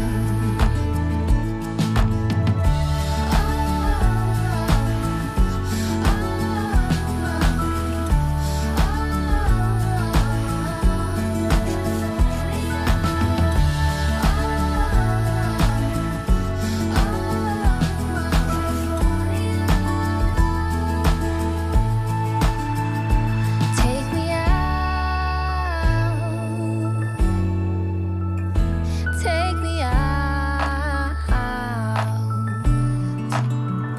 So take me out to California, where the sun is always high, where the streets are paved with gold and no one ever gets old. I'll be longing for that day till you come and take me home. California, California, here I come. Yeah. Yeah. Shit is out there, we like to party. Listen up, yeah, it's time to start it. And I know you got it. You with me, let's rock this party. All the girls on the side say, and all my fellas on the side say, tonight we're gonna fly high to the skies, 'cause we're gonna have a taste of the good life. Here we go, here we go, here we go up. We're gonna rock this club till it blows up. Yeah, we're gonna live a good life. Yeah, we're gonna do it all night. Tonight, we're gonna live the good life. Alright, let's go and live the good life, the good life. Tonight, we're gonna live the good life. Alright, let's go and live the good life, the good life. Tonight, we're gonna live the good life. Alright, let's go and live the good life, the good life. Tonight, we're gonna live the good life. Alright, let's go and live the good life, the good life. I saw you when you passed me by, girl. Listen, baby, it ain't no lie, girl. And I can't deny that your sexy little booty caught my eye, girl. Listen, you don't have to be the shy, girl. I'm not a player, no, I'm not the guy, girl. Listen, yeah, I know that we could fly up in the sky. A place we could try, girl. Yeah, you know that I've been around this time, look up and down for some to play with. Yeah, I know I finally found you, girl. I know I found you, girl. You got me. We're gonna live the good life. Alright, let's go and live the good life, the good life. Tonight,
Cling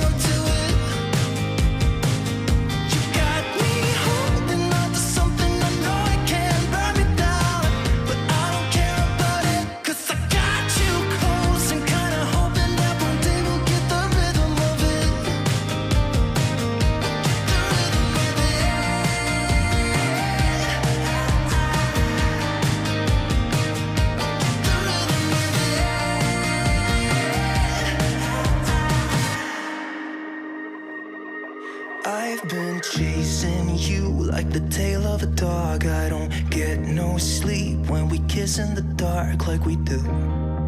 I just love the way it feels. Yeah, I know it's bad, but I can't resist. When I look in your eyes, I don't know what is real. All I know is that I could go anywhere, anywhere, as long as you're with me. Oh, I'm drunk and I know it, but I got you close and kinda hoping that one day we'll get the rhythm of it. Yeah, 'cause no one knows if we're just jumping out the window, trying to cling on to it. You got me holding on to something I know I can burn me down, but I don't care about it, 'cause I got you close and kinda hoping that one day we'll get the rhythm of it.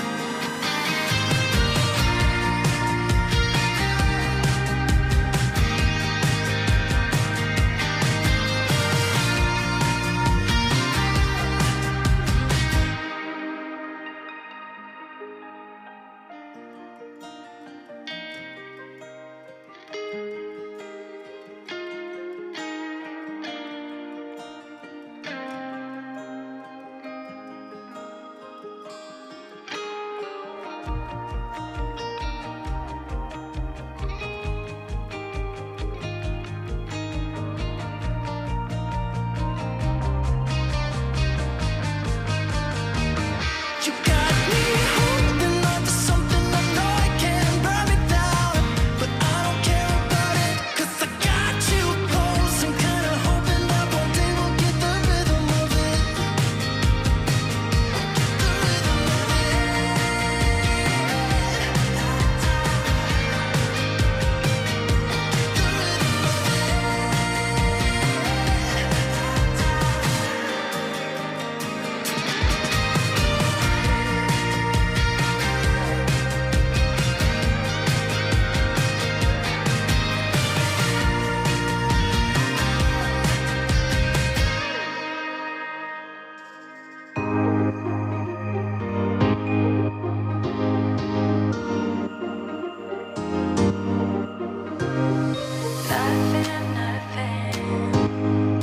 We don't talk about nothing no more. Nothing, nothing. We don't talk about nothing no more. Nothing, nothing. We don't talk about nothing no more. Nothing, nothing. We don't talk about nothing no more. Feels like I've been doing way too much, babe. Feels like I've been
when I saw you again. I knew I wanted you, but I had to hide it. I had to hide it. 'Cause I have grown strong without you around. I've just gotta fight it. I don't wanna go back there. Don't wanna fall into your arms again. Don't wanna give you everything I have and see you walk away. Don't wanna fall into your arms again. Don't wanna be reminded of the pain and the love of yesterday.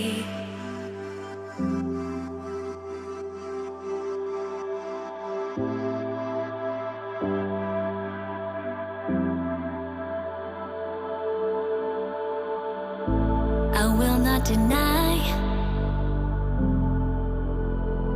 there were good times, but you left me hurting.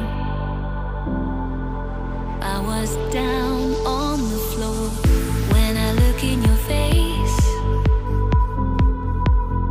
I remember the lies and how you fooled me. I'm not that girl anymore.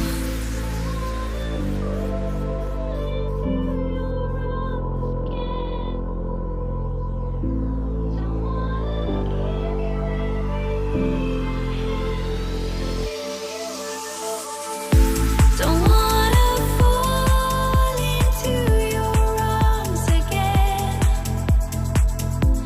Don't wanna give you everything I have and see you walk away.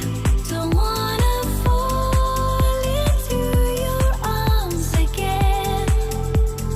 Don't wanna be reminded of the pain and the love of yesterday.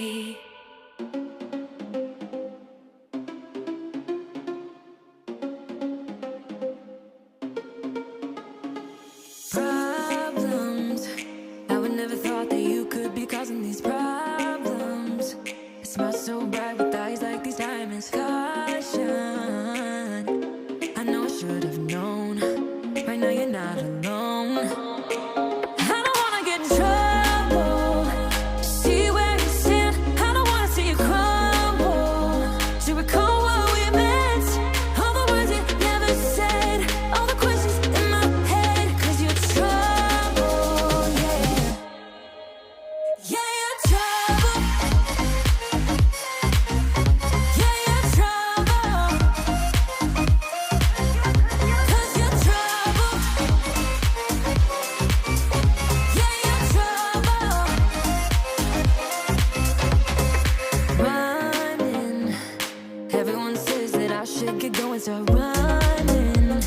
But how am I supposed to run when I'm falling?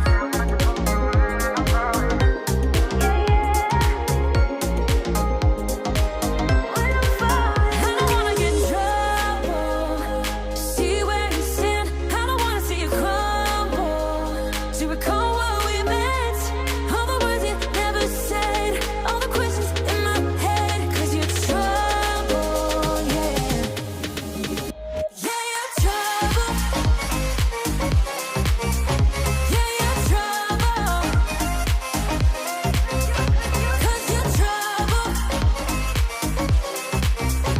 Yeah, you're trouble. Yeah, you're trouble, trouble.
Yeah, no, you ain't no psycho. You're not like the others, no. No changing behaviors. Not sure how to act around you. So colorful and bright, yeah. I wanna be a 9 to 5. You made me come alive, babe. I wanna be the time of your life. Come change my life just for a while. Let's go for a ride now. Outside the club, we come alive. Let's go for a ride now. I wanna get to know you. I don't wanna leave so soon. You and me forever, or maybe just for tonight. Do you wanna get to know me? I will give it all to you. You and me forever. Don't care about nothing else. Making it happen, yeah. Cause you're a winner. I'm not gonna fall down. This ain't my final round. Hey, drinking Annie in the corner. I don't wanna be alone. Hey, sitting looking like a loser. But I don't wanna lose ya. Come change my life just for a while. Let's go for a ride now. Outside the club, we come alive. Let's go for a ride now. I wanna get to know you. I don't wanna leave so soon. You and me forever, or maybe just for tonight. Do you wanna get to know me? I will give it all to you. You and me forever. Don't care about nothing else.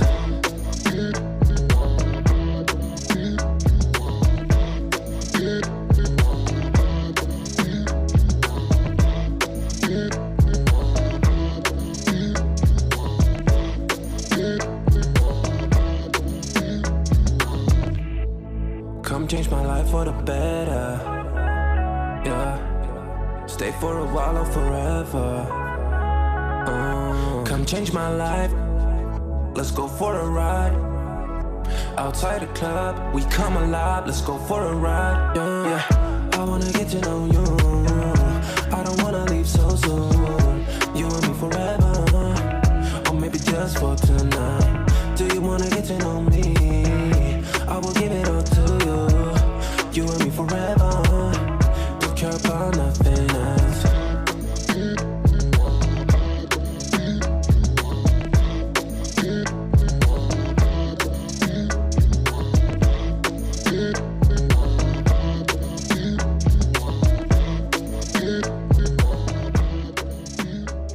Your shadow stretching on the floor while the sun gets low. I got a feeling that the glow deep inside my core needs to breathe to flow.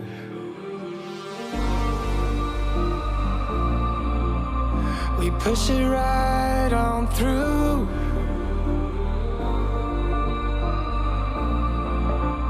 I know you need it too, because we have been working hard right from the very start. Who knew we'd get this far? But now it's time for us to stay out until it's late. We've come a long, long way, so we deserve it, mate. Call it a day and celebrate. Let's celebrate. Call it a day. Let's celebrate. Call it a day and celebrate. Let's celebrate. Call it a day.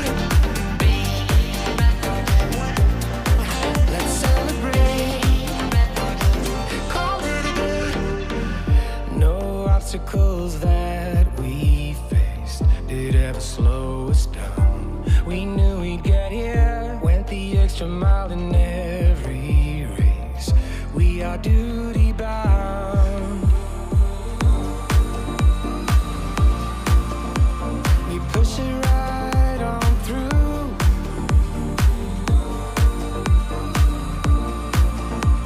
I know you need it too, because we have been working hard right from the very start. Who knew we'd get this far?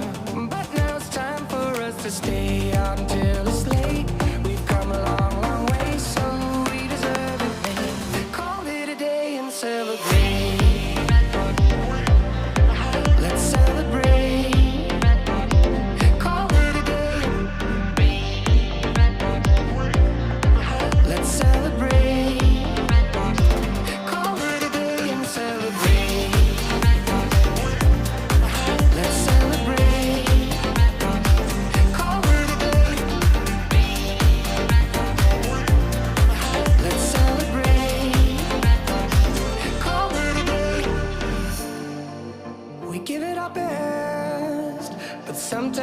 don't need to stop to see what we have ourselves. I'm grateful about everything because we have been working hard right from the very start. Who knew we'd get this far? But now it's time for us to stay out until it's late. We've come a long, long way, so we deserve it, mate. Call it a day and celebrate. Let's celebrate. Call it a day. Let's celebrate. Call it a day and celebrate. Let's celebrate. Call it a day. Let's celebrate. My heart is beating to your drum, and I'm blinded by the sunshine in your eyes. Not thinking twice, am I this dumb? Although I know you're all I want. How could I crave something so bad?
Returning to the stage for another View from the Top segment, please welcome back Axios publisher Nicholas Johnston.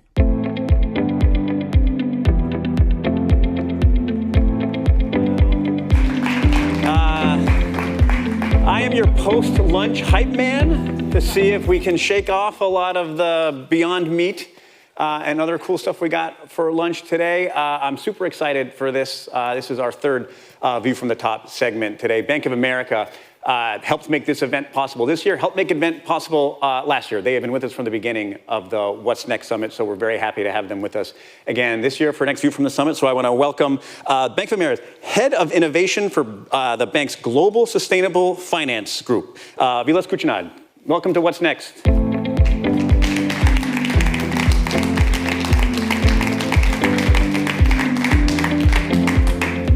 Welcome. Thank you, Nick. Hope you had a good lunch. What wasn't great about it? Very futuristic lunch. Yeah. You are head of innovation at Bank of America for this group. You are the first head of innovation for this group. Tell us what it's like to be the first person in this role and why it exists. Sure. So the bank has always had a focus on sustainability and sustainable finance. And, you know, our first environmental business initiative was decades ago that we launched. But 3 years ago, this team was formed, run by Karen Fang globally across all of our different focus areas. And I came on to run innovation with the view that, you know, wind, solar still need to be developed. Existing technologies still need to be developed. But there are also a lot of technologies that need to scale. And for the bank, you know, we wanted to focus on how do we support those technologies that need to scale. So hydrogen, carbon capture, renewable fuels, you know, sustainable aviation fuel, which was mentioned this morning. And we really wanted to think about how do we help mobilize and deploy capital? Because in 2021, we made a pledge to mobilize and deploy $1.5 trillion of sustainable finance.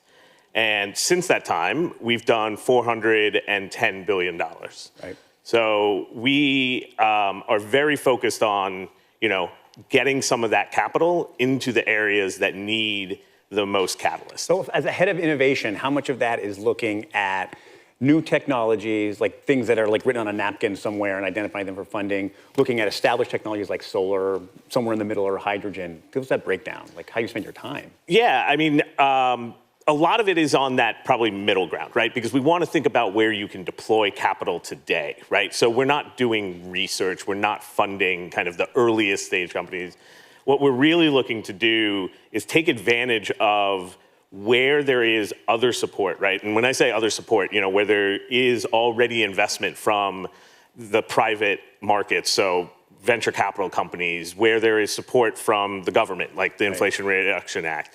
So, that's where we're spending the majority of our time. It's where that infusion can really take it to scale. Exactly, right. Take it to the next level. Yeah, when you think about wind and solar, which you brought up, right, 12 years ago, 10, 12 years ago, it took 10, 12 years to get it to price parity or better. What we'd like to do is find the technologies that are being deployed today and say, let's accelerate that and make it take 5 years, right, to bring it down and reduce that green premium. You mentioned the Inflation Reduction Act. That's a big deal in your world. Can you how did that change exactly what you're talking about? Yeah, I think it's a big deal for all of us, right? Not just, kind of financial companies and investors. For us, it really, did two things. One, it made interest kind of shift from a lot of these technologies from Europe to the US, right? Because now you have incentives in the US. And so, there's been talk about this earlier today as well about sticks and carrots. And Europe having more sticks in terms of regulations that companies have to meet. Right. And in the US, you've got carrots. And so, those carrots are incentives, right? Tax incentives mostly.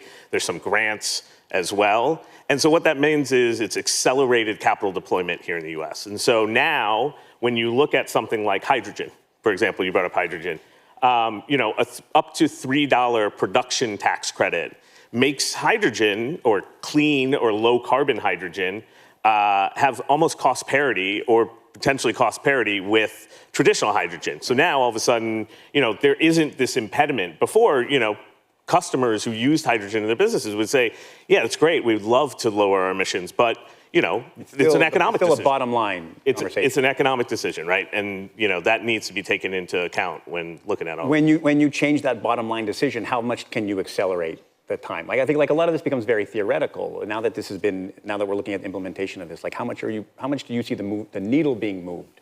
Yeah, I think, look, there's the main challenge is still that it takes a while to, so to speak, get steel in the ground, right? And so, but the investment decisions are accelerating, right? So in project finance especially, we talk about final investment decision. What is that? That's when, kind of the sponsors, the equity say, hey, we should move forward with this. This is a business that works and the economics work behind it.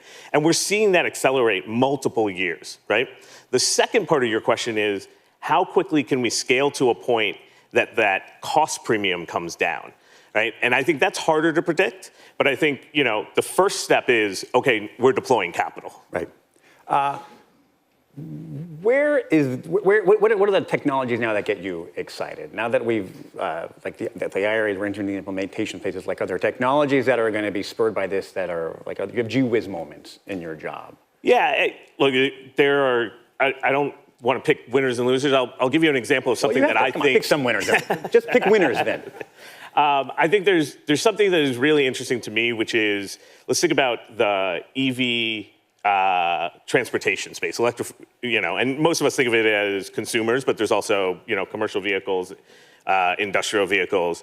But not only is that being accelerated with incentives, but the incentive is conditioned on sourcing through US supply chains, right? And making a domestic supply chain for batteries, right?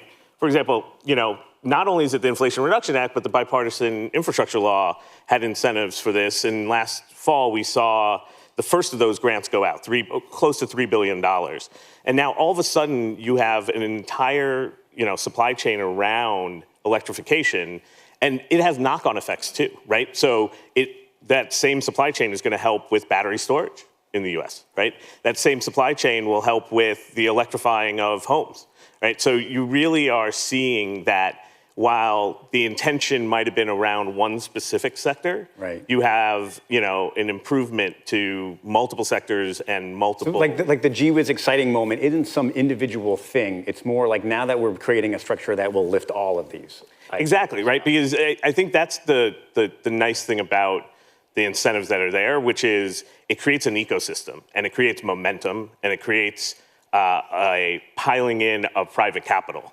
And so you have not just, oh, okay, we picked this technology as the winner that is going to support, right? We need it across existing technologies. We need it across new technologies. And, eventually when those new technologies become, existing technologies, so to speak, that's when you're going to have the innovation in the next area. Right. But built from that platform until things exist. I like the word ecosystem that you used here, particularly even legislatively. There hasn't been one piece of legislation. There's been a number of things that have addressed that. How does that in totality impact, I think, the broader financing model as far as where are private markets and you step in? How much of it is public markets? What are the other pieces of this? Yeah, I mean, if you really think about, where it starts with, I think it still starts with private capital, right? At the end of the day. And that is going to be in the venture capital world, in the private equity world. I think they are seeing tailwinds. They're saying, okay, we can invest in these companies at an earlier stage because we know there's support for them. And, it's a combination really, right? It's private capital, private equity capital at the earliest stages. It's monetizing some of the tax credits and making sure that, the value for them can be shared with the companies and with investors and with end users of their products. And then it's bringing in, kind of the bank capital and the other types of financial capital that are a little bit de-risked, so to speak, and your traditional debt players even, right? And so it's a lot of working together across these different types of... What's next? Usually when I'm up here on stage in Washington, D.C., it's an opportunity to tell policymakers to do a thing. It seems like they did a thing on this. So in whose court is the ball now? I think it's in two people's court, or two groups' court. One, it's in the private sector's court to take advantage of this and, put in the capital and support. The other one, and there was an earlier session today, and I feel like a little of my thunder was stolen on the answer to this question, but it's about education and awareness, right? Because so much of what we're talking about, what you and I just discussed, is about these large industrial sectors. But another thing that the IRA did, and actually some of the other legislation recently, has a lot to do with consumers. And, the availability of incentives to, put a heat pump in your house instead of a gas-fired furnace, to do energy efficiency upgrades, whether it's windows or insulation. All of that is going to actually really drive this change that we're seeking to have. So this one is less of a telling Congress to do a thing, and now it's on us. Yeah, and act on the framework that they've given to us. Look, I think awareness and education is one of the most important things. So people realize these incentives are there. So whether it is the large sponsor-backed company or just down to you and me realizing what we can do in our own lives. All right, we're almost out of time. I want to end on one fun thing. It feels weird to ask a banker what concert he went to last time. I'm supposed to ask you a story about Beyond Meat? So, leave it hanging out there. During the pandemic, I decided to try Beyond Meat, and my wife and I ordered from a restaurant. We live in New York City, and when it came, it wasn't labeled, and we had to alternate the burgers, one being a regular burger, one being a Beyond Meat burger. Was that good? It was that good. So, I mean, not to plug one particular, product, but for me, I was impressed that I couldn't actually tell. I don't want to plug a product either, but I think I ate one at lunch, and it was pretty good also. So now we're over time plugging Beyond. Thanks so much. Thank you, Nick. Appreciate it.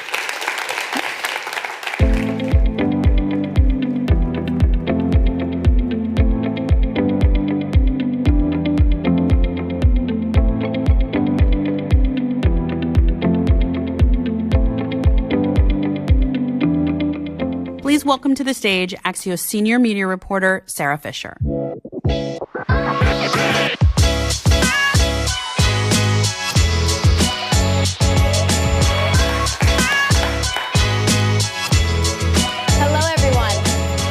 Thank you so much again for joining us today. Our next guest is going to be talking to us about what's next, both for the future of play and the future of work. Please welcome Anjali Sood, the CEO of Vimeo. Hi,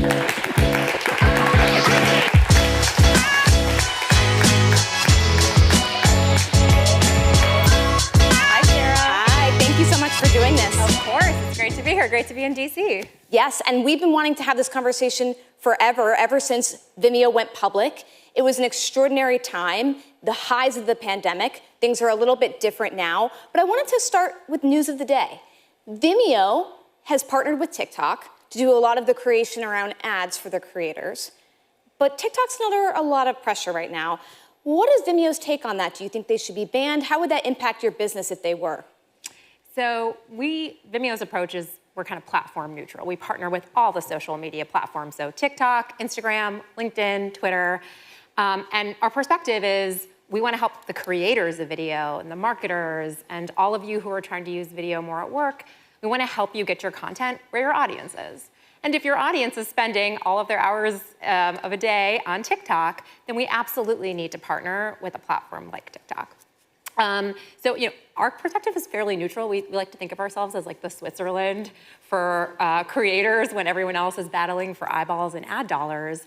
And so, you'll see us continue to partner with TikTok and any other social platform where audiences are. And I'll just say this, I think we will be prepared for any evolution of which social media platforms are out there. And I have a hypothesis, I think about my kids now and I'm like, by the time they're older, what platforms are they going to be on? Who knows? They're probably going to look a little bit different than the ones today. And so our job at Vimeo is to make sure we're thinking ahead and building the right tools that work with all of these platforms. Fascinating that you are Switzerland when it comes to working with the social media platforms, because Vimeo used to compete with the likes of YouTube especially. Walk us through the evolution of being a social platform to now being more of an enterprise business solution. Why did you make that jump? Yeah, so it's interesting. Yeah, YouTube has, for over a decade was Vimeo's #1 competitor. We were kind of known as the indie ad-free version of YouTube. And now they're one of our biggest partners. We help creators and marketers create content, and we actually help them natively publish and share that content on YouTube. And so it has been quite an adjustment. And in our case, I think it's, when we looked at the ecosystem, this was about 6-7 years ago, we just developed a hypothesis that the same thing that was happening in our personal lives, the TikTokification, we're all constantly creating content and communicating using video, that the same thing was gonna happen at work. That every company was gonna start using video to train employees, to engage and communicate with employees. And so we just saw this really big, interesting market opportunity where there really wasn't tools and software that was designed to help any employee create high-quality content, share high-quality content. And so we saw that opportunity, and we felt like Vimeo was uniquely positioned to serve it because we didn't make money from advertising. Because if you're ad-based, you need to keep eyeballs and audience on your platform. But if you're subscription or SaaS-based, which is what Vimeo is, then we actually have every incentive to help you get your content off Vimeo. And so ultimately, that's kind of how we came up with this sort of strategy of, we'll be the Switzerland, we'll sort of be the mission control or home for people to create content, get it out there, and we'll move our business model to be more like enterprise software. In moving your business model, you were able to scale very quickly. Vimeo was valued at $10 billion when you IPO'd in May 2021, but things have changed. I was looking this morning, your stock is down to about $3 from 56. Your market cap is about $600 million. That's less than 10x what it was when you went public. Do you regret going public? It's a great question. Definitely regret the timing. It was a tough, we really came out right at the peak of the pandemic. But ultimately, I genuinely mean this when I say I think of the value we're creating not in days or quarters, but in years. And I think if you look at the market for video, it probably feels now like we're using video more at work, but really all we're doing is meetings. And if you actually think about so much of your communication, documentation, emails, Slack threads, where it could be so much more human and visual and connected and engaging with video, I think we're super early. So ultimately, I try not to sweat the sort of undulations of the stock. I do think deeply about how do we make sure Vimeo is winning and gaining share and growing sustainably and profitably in that market. And for us, it comes down to, are we building the right products that people will use and that will make video dramatically easier at work? Are we proving the return on investment so that when you use video, your employees are more engaged, or someone absorbs a communication more easily, or from a marketing perspective, you're able to sell and market something better? And that's really what we've been focused on. And I will say this, being in the public markets, it does force a level of rigor and discipline. That's not a bad thing. As long as you can be appropriately long-term oriented, and I think we've been working hard to strike that right balance, then the sort of rigor and discipline can actually be really healthy, particularly in an environment like this. So going back to the idea about being sustainable and profitable, do you think Vimeo will be profitable for the full year of 2023? Well, we shared that we were profitable for the last 2 quarters on an adjusted EBITDA basis, free cash flow positive. We have, nearly $300 million of cash on our balance sheet, so very, very stable. And we've certainly guided that we expect it to be profitable on an adjusted EBITDA basis. I also think the real question is are you growing efficiently? Right? Is every sort of dollar of growth really truly as efficient as it can be? I think we, like most companies, particularly in software, are still on that journey. And so, I think we will post good profitability metrics, but I would say we're still on a multi-year journey to truly be the most efficient business we can be with our capital. Let's talk about that journey, because in moving from being a creator platform for individuals over now more so to having your business reflect enterprise and corporations, you have to sort of straddle this interesting clientele of some very, very small businesses, some very large ones. Do you think you're ever going to go to a point where you drop off some of the individual creators and just focus on big enterprise businesses that are more lucrative, or do you want to continue to serve this very small creator? I don't think we'll ever get to that point. That's not our strategy. And I'll explain a little bit why. So it's true that today, if you look at our revenue and where most of our growth is coming from, it is coming from the largest companies in the world adopting video and using Vimeo. Companies like American Airlines or Coca-Cola or Deloitte are all using video and Vimeo for work. If you look, though, at those enterprise customers, the vast majority actually, somebody starts for free on the Vimeo platform. So it'll be, a creative producer or a social media manager. Somebody is experiencing and trying video and trying Vimeo through our free platform.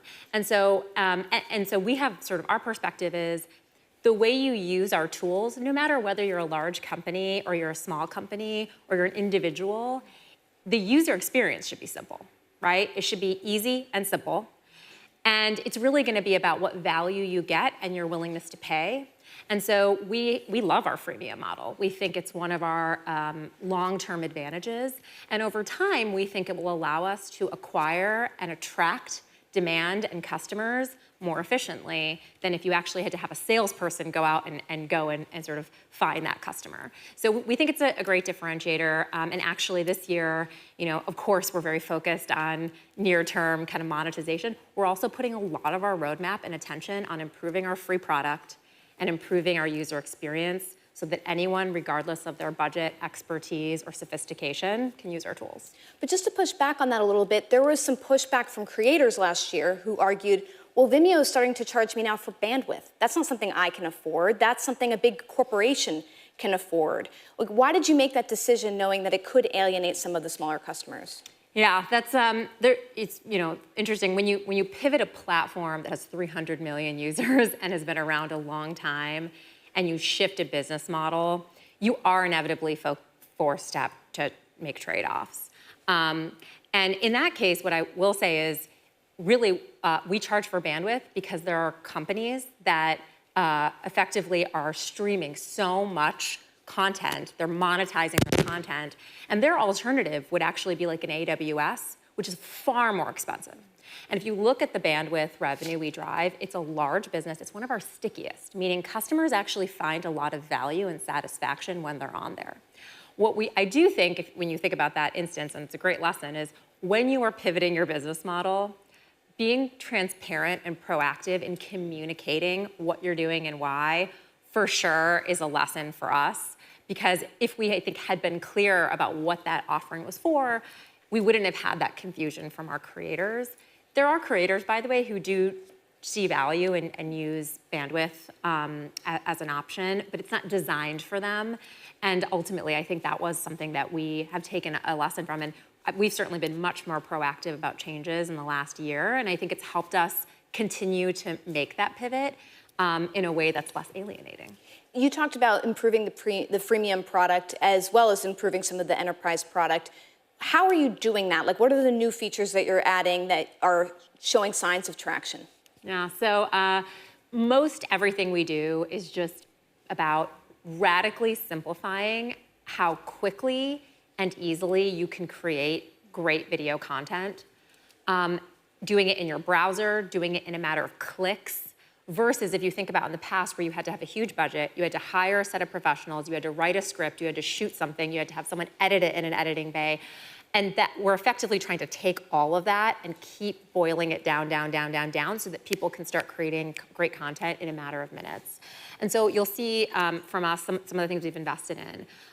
Everyone is live streaming events and town halls now, right? And actually, if you think about this event, there's a whole production crew, there's a ton of equipment backstage, making sure you can switch scenes and add graphics and do all. We're effectively creating all of that in a browser version so that it's super easy for literally anyone to stage and pull off a high production live event. Another example is using machine learning and AI to make it way easier to edit videos. So something you'll be seeing coming from Vimeo soon is, say you record a video, we'll automatically create a transcript of that video, and then you can edit the transcript like a Google Doc, and the video will edit immediately after that. So great example, we could take this recording of me, and every time I say or ah or like, which I sometimes do, the recording can remove that in clicks. And so those are some of the capabilities that you'll see Vimeo start to do. And then maybe a third one that's worth calling out is we've also realized that the UX for video is super outdated. If we all just take a giant step back, we're spending hours every day just sitting there kind of with a rectangle box and a chat. That's video right now. It's not actually designed so that you can feel the sentiment of an audience or feel connected like you could in person. So you'll also see us make some sort of big bets in UX to try and just make video feel more human and connected than it has historically. Can we go back to the AI thing? Because even though I can see a positive use case like the one that you laid out, I can see a lot of bad actors using this to manipulate editorial conversations, to manipulate news events, to make it seem like they said something, but in reality, they just used your quick AI tool to filter something out. Are you worried about how are you going to police those use cases for misinformation and things like that? I mean, I think similar to a lot of the concerns that have been out there around AI, for sure there's real concerns. For sure, we're going to need the right regulation, and we're going to need platforms like Vimeo and others to partner in developing the right ways to, provide safety, security, fight misinformation. By the way, we're still an open UGC platform. We've been doing that for many years, and we continue to do that. And we do quite a lot of work to make sure the content that's uploaded to Vimeo is, accurate and doesn't create real-world harm. So I think AI is absolutely opening up a whole can of worms that we have to solve.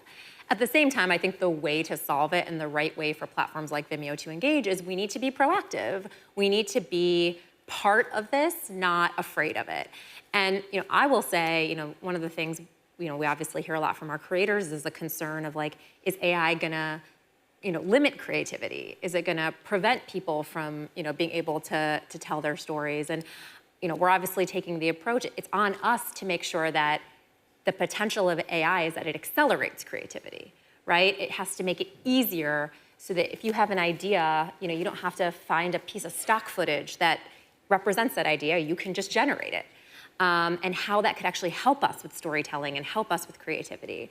So I think, we are taking a very kind of optimistic, cautiously optimistic approach, but we also recognize this is not something we're gonna solve overnight, but the best way to solve it is get in there, start building things, trying things, and be flexible and willing to partner in the right ways. It's interesting that you said that you need the right regulation, that Vimeo supports that. Right now, YouTube, who's a partner of yours, is a part of Google, which is facing a massive DOJ lawsuit against some of their advertising dominance, et cetera. Like, what do you make of the government's push right now on platforms like that? Do you agree that they should be sued? Do you think that it's harmful for the industry? What do you think? I think generally, my perspective, and I think Vimeo's perspective, and we've, I think, demonstrated this over the years, has always been a willingness and a desire to partner, to create practical, effective reform and regulations in environments like ours. We have to recognize the responsibility that we have as an open UGC platform, and we have to take that responsibility seriously. And so I'm supportive of regulations and partnering that is pragmatic and reasonable. Where it can sometimes get, I think not as productive as when it becomes more of, a stick versus a carrot, or like more of we're gonna police certain things versus find ways to create a free and open internet, to encourage competition, all of those things. So, I won't comment specifically on this other than to say, I think as a platform, Vimeo, we will continue to take a neutral approach with any partner, and we will continue to look at how we can productively, work with government. And when it comes to Vimeo as a business, taking a 100-foot level, we talked a bit about your stock and what it's like right now to trade as a public company. Vimeo has had layoffs. You laid off 11% of the company at the outset of January. You had 6% layoffs last year to account for some of the stresses in migrating to an enterprise platform and what that means to the business. Do you expect you're going to have more layoffs in 2023, or do you look out at the remainder of this year and think that you're settled and happy now with the cuts? Well, I certainly hope we don't have to do layoffs. That's obviously a last resort and never a place you want to be. And I think we are well positioned right now. We've demonstrated profitability. We have a very strong balance sheet. We have recurring sticky customers. I will also say, I think we're sort of, the pendulum has kind of swung from this idea of growth at all costs to efficiency. And I think for any leader that's going through that right now, it's a journey. These are not things that get solved in a quarter or in a week from a decision. It's culture. It's changing your DNA and looking at every single investment that you make and doing it thoughtfully. And again, I do think for Vimeo, our journey will continue on this front. We have plenty of room to go to continue to be more efficient. But I also think we're standing on a really strong foundation. We've made difficult but necessary changes. And I think we have the right team in place right now and sort of the tools to be very successful in the next few years. Like Nick, we want to end on one fun thing as well. That's what we do here at Axios.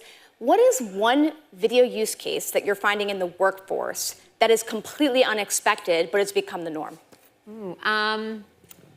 Interactive video.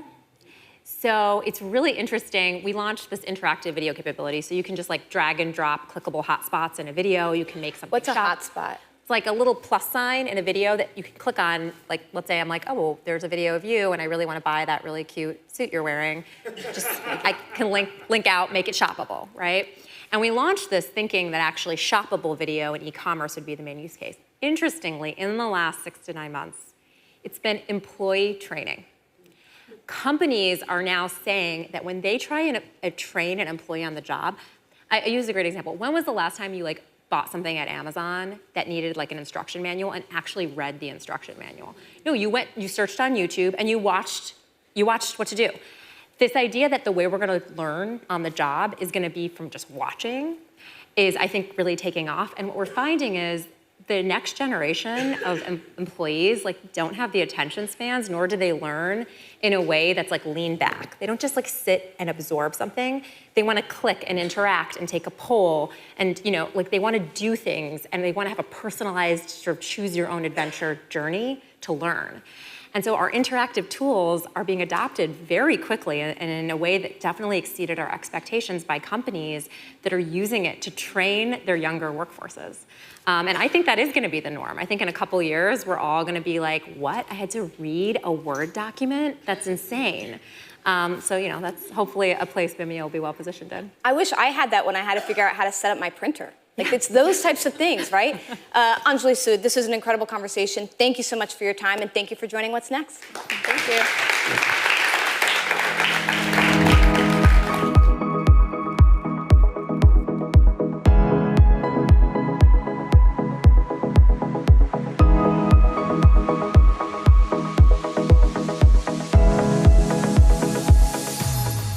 Say hello to our next moderator, Axios' Chief Technology Correspondent, Ina Fried.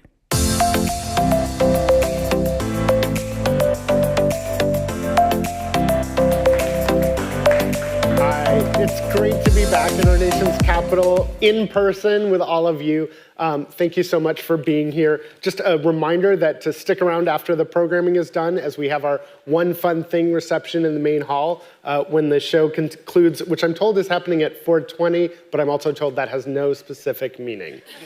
Our next guest, like myself, traveled in from the West Coast to be here, so please welcome Box CEO and co-founder Aaron Levie. Aaron.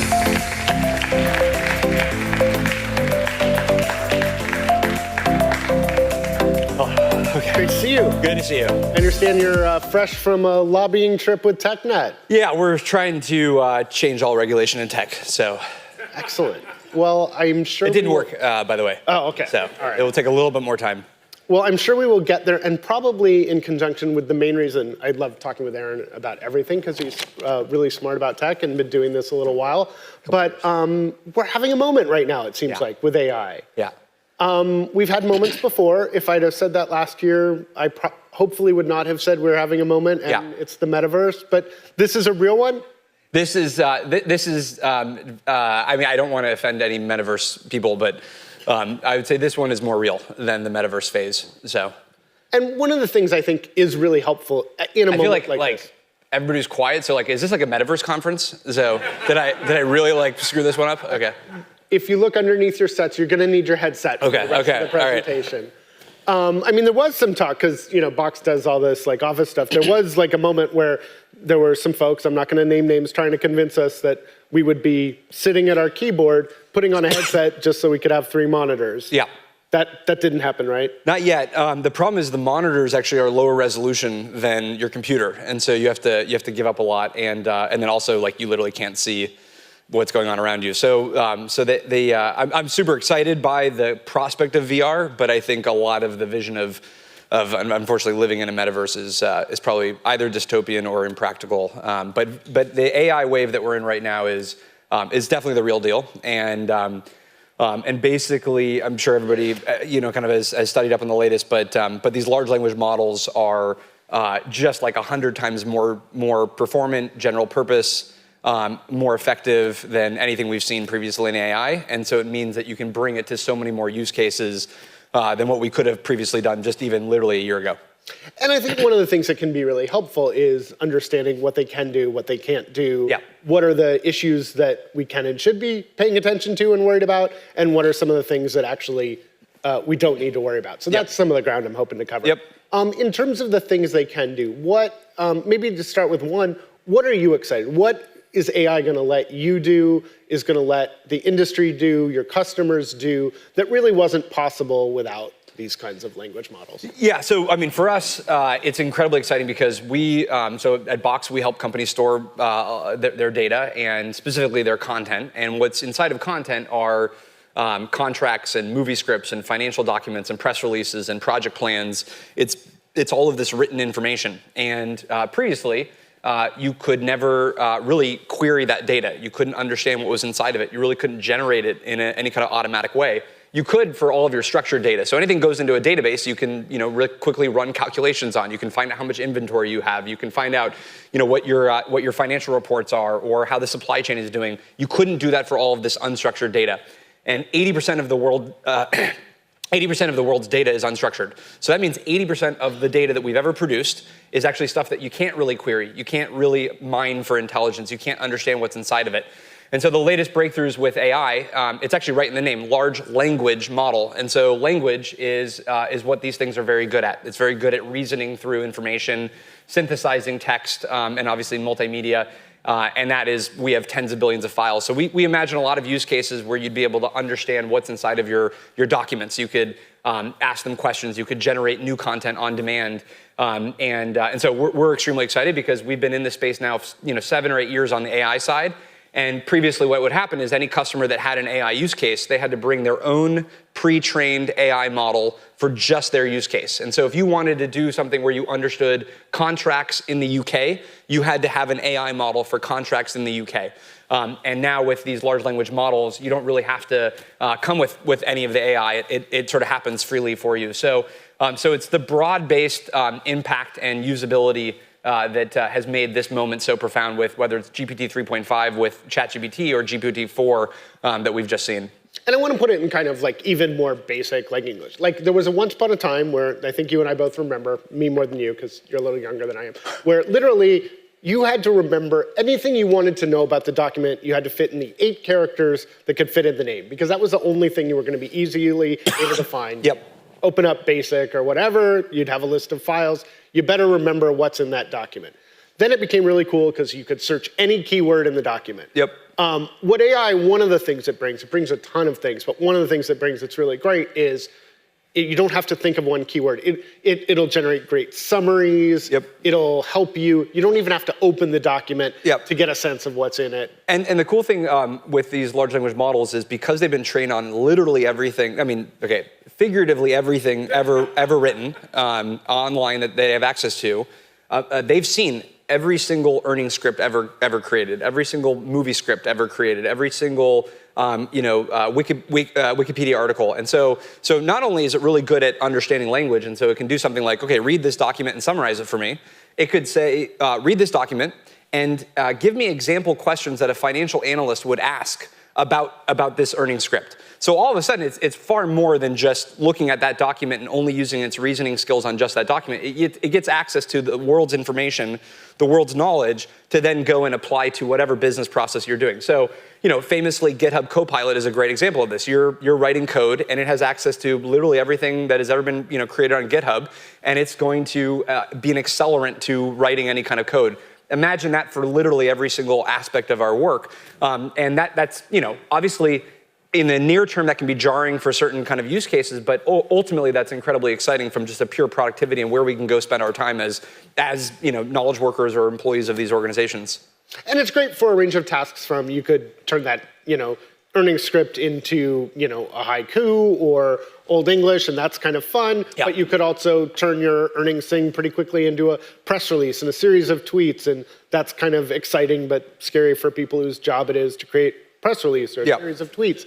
But there are some things that AI is not good for. Yeah. And I think one of the challenges right now is everyone's pitching it as the answer to everything. Yeah. From your experience, what are the things it's not good yet? Yeah. And what are the things that it's probably not suited for, broadly speaking? Yeah, so I haven't figured out the best way to create the analogy for this, but the simplest way so first of all, just what at least ChatGPT, whenever we're talking about AI, we're kind of probably talking about that for now. What it's doing is it's scanned everything in the world, create this sort of model of probability of word usage in certain sequences. And so all it's really doing is predicting what is the most likely next word that will happen after another series of words. And so what you have to really go in with the mindset of is it's just probability. It doesn't literally know anything. And so when you give it things that are very specific fact-based questions, it's likely to have errors in that information because for everything that is a fact, there's also a lot of things that have been written on the internet that aren't facts, and it's learned from all of those indiscriminately. And so you don't really want to go in and just ask ChatGPT alone for really, really serious, mission critical facts and then just trust that information. But what it's really good at is anything that is sort of logic-based, judgment-based, qualitative in nature, write a press release for this product launch, brainstorm, what new features could we build, how would you coach an employee on a specific type of issue. These are things that are much more qualitative, much more nuanced. And as the reader, you can then go and then ultimately decide whether you want to implement that particular type of information. I think for pure fact-based things, you wouldn't want to just go and trust it right away. The one caveat is now the latest version of ChatGPT has access to the internet, which means it can take things from reliable sources and then be able to use its large language model to let you interact with that reliable source in a human-readable, natural language way. And so the sort of most recent example is it can access Wolfram Alpha and and then be able to do things like I want to be able to, run a math equation, which is obviously you want to be 100% fact-based, but you can interact with that math equation with natural language, which, historically you couldn't do that. So that's the most recent breakthrough just in the past couple of weeks. So we could talk more about that, but I want to get into, okay, we're moving into this world that, it's a very sudden shift. 2 years ago, almost nobody had access to this. Right now and next year, almost everyone's going to have access to it. We've got a lot to adjust to fairly quickly as a society. We've already talked about the economic disruption. There's some jobs that are going to be heavily impacted. It's trained on data that's based on the data that was on the internet, which has a lot of bias in it. There's a lot of competition issues, economic security, national security. Where should we be focusing our energy? As a society, where should governments be putting their energy? I'm sure if you're talking to legislators, I'm sure you're telling them what you'd like, but I'm sure they're also saying, where do you think we're needed? Yeah, I mean, we have to probably think of this as the most essential level. It is a new technology revolution, of the scale of the internet. Or some of the PC computing, that level of impact, and so it's exactly the kind of issues that everybody ran into in somewhere between 93 and 96, when we were all of a sudden, holy crap, everything can be on the internet. What does that mean to copyright? What does this mean to communication? What does this mean to the transmission of information across boundaries? We are going to have versions of those topics. Every single one of those will have to be relitigated through the lens of AI. Copyright is a perfect kind of one that is squarely at the center of AI, which is, what if the AI model was trained on proprietary information that was copyrighted that normally you'd have to pay for a license for? How do we work through those issues? Is this really a derivative work? What does it count as? We don't have a lot of we don't have policy that anticipated these types of dynamics for good reason. And so now the new issue is obviously government's going to move at a certain speed, and for good reason that they shouldn't move super quick on every topic. The tech industry is going to sort of exceed that speed, obviously by maybe an order of magnitude. And so how do these universes converge in a way that balances sort of not over-rotating and then blocking technology where maybe other countries would then go in a different direction and we'd be at a disadvantage, or obviously being maybe too passive, and then all of a sudden you have some adversarial kind of use cases with this technology that would equally be very bad. And this is, I think we have to have this conversation every time there's a new technology as sort of specific as Instagram or TikTok, and as macro as the early internet. And in the tech industry, it tends to move at a pretty fast speed. Government, no offense, tends not to move at that speed. One approach, which I've read about a lot in the last 24 hours, is maybe tech needs to slow down. Maybe we should just hit the pause button for 6 months. Right. Where do you come in on that? Well, so the moratorium proposal was interesting in an intellectual sense. It was fun to read the proposal, and then I think ultimately sort of not particularly practical or useful to the problem, and in part because first of all, if you haven't read it, read it. It's a quick read, but there were no literal proposals in the actual moratorium. It was just let's now spend the time to get together and work on this issue. But it was signed by people for the past decade that have been working on this issue. So almost by definition, there's nothing that would happen in 6 months that would be totally different from what that sort of set of and groups have been working on for the past decade. The only thing that's new is ChatGPT has sort of taken off like a wildfire in an unpredictable way. So it's causing this conversation, which is, I think, largely what's being taken advantage of in a positive way, not sort of negative. But the issue is that you kind of imagine you're in 5 months and 3 weeks from now. And everybody agreed, we're not going to do the next big breakthrough, which is what it called for. And it's 5 months, 3 weeks from now, and all that same set of people are sitting around well, they have really reached consensus that okay, now we're okay. We're definitely okay to do the next big model. And there's no chance because some of these people think it's a complete existential crisis, at the scale of a nuclear bomb. And some people just want to make sure that it doesn't all of a sudden go rogue and become a Hitler bot. And so there's not going to be uniform consensus on what problems need to be solved, which means that the 6-month moratorium is kind of moot in terms of it being a practical solution to this. So I tend to agree with you that, we're not going to be better off 6 months from now in terms of more prepared. Right. And, the technology's already, the horse has left the barn. Even if we could get it to stop for 6 months, it would still be out of the barn. At the same time, the Hitler bot problem is also real, and that's now trademark. But we keep having a Hitler bot problem. So so it's not like we had the Hitler bot problem with wasn't it Tay at Cortana? So there were these very early chat bots, and one of the first things they found was if they're trained on the internet, they tend to inherit the internet, and that means they're really good at being racist and homophobic and sexist. So we haven't solved that problem. Right. But we do have these now out in the wild. We do have a lot more power in these machines. Yeah. I mean, basically, Tay was only good at racism. These ones are good at racism and broader other things. Yes, exactly.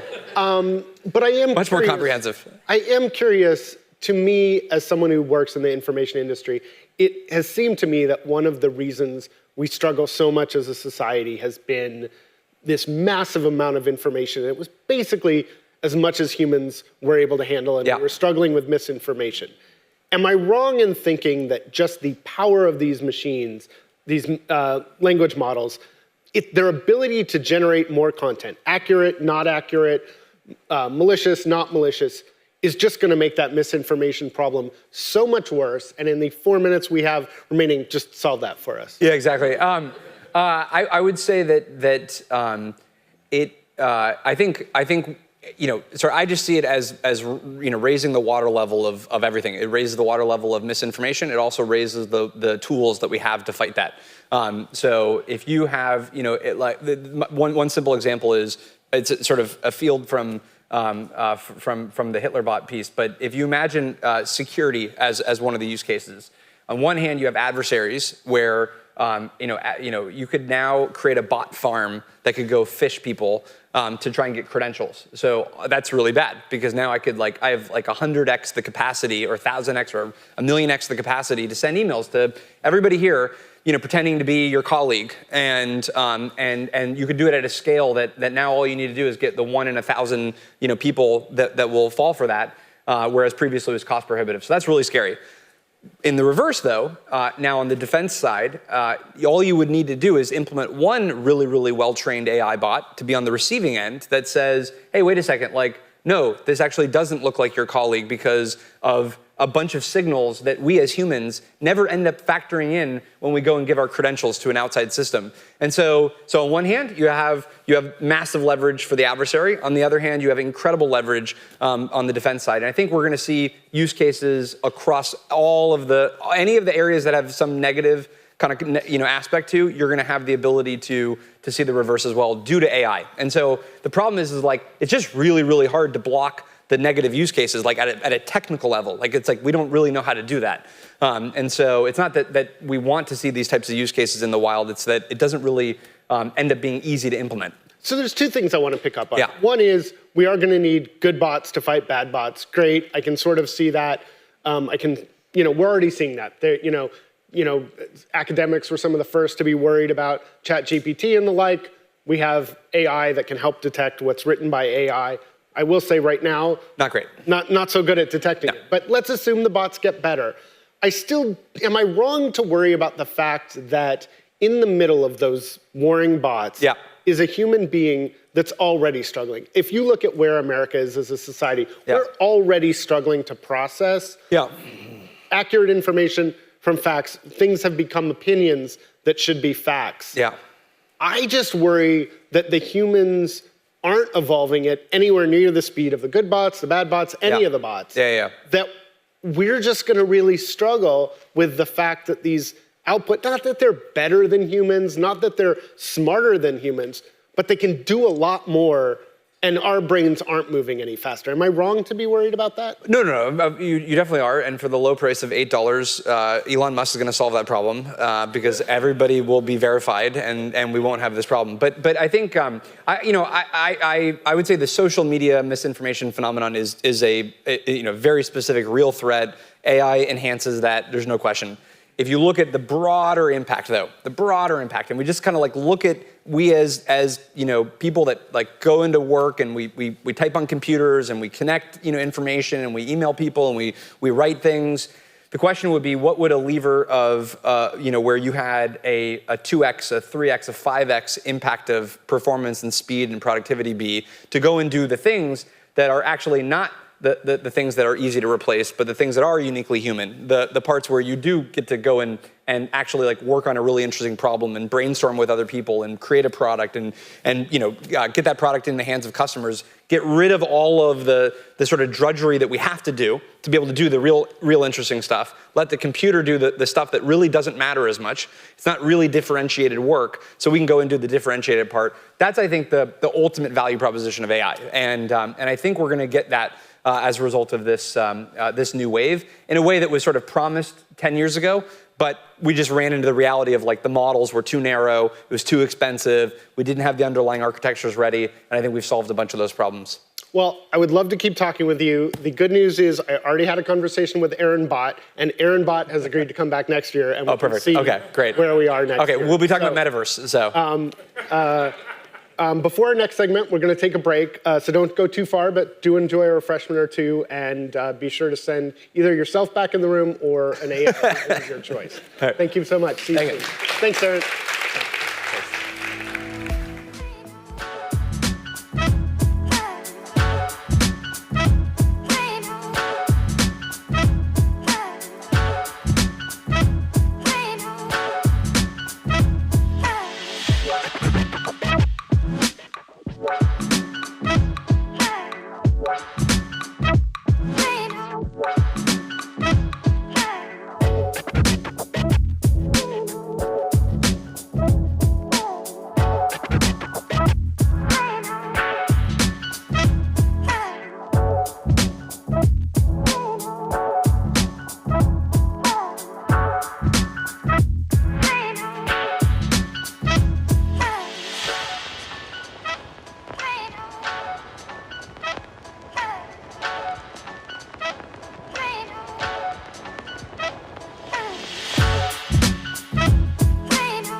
Honey, do you see me? We've been so divided.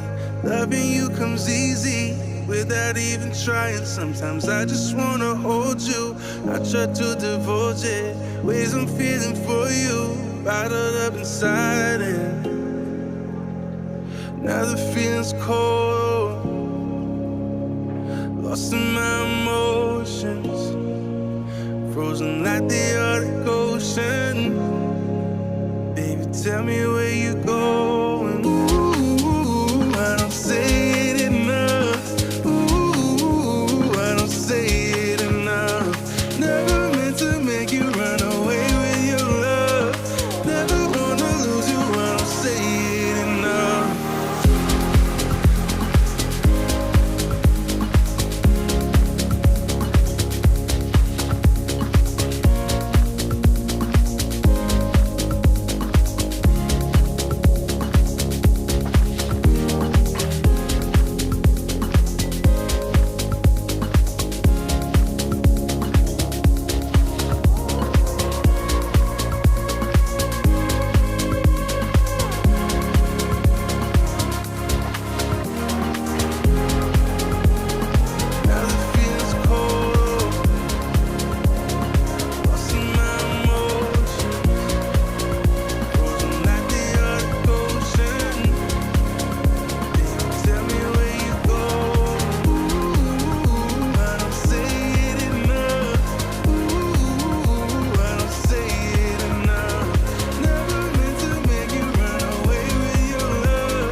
Honey, do you see me?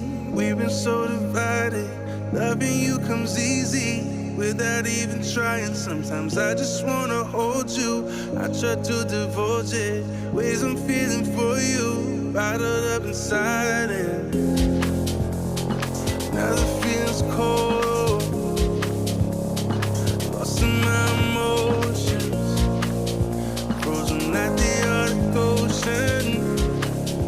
Baby, tell me where you going. Ooh, I don't say it enough. Ooh, I don't say it enough. Never meant to make you run away with your love. Never wanna lose you, I don't say it enough.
When a child is diagnosed with cancer, the last thing parents should have to worry about is how to pay for it. This is a St. Jude moment.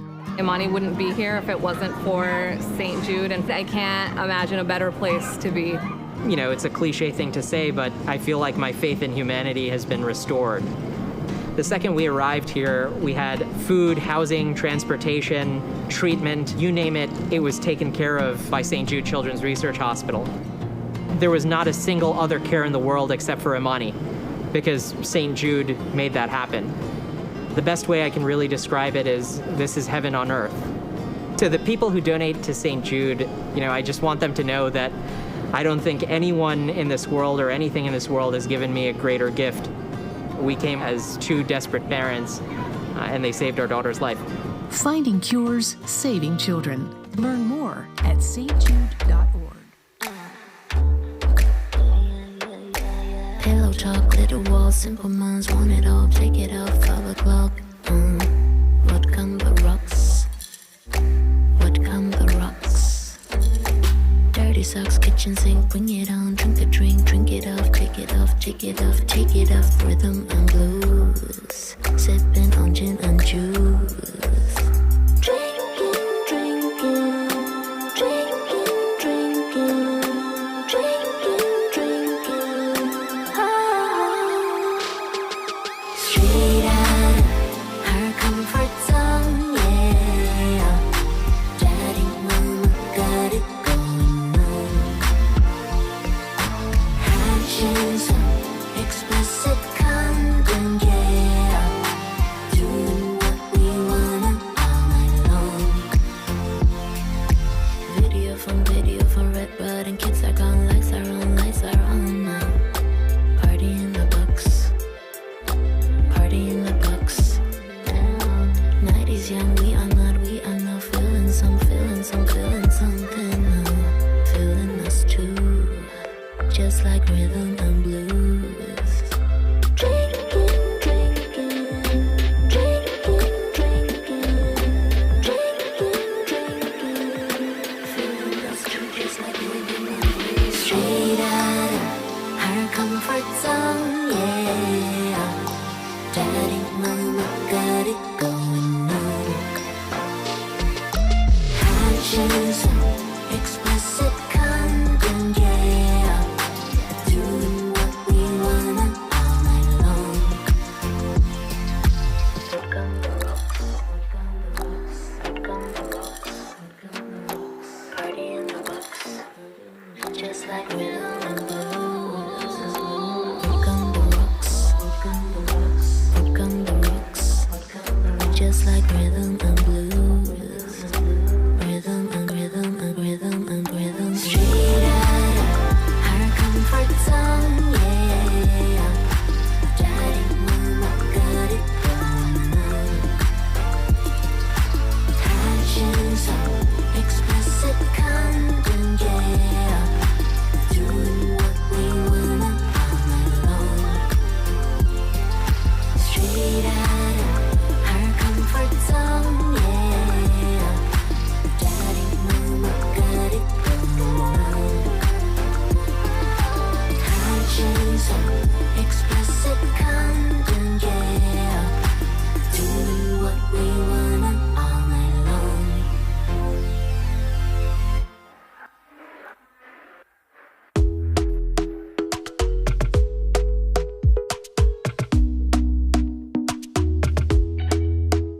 Talk to me nice, talk to me honestly. Look in my eyes, don't let it fall on me. Say you're a good guy, make me believe it. Don't wanna hear it, I wanna see it. See how rewind, when we rewind, feels so nice. We time, you I know how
day is coming to an end, and my eyes are drawn to southern skies.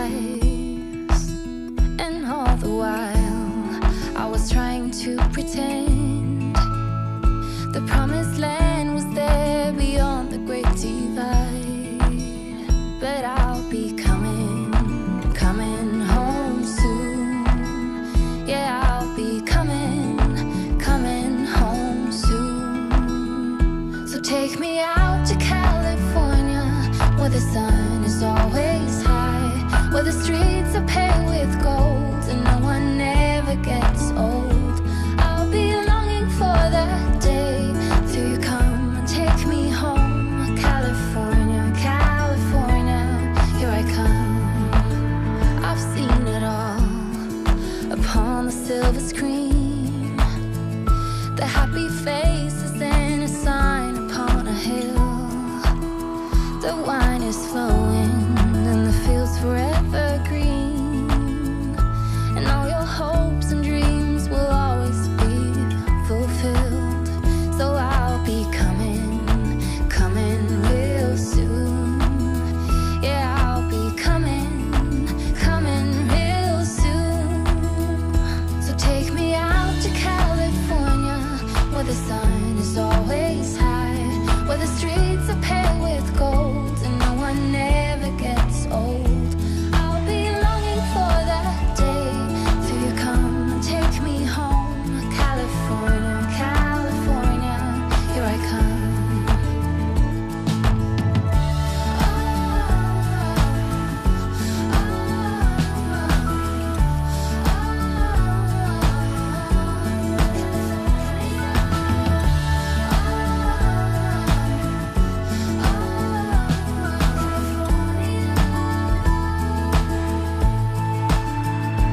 Take me out. Take me out. So take me out to California, where the sun is always high, where the streets are paved with gold and no one ever gets old. I'll be longing for that day till you come and take me home. California, California, here I come. Yeah. Yeah. Chicks out there would like to party. Listen up, yeah, it's time to start it. And I know you got it. Get with me, let's rock this party. All the girls on the side say, and all my fellas on the side say, tonight we're gonna fly high to the skies, 'cause we're gonna have a taste of the good life.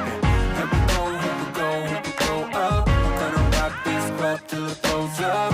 Yeah, we're gonna live the good life. Yeah, we're gonna do it all night. Tonight, we're gonna live the good life. Alright, let's go and live the good life, the good life. Tonight, we're gonna live the good life. Alright, let's go and live the good life, the good life. Tonight, we're gonna live the good life. Alright, let's go and live the good life, the good life. Tonight, we're gonna live the good life.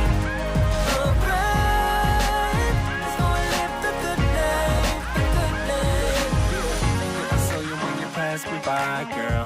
Listen, baby, it ain't no lie, girl. And I can't deny that you're sexy with that booty caught my eye, girl. Listen, you don't have to be the shy, girl. I'm not a player, no, I'm not the guy, girl. Listen, yeah, I know that we could fly up in the sky. A place we could try, girl. Yeah, you know that I've been around this time, look up and down for some to play with. Yeah, I know I finally found you, girl. I found you, girl. You got me.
Please welcome back to the stage Axios Chief Technology Correspondent, Ina Fried. I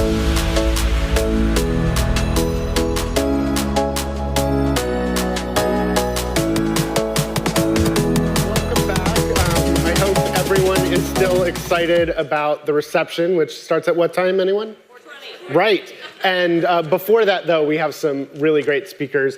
And I am particularly excited to invite up someone who is also from the Bay Area, but has been spending some time in Washington before me, who is Arti Prabhakar, who is the head of the White House Office of Science and Technology Policy. Arti, welcome.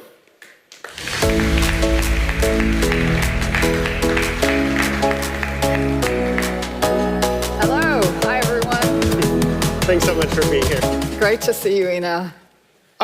So I actually think it's perfect that we're having this conversation. I think, as someone who understands the way Silicon Valley works, the way that tech works, and the way that government works to some degree, I think at this moment, and we've been talking about how we really are having a moment around AI where everyone gets that it's a future. I think what's really interesting about whether it's ChatGPT or DALL-E or these things is I think it's very accessible. People see it, and I think they see something that really excites them, and they probably also see something that scares them. And we've been trying to dissect a little bit sort of what are the things that we're right to be excited about, what maybe shouldn't we count on AI to solve, what are the things we're right to be worried about, what are some of the things maybe we don't need to worry about, because it's always nice to have a few things we don't need to worry about. Maybe let's start there. I mean, what are you excited about, and what are you worried about? Yeah, I think that's a great place to start. We are at a moment, and that moment is because artificial intelligence is the most powerful technology of our time. And we're already living in an artificial intelligence world. We're interacting with it already in every search that we do. It's just omnipresent already. But now what's happening is that the pace is accelerating tremendously, and its capabilities are getting broader and broader and broader. So it's the classic AI story now that surprisingly, there are these things that people thought computers would never be able to do, and now they can do them. And the breadth means that it's going to change so many different parts of our lives. It won't just be in the places that we've sort of already gotten used to seeing AI. And so to me, this moment is, it's the story of every powerful technology, all of human history filled with powerful technologies, and every single time there's a bright side and a dark side. And what this moment is about is that if we are going to seize these opportunities, we have to start by wrestling with the risks. And so I think that's exactly the right place to begin. And one of the things that your office did right as you were getting started was this, blueprint for an AI Bill of Rights, addressing a bunch of these. We've even seen that from a bunch of the companies. If you ask Google or Microsoft, a lot of them have these, here are AI ethics principles, and it's all about equality and fairness and ensuring that we don't produce discriminatory stuff. My sense is that these are all well-intentioned. At the same time, the industry is moving way faster than any company, even if they wanted to, could implement all of this stuff. How do we go from where we are? We have this rapidly developing technology. We have some sense of where the guardrails maybe should live, but none of them are actually in place. There's almost no legislation around the world. Our friends in Europe will probably be the first to put in an AI act. They've certainly proposed to have a wide-ranging act. What do we need to do now to build a system that any of us want to live in? Yeah, and I think the place that begins, I think you use the word guardrails, but I want to take it just a level deeper, because especially when this technology is moving at this phenomenal pace, it's more important than ever to be clear about our values. And you're right, everyone who's involved in this is appropriately concerned, and I think people are trying to be responsible. What the White House put out with the Blueprint for an AI Bill of Rights last year focused on the core things that have to be true as we reach for these opportunities. And it starts with safety, having systems that do what they are supposed to do and protect people.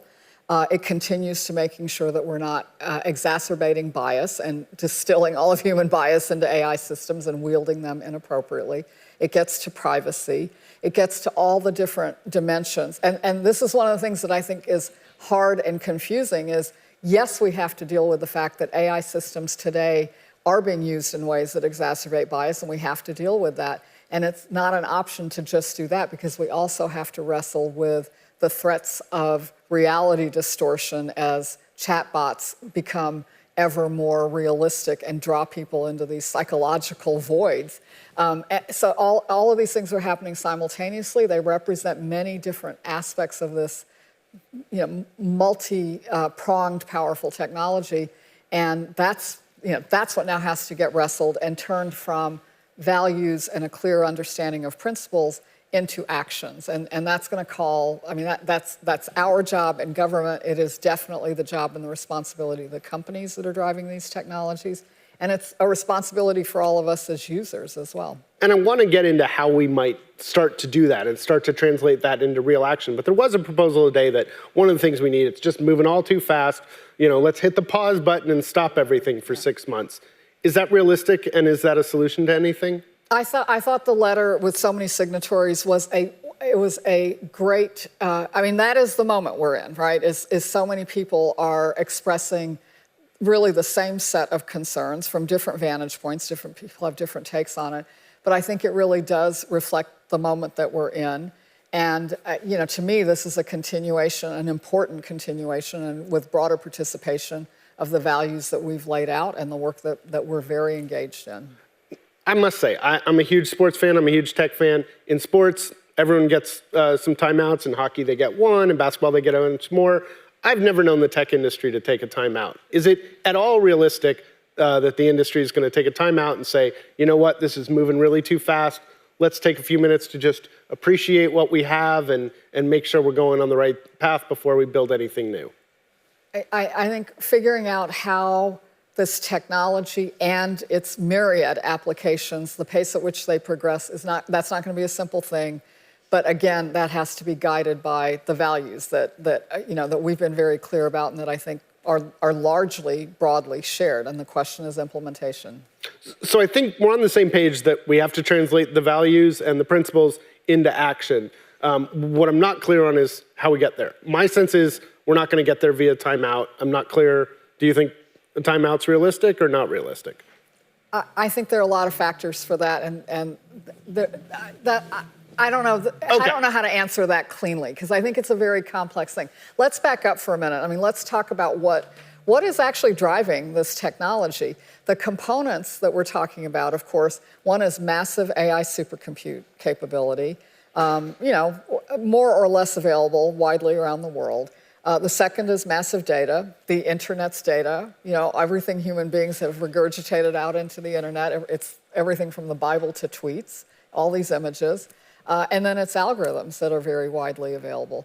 And so I think you have to be clear. I mean, I think of course, everyone would there's a lot of conversation about let's pull the plug. I'm not sure there is a single plug. And I think that figuring out actually what the pace is going to be and what the gates is not, I don't think it's that trivial. I think it's a multidimensional exercise. When you look at the landscape, and this is a lot of what you have to do, what do you look at and say, this is the role of government, this is where we can do something, and here's, I want us to come up with a plan to tackle this piece, and what are the parts that you're like, government isn't going to be able to meaningfully do this, we can be a voice, we can convene people, but that's not our space.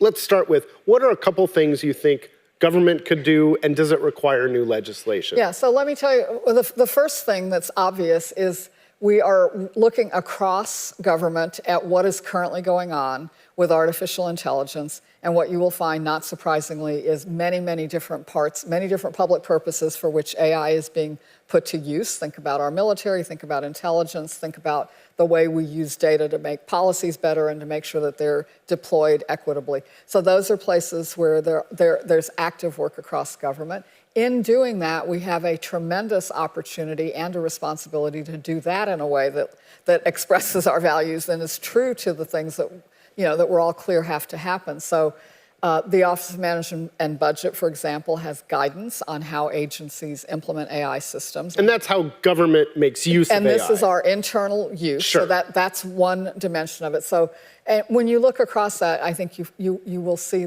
you'll see the variety of different applications and the variety of ways in which this technology is getting wrangled and put into practical use. And in doing that, I think there's a lot to be learned for the broader community. So that's one dimension of it, that's I think we're at a point where that's the work that's going on right now. And as we do that, I think we're going to be in a position to be clearer about the other things that can be done first through under existing legislation. What are the appropriate next steps? Where will legislation be required? And we're having a lot of conversation about this next generation of AI and what else is going to be required. But I think we should be very clear that we are already living in an AI-empowered online environment.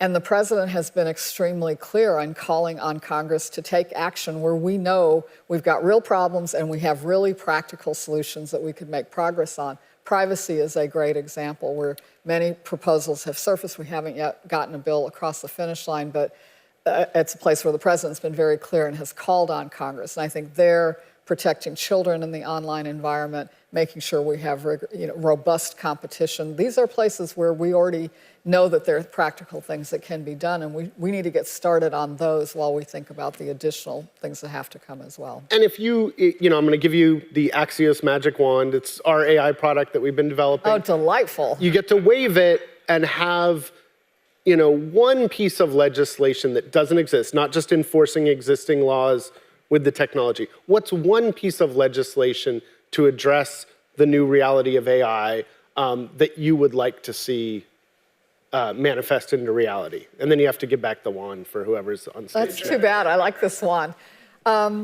I want a piece of legislation with many, many, many sections, because there's just not going to be a silver bullet answer. What are a couple? sections? The thing just to be really serious about this, let's just think about, first of all, what's happening with the current generation, this new generation of AI, what's visible, of course, to over 100 million people who have tried ChatGPT, for example, is one piece of it. These are large language models. They're trained on human language and images. And so the obvious thing is chatbots and image generation and deepfakes and videos that you can manipulate in ways that are hard to detect. So that's all about the language that humans speak. It's the words that we use, it's the images and the videos that we communicate with. But the power of these new systems is that ability to wrangle language doesn't apply just to human language. It also applies to the language that computers speak. And we've already seen how it's changing the business of programming. I have a daughter who's a coder for a living. She already uses Copilot. She's really excited about trying Copilot X. It's going to go much farther and faster. So faster, better software, and it's always bright and dark, so that also means faster, better cyber attacks. And then think about a very different dimension of language, which is the language of biology. It's the language of life, and that is what's going to allow us, we're going to have farmers in the Midwest who are going to be able to grow crops that can thrive as the climate changes because of our ability to harness biology. We're going to solve seemingly impossible problems in human health because of what AI brings to biology. And the dark side is either through bio-error or bioterror, we're going to face biological threats that we do not want to see happen in this world. So when you start thinking about all the different ways that this powerful wave of technology is going to affect our lives, I think there isn't a silver bullet. We're going to really have to deal with these different dimensions in different ways. I'm going to let you use the wand one more time before we have to go. There's some school of thought that AI shouldn't be a black box. It should be explainable. You should be able to see why it made the decision it made. A couple of years ago, we were having the discussion, should AI be explainable or not? Suddenly, these large language models are here. They're not explainable. They don't tell you why they make the thing. Should AI be explainable? If you had the magic wand, would you wave it and make it explainable? So, should is such an insidious verb because the whole point of this machine learning generation of AI, which is, really has come into the fore over this last decade, is it has always been a black box. It's a neural network in which the weights are adjusted as training happens. And inherently, it is not a logical model in any way, shape, or form of anything. It's a bunch of weights. That's a good prediction machine for what should the next word in a sequence be or what should the next pixel in an image be. When I was DARPA director a few years ago, we started a program that was called Explainable AI, and it was specifically trying to build that explainability into it. And I think, now in the fullness of time, I will tell you, I think we may be at a juncture where the closest we're going to get to an explanation of what an AI a machine learning generation AI model produces is going to be an assessment by another AI. So I think that explainability is something to hope for. It's not inherent in the technology, and I think it does get to the questions of how will we know to be able to trust these systems, which is a central question in any application. Well, I'd love to keep talking. Unfortunately, we're out of time. I'm going to have to take back the wand. Okay, if I could wave it, I'd give us another few minutes, but they've told me I can't. But I'd love to continue the conversation. Maybe next year you'll come back. I'll let you use the wand again. It's a deal. R.T. Thank Pucker, you, head of the White House Office of Science and Technology. Thanks so much. Thank you.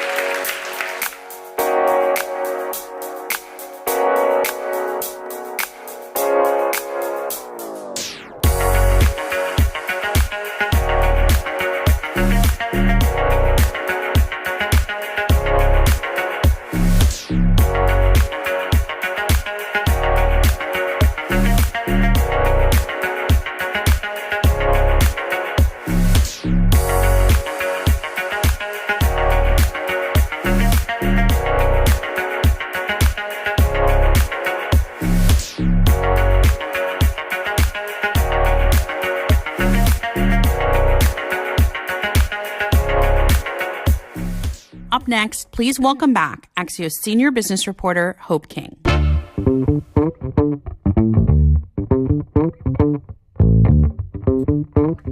Yes.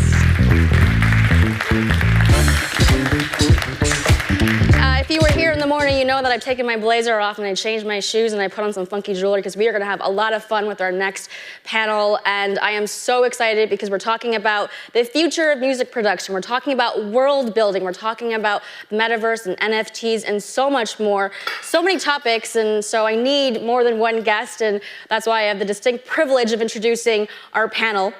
We have Beat Club CEO Gary Morella, Light Energy Labs co-founder Zaid Portillo, and of course, Grammy-winning artist Timbaland. Please join me in welcoming them to the stage.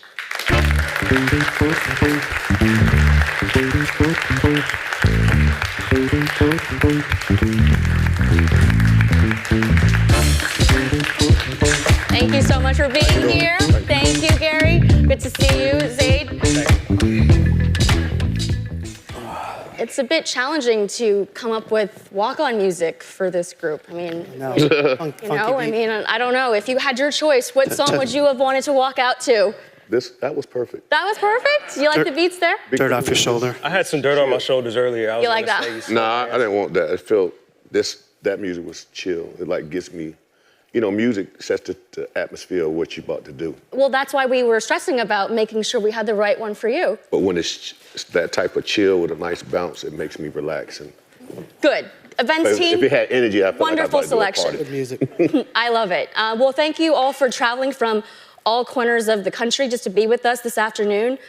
We're talking first about music, and then we'll talk about world building in a little bit. But as a consumer of music, there are so many more options, but it somehow feels less satisfying with the amount of music that is out there in content. And I want to share a stat, but before I do that, do you ever feel the same as a producer, as an artist, as managers, and also as consumers, that exhaustion of God, yeah. It's a flow of, I mean, not to get statistical, but there's 100,000 new songs a day going up on Spotify. I mean, it's too much to consume for anybody. What about you as an artist? To me, at the beginning stages, it's a lot. For us, like Spotify, it's a lot to consume. But what I like about the consumption of, you got other platforms like SoundCloud.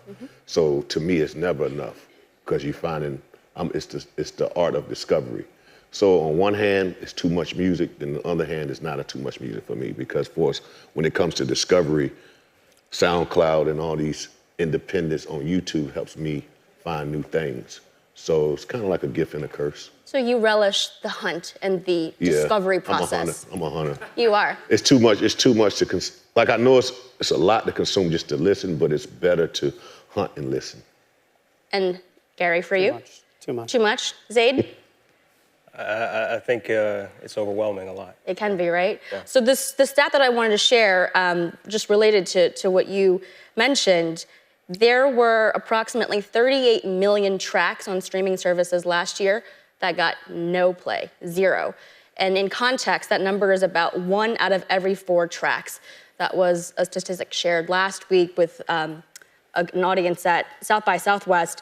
And I wanted to set that up as a backdrop for Beat Club, because you want to help artists get discovered. You want to help them produce great beats. But in this environment, your hunting process might take a lot longer in some cases because you have so many more members now. So what are some of the challenges that you're trying to solve specifically with Beat Club in this environment? I think we're kind of solving the challenges, and the challenges are just being a high concierge service. Like I'm hands-on. I love listening to music, so it's not really a challenge. The challenge becomes if it's good or bad. Like if you hear a bunch of bad, it can throw your mood off. But what I've learned to accept that you got to go through all the process and if I love music, so I just accept it. It's just a frustration challenge. But now it has gotten better because now I'm getting great musical people. So I just stuck through the storm of just bad mediocrity. And we want to show them how to make money. I mean, I want to show how to make money. And then I want to tell them, like, would you play this for your mother or your brother? I ask real questions. And I think that's more of the beauty with Beat Club is them talking to me. Yep, they have that mentorship ability. Yeah, so I was like, it's a high concierge service. So I'm like, now, would you play that in front of your favorite artist? Would you? And then they like, you're right, I could be better. Exactly, why would you play it for me? And what do they say? They love it, because they like, nobody never talked to me. Like, I'm like a parent. I'm the coach. Tim's a tough coach. I'm a good coach, but they love it. So coaching is part of the platform. There's 3 tiers of the service. There's mentorship, but the monetization part is important because with those stats that you just gave us, independent artists are not making money on streaming platforms. They can make money through the marketplace, where they can sell beats, loops, samples, demos, acapellas. We've already put millions back into members' pockets through the opportunities portal. Hundreds of global brands, Coca-Cola, I mean, just tons of brands. When they come to Beat Club for music sourcing, we put those on the opportunity portal. Members submit to them, and they can make money through syncs and licensing. And members have made a lot of money there already. Yeah. How many members do you have now?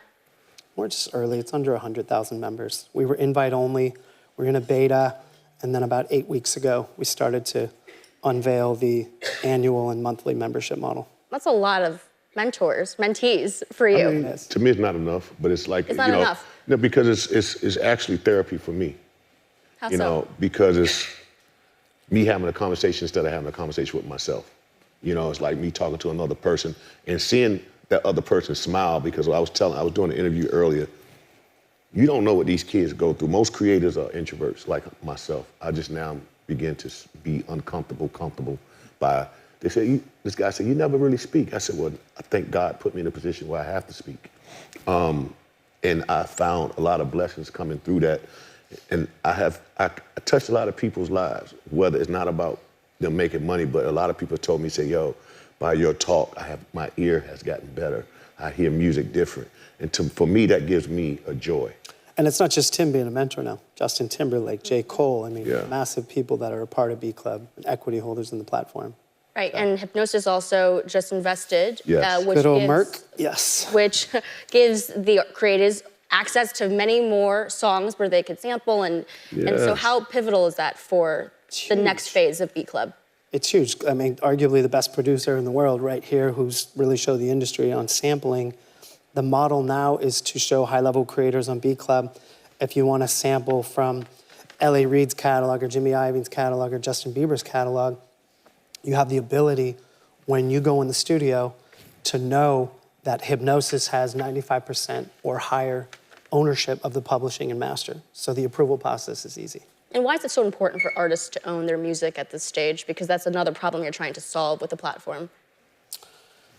I'm conflicted on that. I think that the independent artist side is great, but at the same time, you still see artists that break independently wanting to go to major labels because radio is hard to get on for independent artists. It is. You have a massive hit as an artist, even when it's with a major, you can tour for 3 to 4 years, get branding deals. There's a lot that comes with that. And part of the platform's appeal is that you could also get access to some of those A&Rs. Absolutely. Oh, that's all the major ma- labels that's are the major using thing. it. We for give both. Yeah. We give But now with TikTok, and you're working with brands like MasterCard and IBM as well, I mean, there's so many opportunities to make music for other platforms. Maybe it isn't the song that is, the top hit on the radio. Are artists... It's a top hit on TikTok. Yeah, we know. I'm ahead of that. But are artists wanting to do this? Is this what they're Man, I do striving it. for? I mean, I It's think actually sad. I was going to say, you have older artists now striving to be relevant and going to TikTok, and it's needed now because radio doesn't take chances anymore just going out on a record. You have to have a viral movement, and you see more artists trying to create that on TikTok. And you know what I would say? There's a thing back in the day what TikTok is. And radio, they kind of took radio's format by sending records out for research. Yep. So TikTok is the new research. Yeah. It was a company called Air. Yeah, so back in the day, I come from an era where if me and Missy did a record, they send it out and it comes back top 10 and they only play a hook. You don't know what they play for people. They just call random people. But TikTok said, we're going to do it on our platform. And now radio have to keep up with them because TikTok and all these other platforms are dictating the new. I mean, that's what labels are looking for. Yeah. TikTok viral movement. And on Triller, not just TikTok, Triller. Yeah, Triller, definitely. Like Triller and TikTok like the highest. So is TikTok a net good or a net bad? I think I was going to say, I think it's good for discovery. Yep. For an independent artist right now, there's never been a better way to be discovered. I think with the flood of songs that are going on DSPs, they're not making money, and that's why we created B Club. And you know what? We created B Club, and not a shameless plug. I'm going to plug I am Triller, so TikTok might be gone, so there are going to be other. Yeah. You know what I'm saying? Yeah, we're pushing for Triller. Yeah. I get it. I hear you. Yeah. One of the things that I thought was a really overarching theme of music is, and our next topic is really world building. And Zaid, you're doing this with Timbaland, his alter ego, Congo, in the metaverse. Explain what Timbaland is, how we get there, how we play. To be honest with you, it really just came, it really all began with Tim and I looking for unique ways to engage with his audience. And, this summit being about what's next, blockchain and, non-human characters and all these things are, and metaverses and video games, they're really at the forefront, and the barrier to entry is a lot lower. And so really our goal with Timberland started from this live show we did on YouTube, Twitch, and Facebook. We did 5 million views last year, had a 5 million viewer base. And really it just came from Tim looking for unique ways to engage. And we started leveraging technology. And I was going to say, if you guys know Tim, he's always looking for disruptive ways of doing new stuff. So this is another example. Yeah, just connecting with the youth, because music is a young sport, and it's like so much talent out there. And sometimes being 30 years deep, we kind of feel like maybe, well, I don't feel like that, but I know some people feel like, you know, I'm older now. I do, I'm old. I don't want to, but not me. I'm still 19 at heart. You know what I'm saying? So I know kids come to me, they'll be like, how you know that? I said, because I am music. I am what you are trying to be, and that's me. Well, you made a music video as Congo, which was like really fun to I watch. try everything, and it's like now I'm at a different point where I see it way bigger. I don't want to get in details, but what I definitely, my biggest goal, what I want to do this year is, you know, it's always Timberland presents, it's Justin, all your favorite artists of today, but you never seen Timberland with an AI artist. Who I'm enjoying now is watching little Michaela. She's an AI robot, and I'm like, man, imagine if I stood beside her with a dope-ass sound. You're constantly evolving, and this is part of that evolution. But the world building is also so fantastic in its own way because you're building your own ecosystem around your own brand. Yep. My only question on this stage, because of the environment that we're in now, and you launched this last fall, I mean, it seems like there are questions about the staying power of crypto. Is it over, right? I mean, NFT sales were down 90% last year, and you know, Bitcoin, Ethereum prices down 40% over the last 12 months. Okay. I think there's a need for blockchain. Okay. I was going to say this. What happened in the bubble of .com? Didn't it go up and down? So you're waiting for you're going to be early. You have to be. You have to like stand the storm. If you bail out, which a lot of people do, because we hustlers, we entrepreneurs. We can't, if the money's not there, we're trying to go to the next thing where the money is. But you can never keep your eye off something that... I'm happy that happened, though. It got rid of all the... It gets rid of all the scammers and all the bull crap. So now we're at a place where if you build something, we're at a building phase. And I think that's the beauty about it. Is it time consuming? Yes, but greatness don't come overnight. And on the back of that, you know, you mentioned like 90% of the value is white, but to go back to your earlier point, you know, there was a stat earlier that came out this year that 90% of the revenue that artists generate doesn't actually even go to the artist, right? And so it's like, you know, the hope with blockchain or any digital collectibles, the hope is that we increase that number so that the artist can retain some ownership and finding new ways to monetize as an artist. I mean, I think that's really the ambitious goal on the other side of the hill. And so, you know, the beautiful thing with Tim is just trying to find a way to make it fun, put creativity in front of it, find ways for people to collaborate and uplift people and do that whole thing. And so I think, you know... I think it's a necessity because back to your point on streaming, you have songwriters that have written smashes, hit records. They get 25% of the share. And I don't know if you know the stats, it's pennies that people get from streaming. So they have to find ancillary revenue streams. As an artist, isn't it such a difference in mindset to create music in the morning and then look at a legal contract in the evening? I mean, isn't that why there are so many layers set up? I mean, yes, they're gatekeepers, but in some ways they were also built out of necessity to help the artists do their job of creating so that the business side can be done by somebody else. How has being an entrepreneur now impacted the way that you make music? I make music, now I make music, I'm really a coach now, but I make music just because I never want to neglect my gift. I don't do it to where to go pitch to an artist. If they like it, yeah, you can take it, make magic off of it. I like to get inspired by the person that, the artist that maybe hears it and wants to do something to it. And a lot of times I post people who take my clips and they do duets with them. So that gets me inspired to keep doing a bunch of music. But it's not like before where, you know, I come in an era where I did albums. I didn't do just songs, you know what I'm saying? So for me, it's a different era. And we live in the era of send me a pack, send me.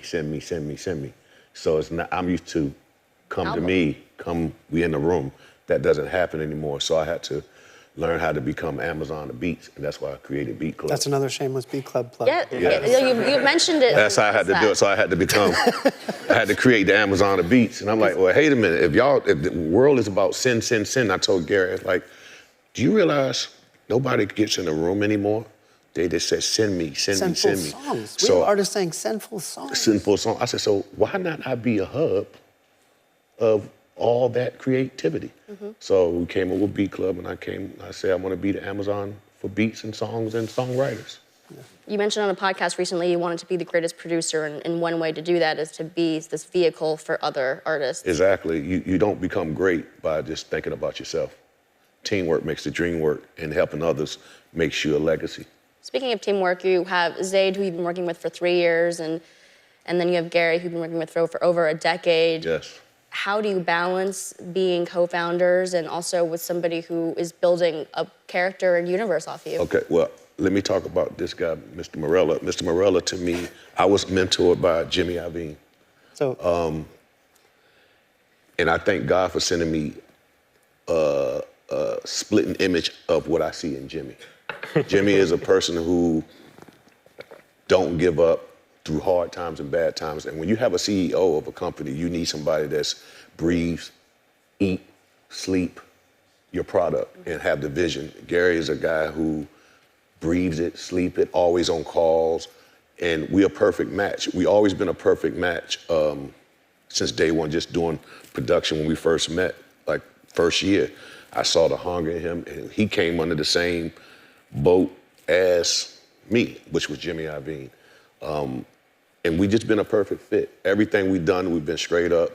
You know, a lot of things are not legal. We just a handshake, you know what I'm saying? actually, yeah, our thing has always been a handshake, which I And love. our work ethic Yeah. has been great. And It's different with our companies, obviously. Yes. We don't launch a company with. yeah, we can't do a company that way. By the but, way, shout out to Mingu Cleveland Avenue, who's in here. They're one of our lead investors. Yeah, we can't do companies that way. But, you know, for us, our working relationship and how we started was just like that. And then when it comes to Zaid, I just see, you know, a lot of geniuses start at an early age. And him being 29, I see what he could be when he turns 35. You know what I'm saying? So I push my ideas on him and let him figure it out. And I just stick with him as he goes through the ups and downs of figuring this whole Web3 and Web 2, and I give my ideas, and I'm like, yo, we're at a stage now, we have to do it Web 2 before we go to Web 3, because Web 3 is still developing. So it's just redirecting somebody that's a genius, just the same way Missy saw I was a genius, and she directed my sound to be great. Yeah. And I see him being a genius in the tech world, so it just directed him to, you know, when you get it, you know it. And Timbo.land, and like we still developing, I have talks with him every day, it's like, it's getting there, it's almost there, but he's figuring it out, and he's a great, you know, student to do, because he's very educated and very knowledgeable, and he speaks very well. He knows the language of coding, you know what I'm saying? So I just believe in him. It is the 50th anniversary of hip hop. Technically, the birthday is August 11th. What does hip hop stand for today? Hip hop is the whole music industry right now. There's no such thing as rock, pop. Only thing there is country. And even that is changing to be hip hop country, because you got a lot of artists. I mean, hip hop influenced the whole world right now. Like, if you look at Luda Uzi and all the new artists, Playboy Carti, those are like rock star hip hop. That's like a rock star. Post Malone, that's rock star. It's really rock, but it's hip hop.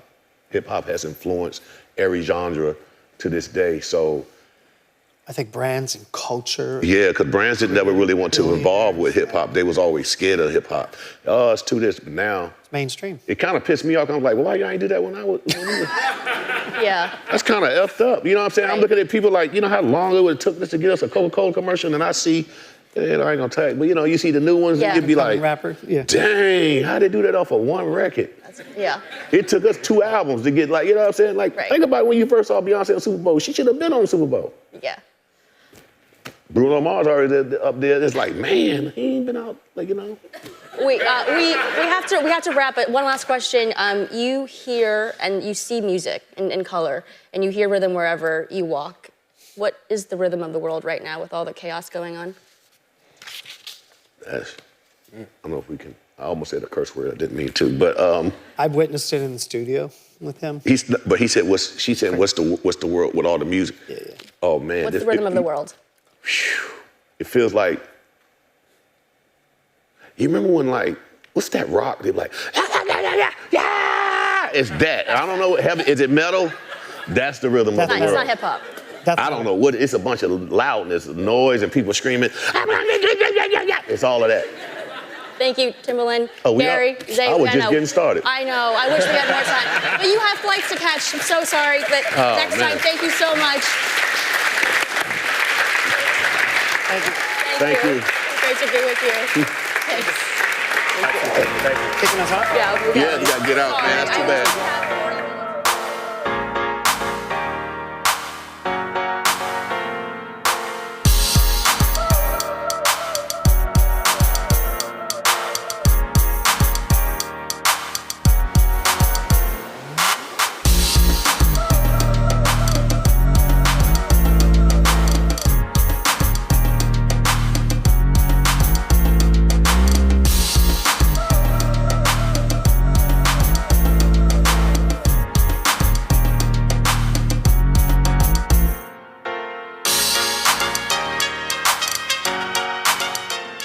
Welcoming back to the stage, Axios senior media reporter, Sarah Fisher.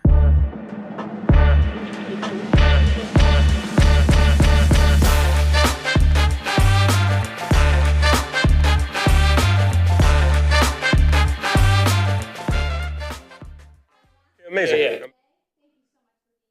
Our next guest needs no introduction. He is one of the top executives in social media, in TV, in streaming, in advertising. The list goes on. He was brought to Google in 2008, worked his way up to become the chief product officer in 2015. And just 2 months ago, he was named the new head of YouTube.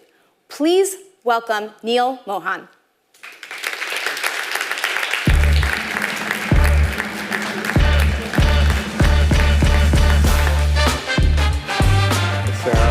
Thank you. So there's not a shortage of things to discuss, Neil. YouTube is always in the headlines, but I thought we'd start with something that Axios reported a week and a half ago, which is that YouTube has decided to no longer restrict Donald Trump's YouTube account. I want to ask you about that decision, because at the time, the reason that you gave was that you need to balance the risk of real-world harm with giving people access to a potential 2024 executive run. But just a few days ago, Donald Trump posted on Truth Social warning about death and destruction if he gets indicted. And so my question for you is, how does that not violate the terms in bringing him back? And if that doesn't, then what would?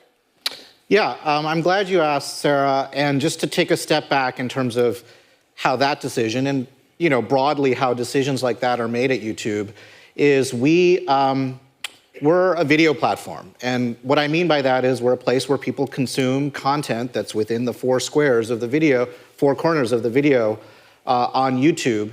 And that means that we're not really a social media platform. And so when it comes to our rules of the road, what we call our YouTube community guidelines, what they are based on is the content of the video.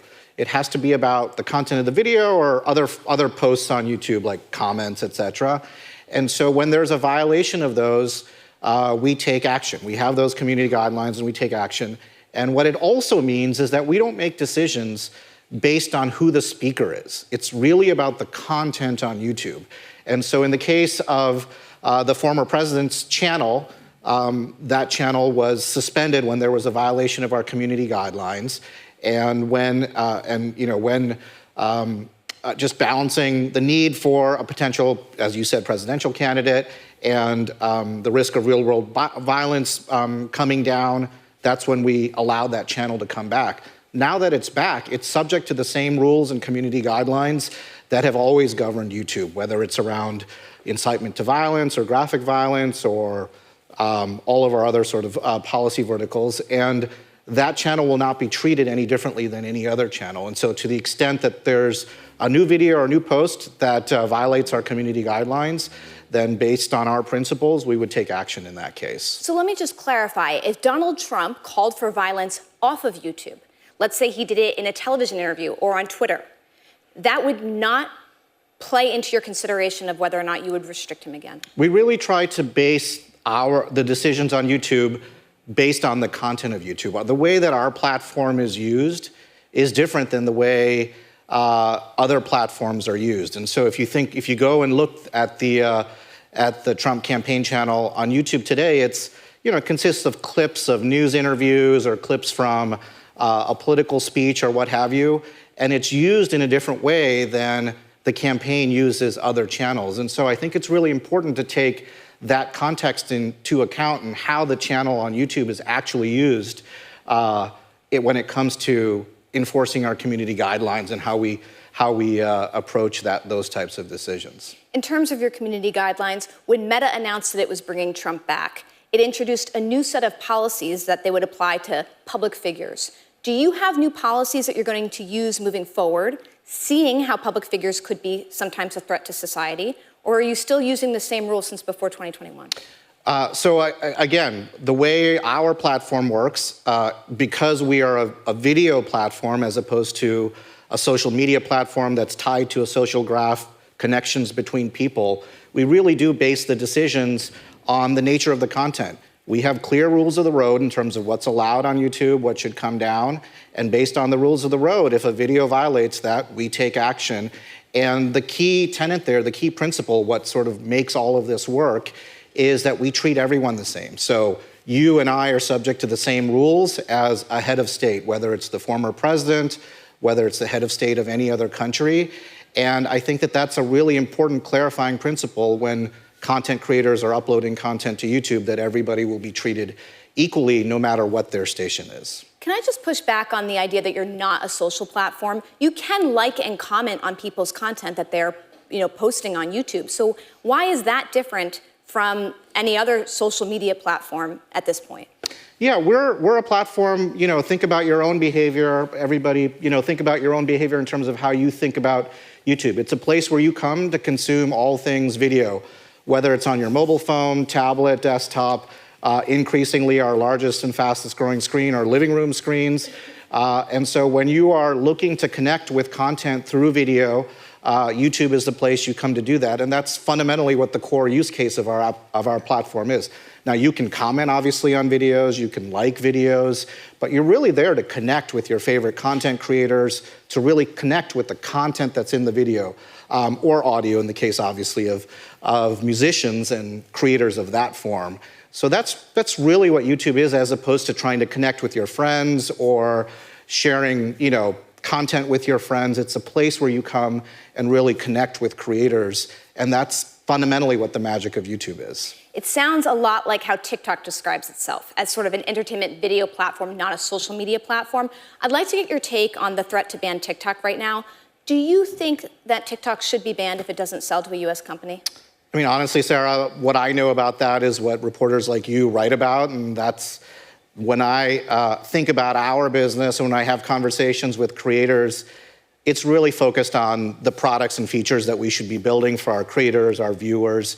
That's the nature of all of the conversations I have externally with our external stakeholders, and that's honestly the conversations I have in all the product reviews. When I speak with my team, it's about what do we need to do next to advance the cause of our creators, both in terms of them building an audience, building a business on YouTube, and that's really where my focus is. Well, clearly you see TikTok as a competitive threat because you've copied it in Shorts or made something very similar. So I guess the question would be, if they were forced to sell, would YouTube buy it?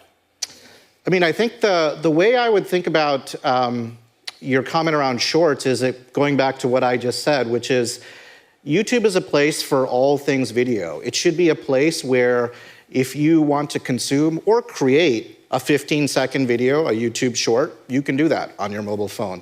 If you'd like to watch a 15-minute, sort of what's a traditional kind of long-form YouTube video, you can do that. People do that many, many, many times a day. If you want to watch a 3-hour documentary or a 15-hour live stream, then YouTube is also the place where you can do that.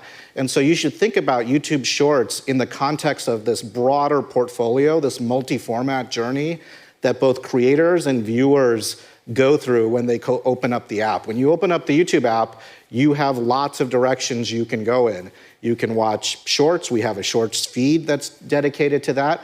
But you can also watch long-form content. And interestingly and increasingly, you can go between those. And lots of creators are using that as a means to keep their audiences engaged.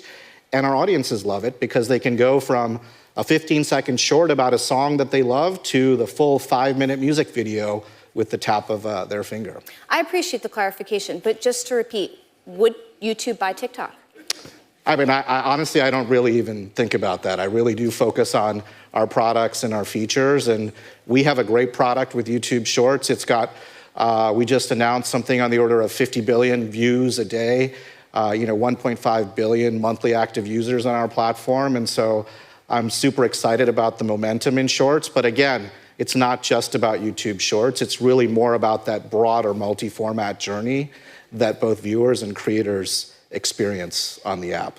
Right now, YouTube has a reputation of being a strong partner on regular video, on the horizontal video feed. But Shorts, the monetization when you talk to creators is coming up short.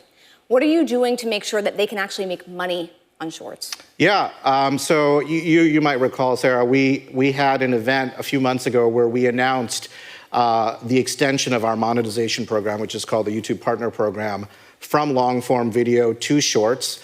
Lots and lots of creators were very excited about it.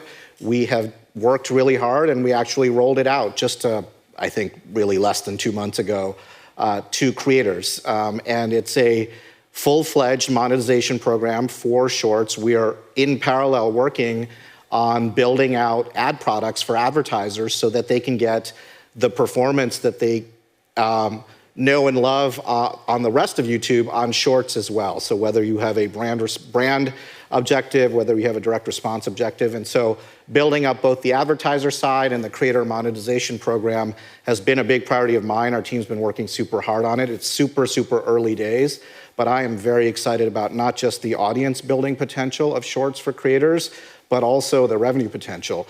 Shorts is also an interesting kind of format and user modality in that the feed-based format allows for other types of formats that might have not worked in-stream. One of the ones that I'm very excited about is shopping-related use cases. That's something that I think will be of great potential, not just for creators, but also for viewers that are in that mindset on our platform, and also for brands and merchants. And so it's really early days in terms of Shorts monetization, but I'm very bullish in terms of the future potential. Just to follow up on shopping, you look at TikTok and Amazon, they're really struggling with live shopping right now. Like, what makes you think that YouTube is going to be able to get there? Well, the interesting thing is, if you think about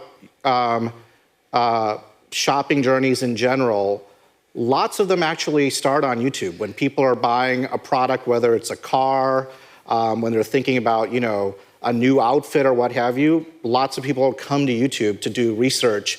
Lots of people come to YouTube to connect with their favorite creators. And in the midst of that connection, the creator might be talking about a new product. It could be a new top. It could be a hairbrush. It could be a vacuum cleaner, what have you. And that happens millions and millions of times a day already on YouTube. And so I view shopping as just part of that sort of entertainment and information journey that viewers are going through on the platform already.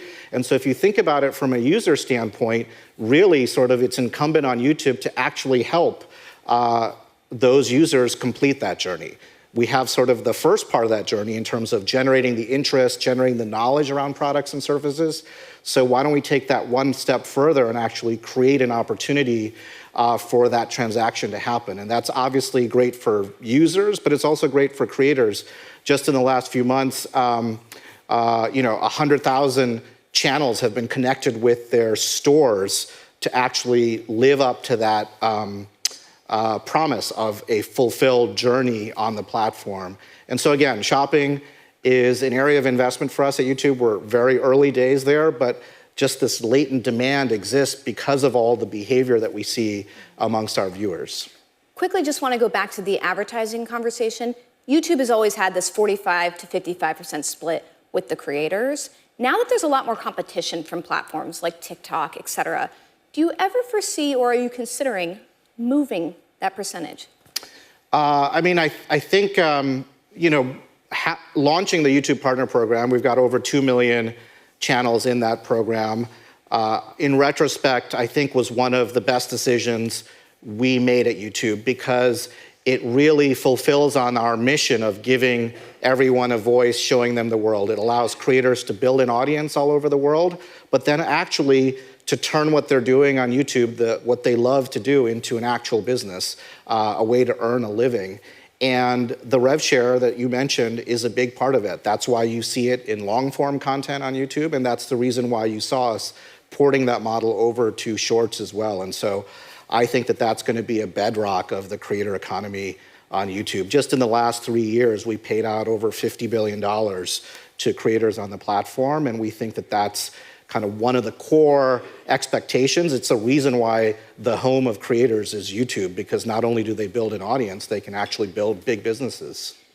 Going back to the start of the conversation, when you pushed back on YouTube as a social media platform, one of the things you noted is that YouTube isn't just doing the social mobile stuff, it also has a living room presence in YouTube TV, investing in sports rights, for example. Walk me through how you see YouTube as a TV competitor, not necessarily a social media competitor. Yeah, so the living room is, in terms of engagement and consumption on YouTube, is our largest and fastest growing screen. Of course, mobile is still an important, critical part of lots of people's journey on YouTube every single day. But the living room screen is where lots of YouTube consumption happens on a regular basis. Interestingly, a lot of that are the endemic YouTube creators on our platform. Lots and lots of that type of content is consumed in the living room. Shorts is consumed in the living room. But the living room is also a place for other types of content. You mentioned sports. We can talk about Sunday Ticket, but even before Sunday Ticket ramps up on YouTube, YouTube is a place where there's a lot of sports consumption.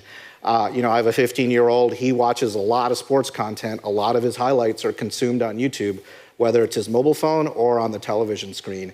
And Sunday Ticket is really just kind of leaning into that fan base that exists on YouTube already, not just NFL fans, but sports fans in general.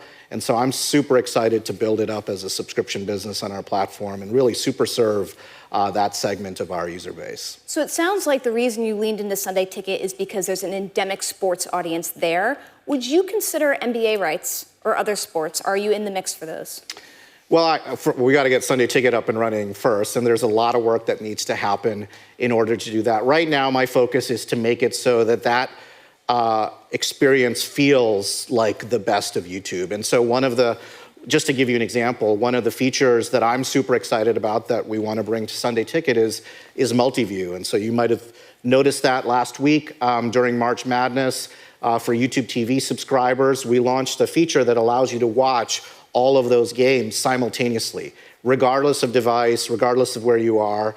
And we want to bring that type of innovation to the Sunday Ticket experience. And right now, the focus is on making that an awesome experience. The other thing that I should say about Sunday Ticket, back to your point about kind of living room, is that we will offer that as an add-on to YouTube TV subscribers, but we will also offer it as a standalone package in the YouTube main app on a product that we launched just a few months ago called Primetime Channels, which is the ability to actually sign up in an a la carte fashion for channels right alongside your favorite YouTubers. You can sign up now for things like Paramount Plus or Stars or AMC or Showtime.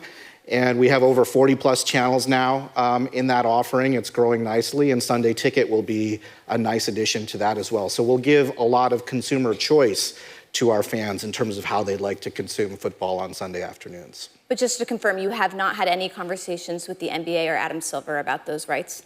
I mean, the NBA is a big partner of ours. They have a big channel on YouTube. Their highlights are there every night. We talk to the NBA on a regular basis about lots of interesting ideas. But right now, the focus is on making sure that Sunday Ticket is a success on YouTube. One of the challenges with YouTube TV for people who subscribe as a replacement to cable is that it's getting as expensive as cable. With your newest price hike, it's over $70. It used to be, when you launched, $35. So what are you going to set as your limit? Is this one day going to be a $100 product? When do you end the price hikes? Yeah, are you a YouTube TV subscriber? I am. All right. And I was in one of the first 5 cities that we got that $35 discount. Look, so that was a long and hard decision, Sarah. To be honest, it was since the last time we had to raise prices, which was 3 years ago. There has been two things. One, there's been an increase in content costs. I think everybody knows that across the industry. We also have a broader portfolio of channels, over 100 channels. And we continue to invest in terms of the product experience. Obviously, things that we had from the start, like limitless cloud-based DVR, but also the family plans, these new feature innovations like multi-view. And so, just like other services that have had to raise prices because of content costs, we've had to do that as well, but we also want to make sure that we're innovating to make it so that customers like yours are satisfied with the product. And that doesn't just mean adding bundles like Sunday Ticket. It also means feature innovation like multi-view. Can you commit to not raising the prices again within the next year? What I will commit to is an awesome experience for customers and great add-on packages like Sunday Ticket. That's what I'm very excited about. Fair. We are in Washington, D.C. right now, and we have a lot of folks in the audience who are in the regulatory sphere, public policy. I want to ask you about the DOJ's lawsuit against Google. Part of that is going after Google Ad Manager, which is a part of its ad tech, because you used to manage that. In terms of how YouTube is affected, is there going to be an impact on YouTube's business if Google is forced to spin that part of its business out? I'll say a couple of things about that. First, I think that the ad tech lawsuit that you're referring to is a meritless one, and I think we are looking forward to making our case in court around that. YouTube itself is an advertising-supported business. As you know, we just talked about subscriptions, but we're primarily an ad-supported business. But it's also an incredibly competitive space. I mean, we have competitors across the gamut from, as you were talking about earlier, social media companies to now streaming platforms also getting into the advertising business. So it's always been an incredibly competitive space. And I think on the ad part of our business, it's only getting more competitive. But the competition, keeps us on our toes. As I said, we're in the business of growing creators' businesses, building an audience for them and helping them monetize. And that's really what I intend to focus on. That means great tools and capabilities for creators and also great offerings for advertisers. And so we're investing in both of those things, and we are going to continue to do so. But technically speaking, let's say I'm an investor in YouTube. I am not. But let's say I was. I want to know, is this lawsuit a potential threat to the YouTube business? Is it?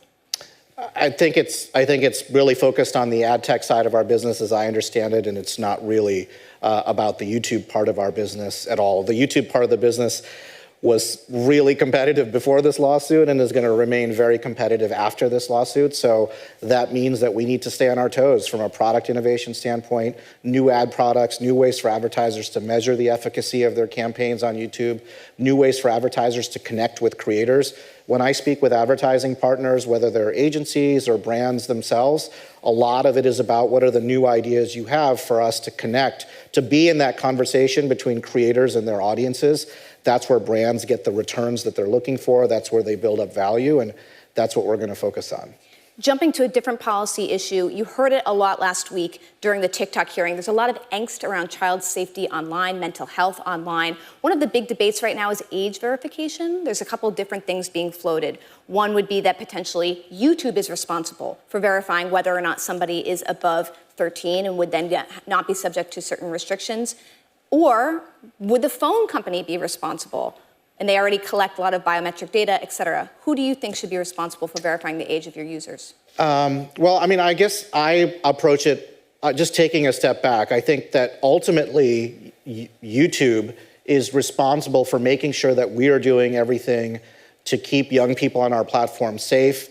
Well-being is an important component to that. I have 3 kids that are on YouTube, 15 and under myself. So it's an important thing to me personally as a parent. That's the reason why we built the YouTube Kids app. So as a standalone app with a limited corpus, with parental control where they can literally pick content down to the video level, we launched that several years ago for young kids. We understand, obviously, that kids, teens in particular, are on the main app. And so that's where we introduce parental controls on the main app as well, where they can control things like the amount of time on the app, but they can also control the nature of content that their kids are exposed to.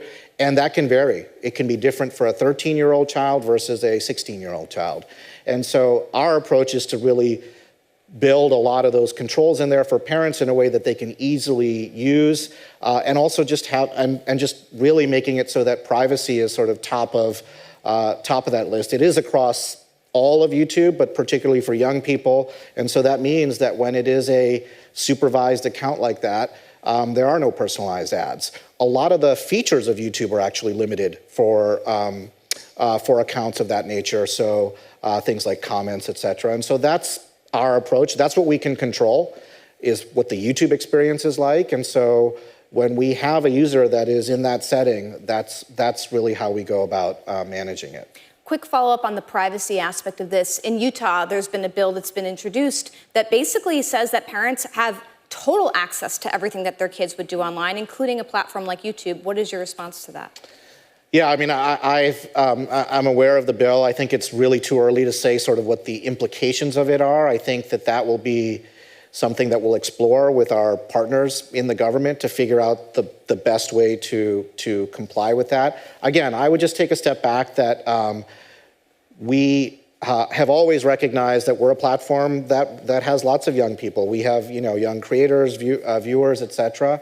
And so that keeping kids safe on our platform has always been of paramount importance. And for us, that's really about what that experience is on the app, and also who the adults in their lives are in terms of what their tastes are, what are the ways that they want to parent their children. That's got to factor in, and we got to do it in a way that's really easy for them to do it. And so those have been some of the design principles that we have adopted and that go into all of these types of decisions. While we're on the topic of kids, I think one of the most favorite YouTube stars for a lot of young kids is Mr. Beast, of course. Not every YouTube creator is going to be a Mr. Beast, but I'm curious your thoughts as an Axios One Fun Thing. Who is the next creator that you think has the potential to be that billion-dollar creator? Well, I think there's lots of creators that have that potential. There's a creator that I just came across actually a couple weeks ago who's been growing their channel on YouTube. It's a creator called Made with Lao, and it's a man who started a channel really just filming his father cooking traditional Chinese recipes. And that channel has just completely taken off. It's super fun. It's super warm. You get obviously you get all these great recipes, all this great food, but you can feel the family warmth in the videos. And so that's one example that I recently came across just actually a couple weeks ago. Made with Lao. We'll all have to subscribe to that. Neil Mohan, thank you so much for joining us today. And thank you all in the audience for joining us today. We are so grateful that you joined out for the conference. Please remember to subscribe to Axios newsletters at axios.com/newsletters. I also want to take a second to thank our sponsors, GM, Boeing, Live Nation, and Bank of America. Thank you to the Axios events team. And before I let you go, remember, we have some fun bites and drinks in the back main hall. We'll see you again next year. Thank you. Thank you very much.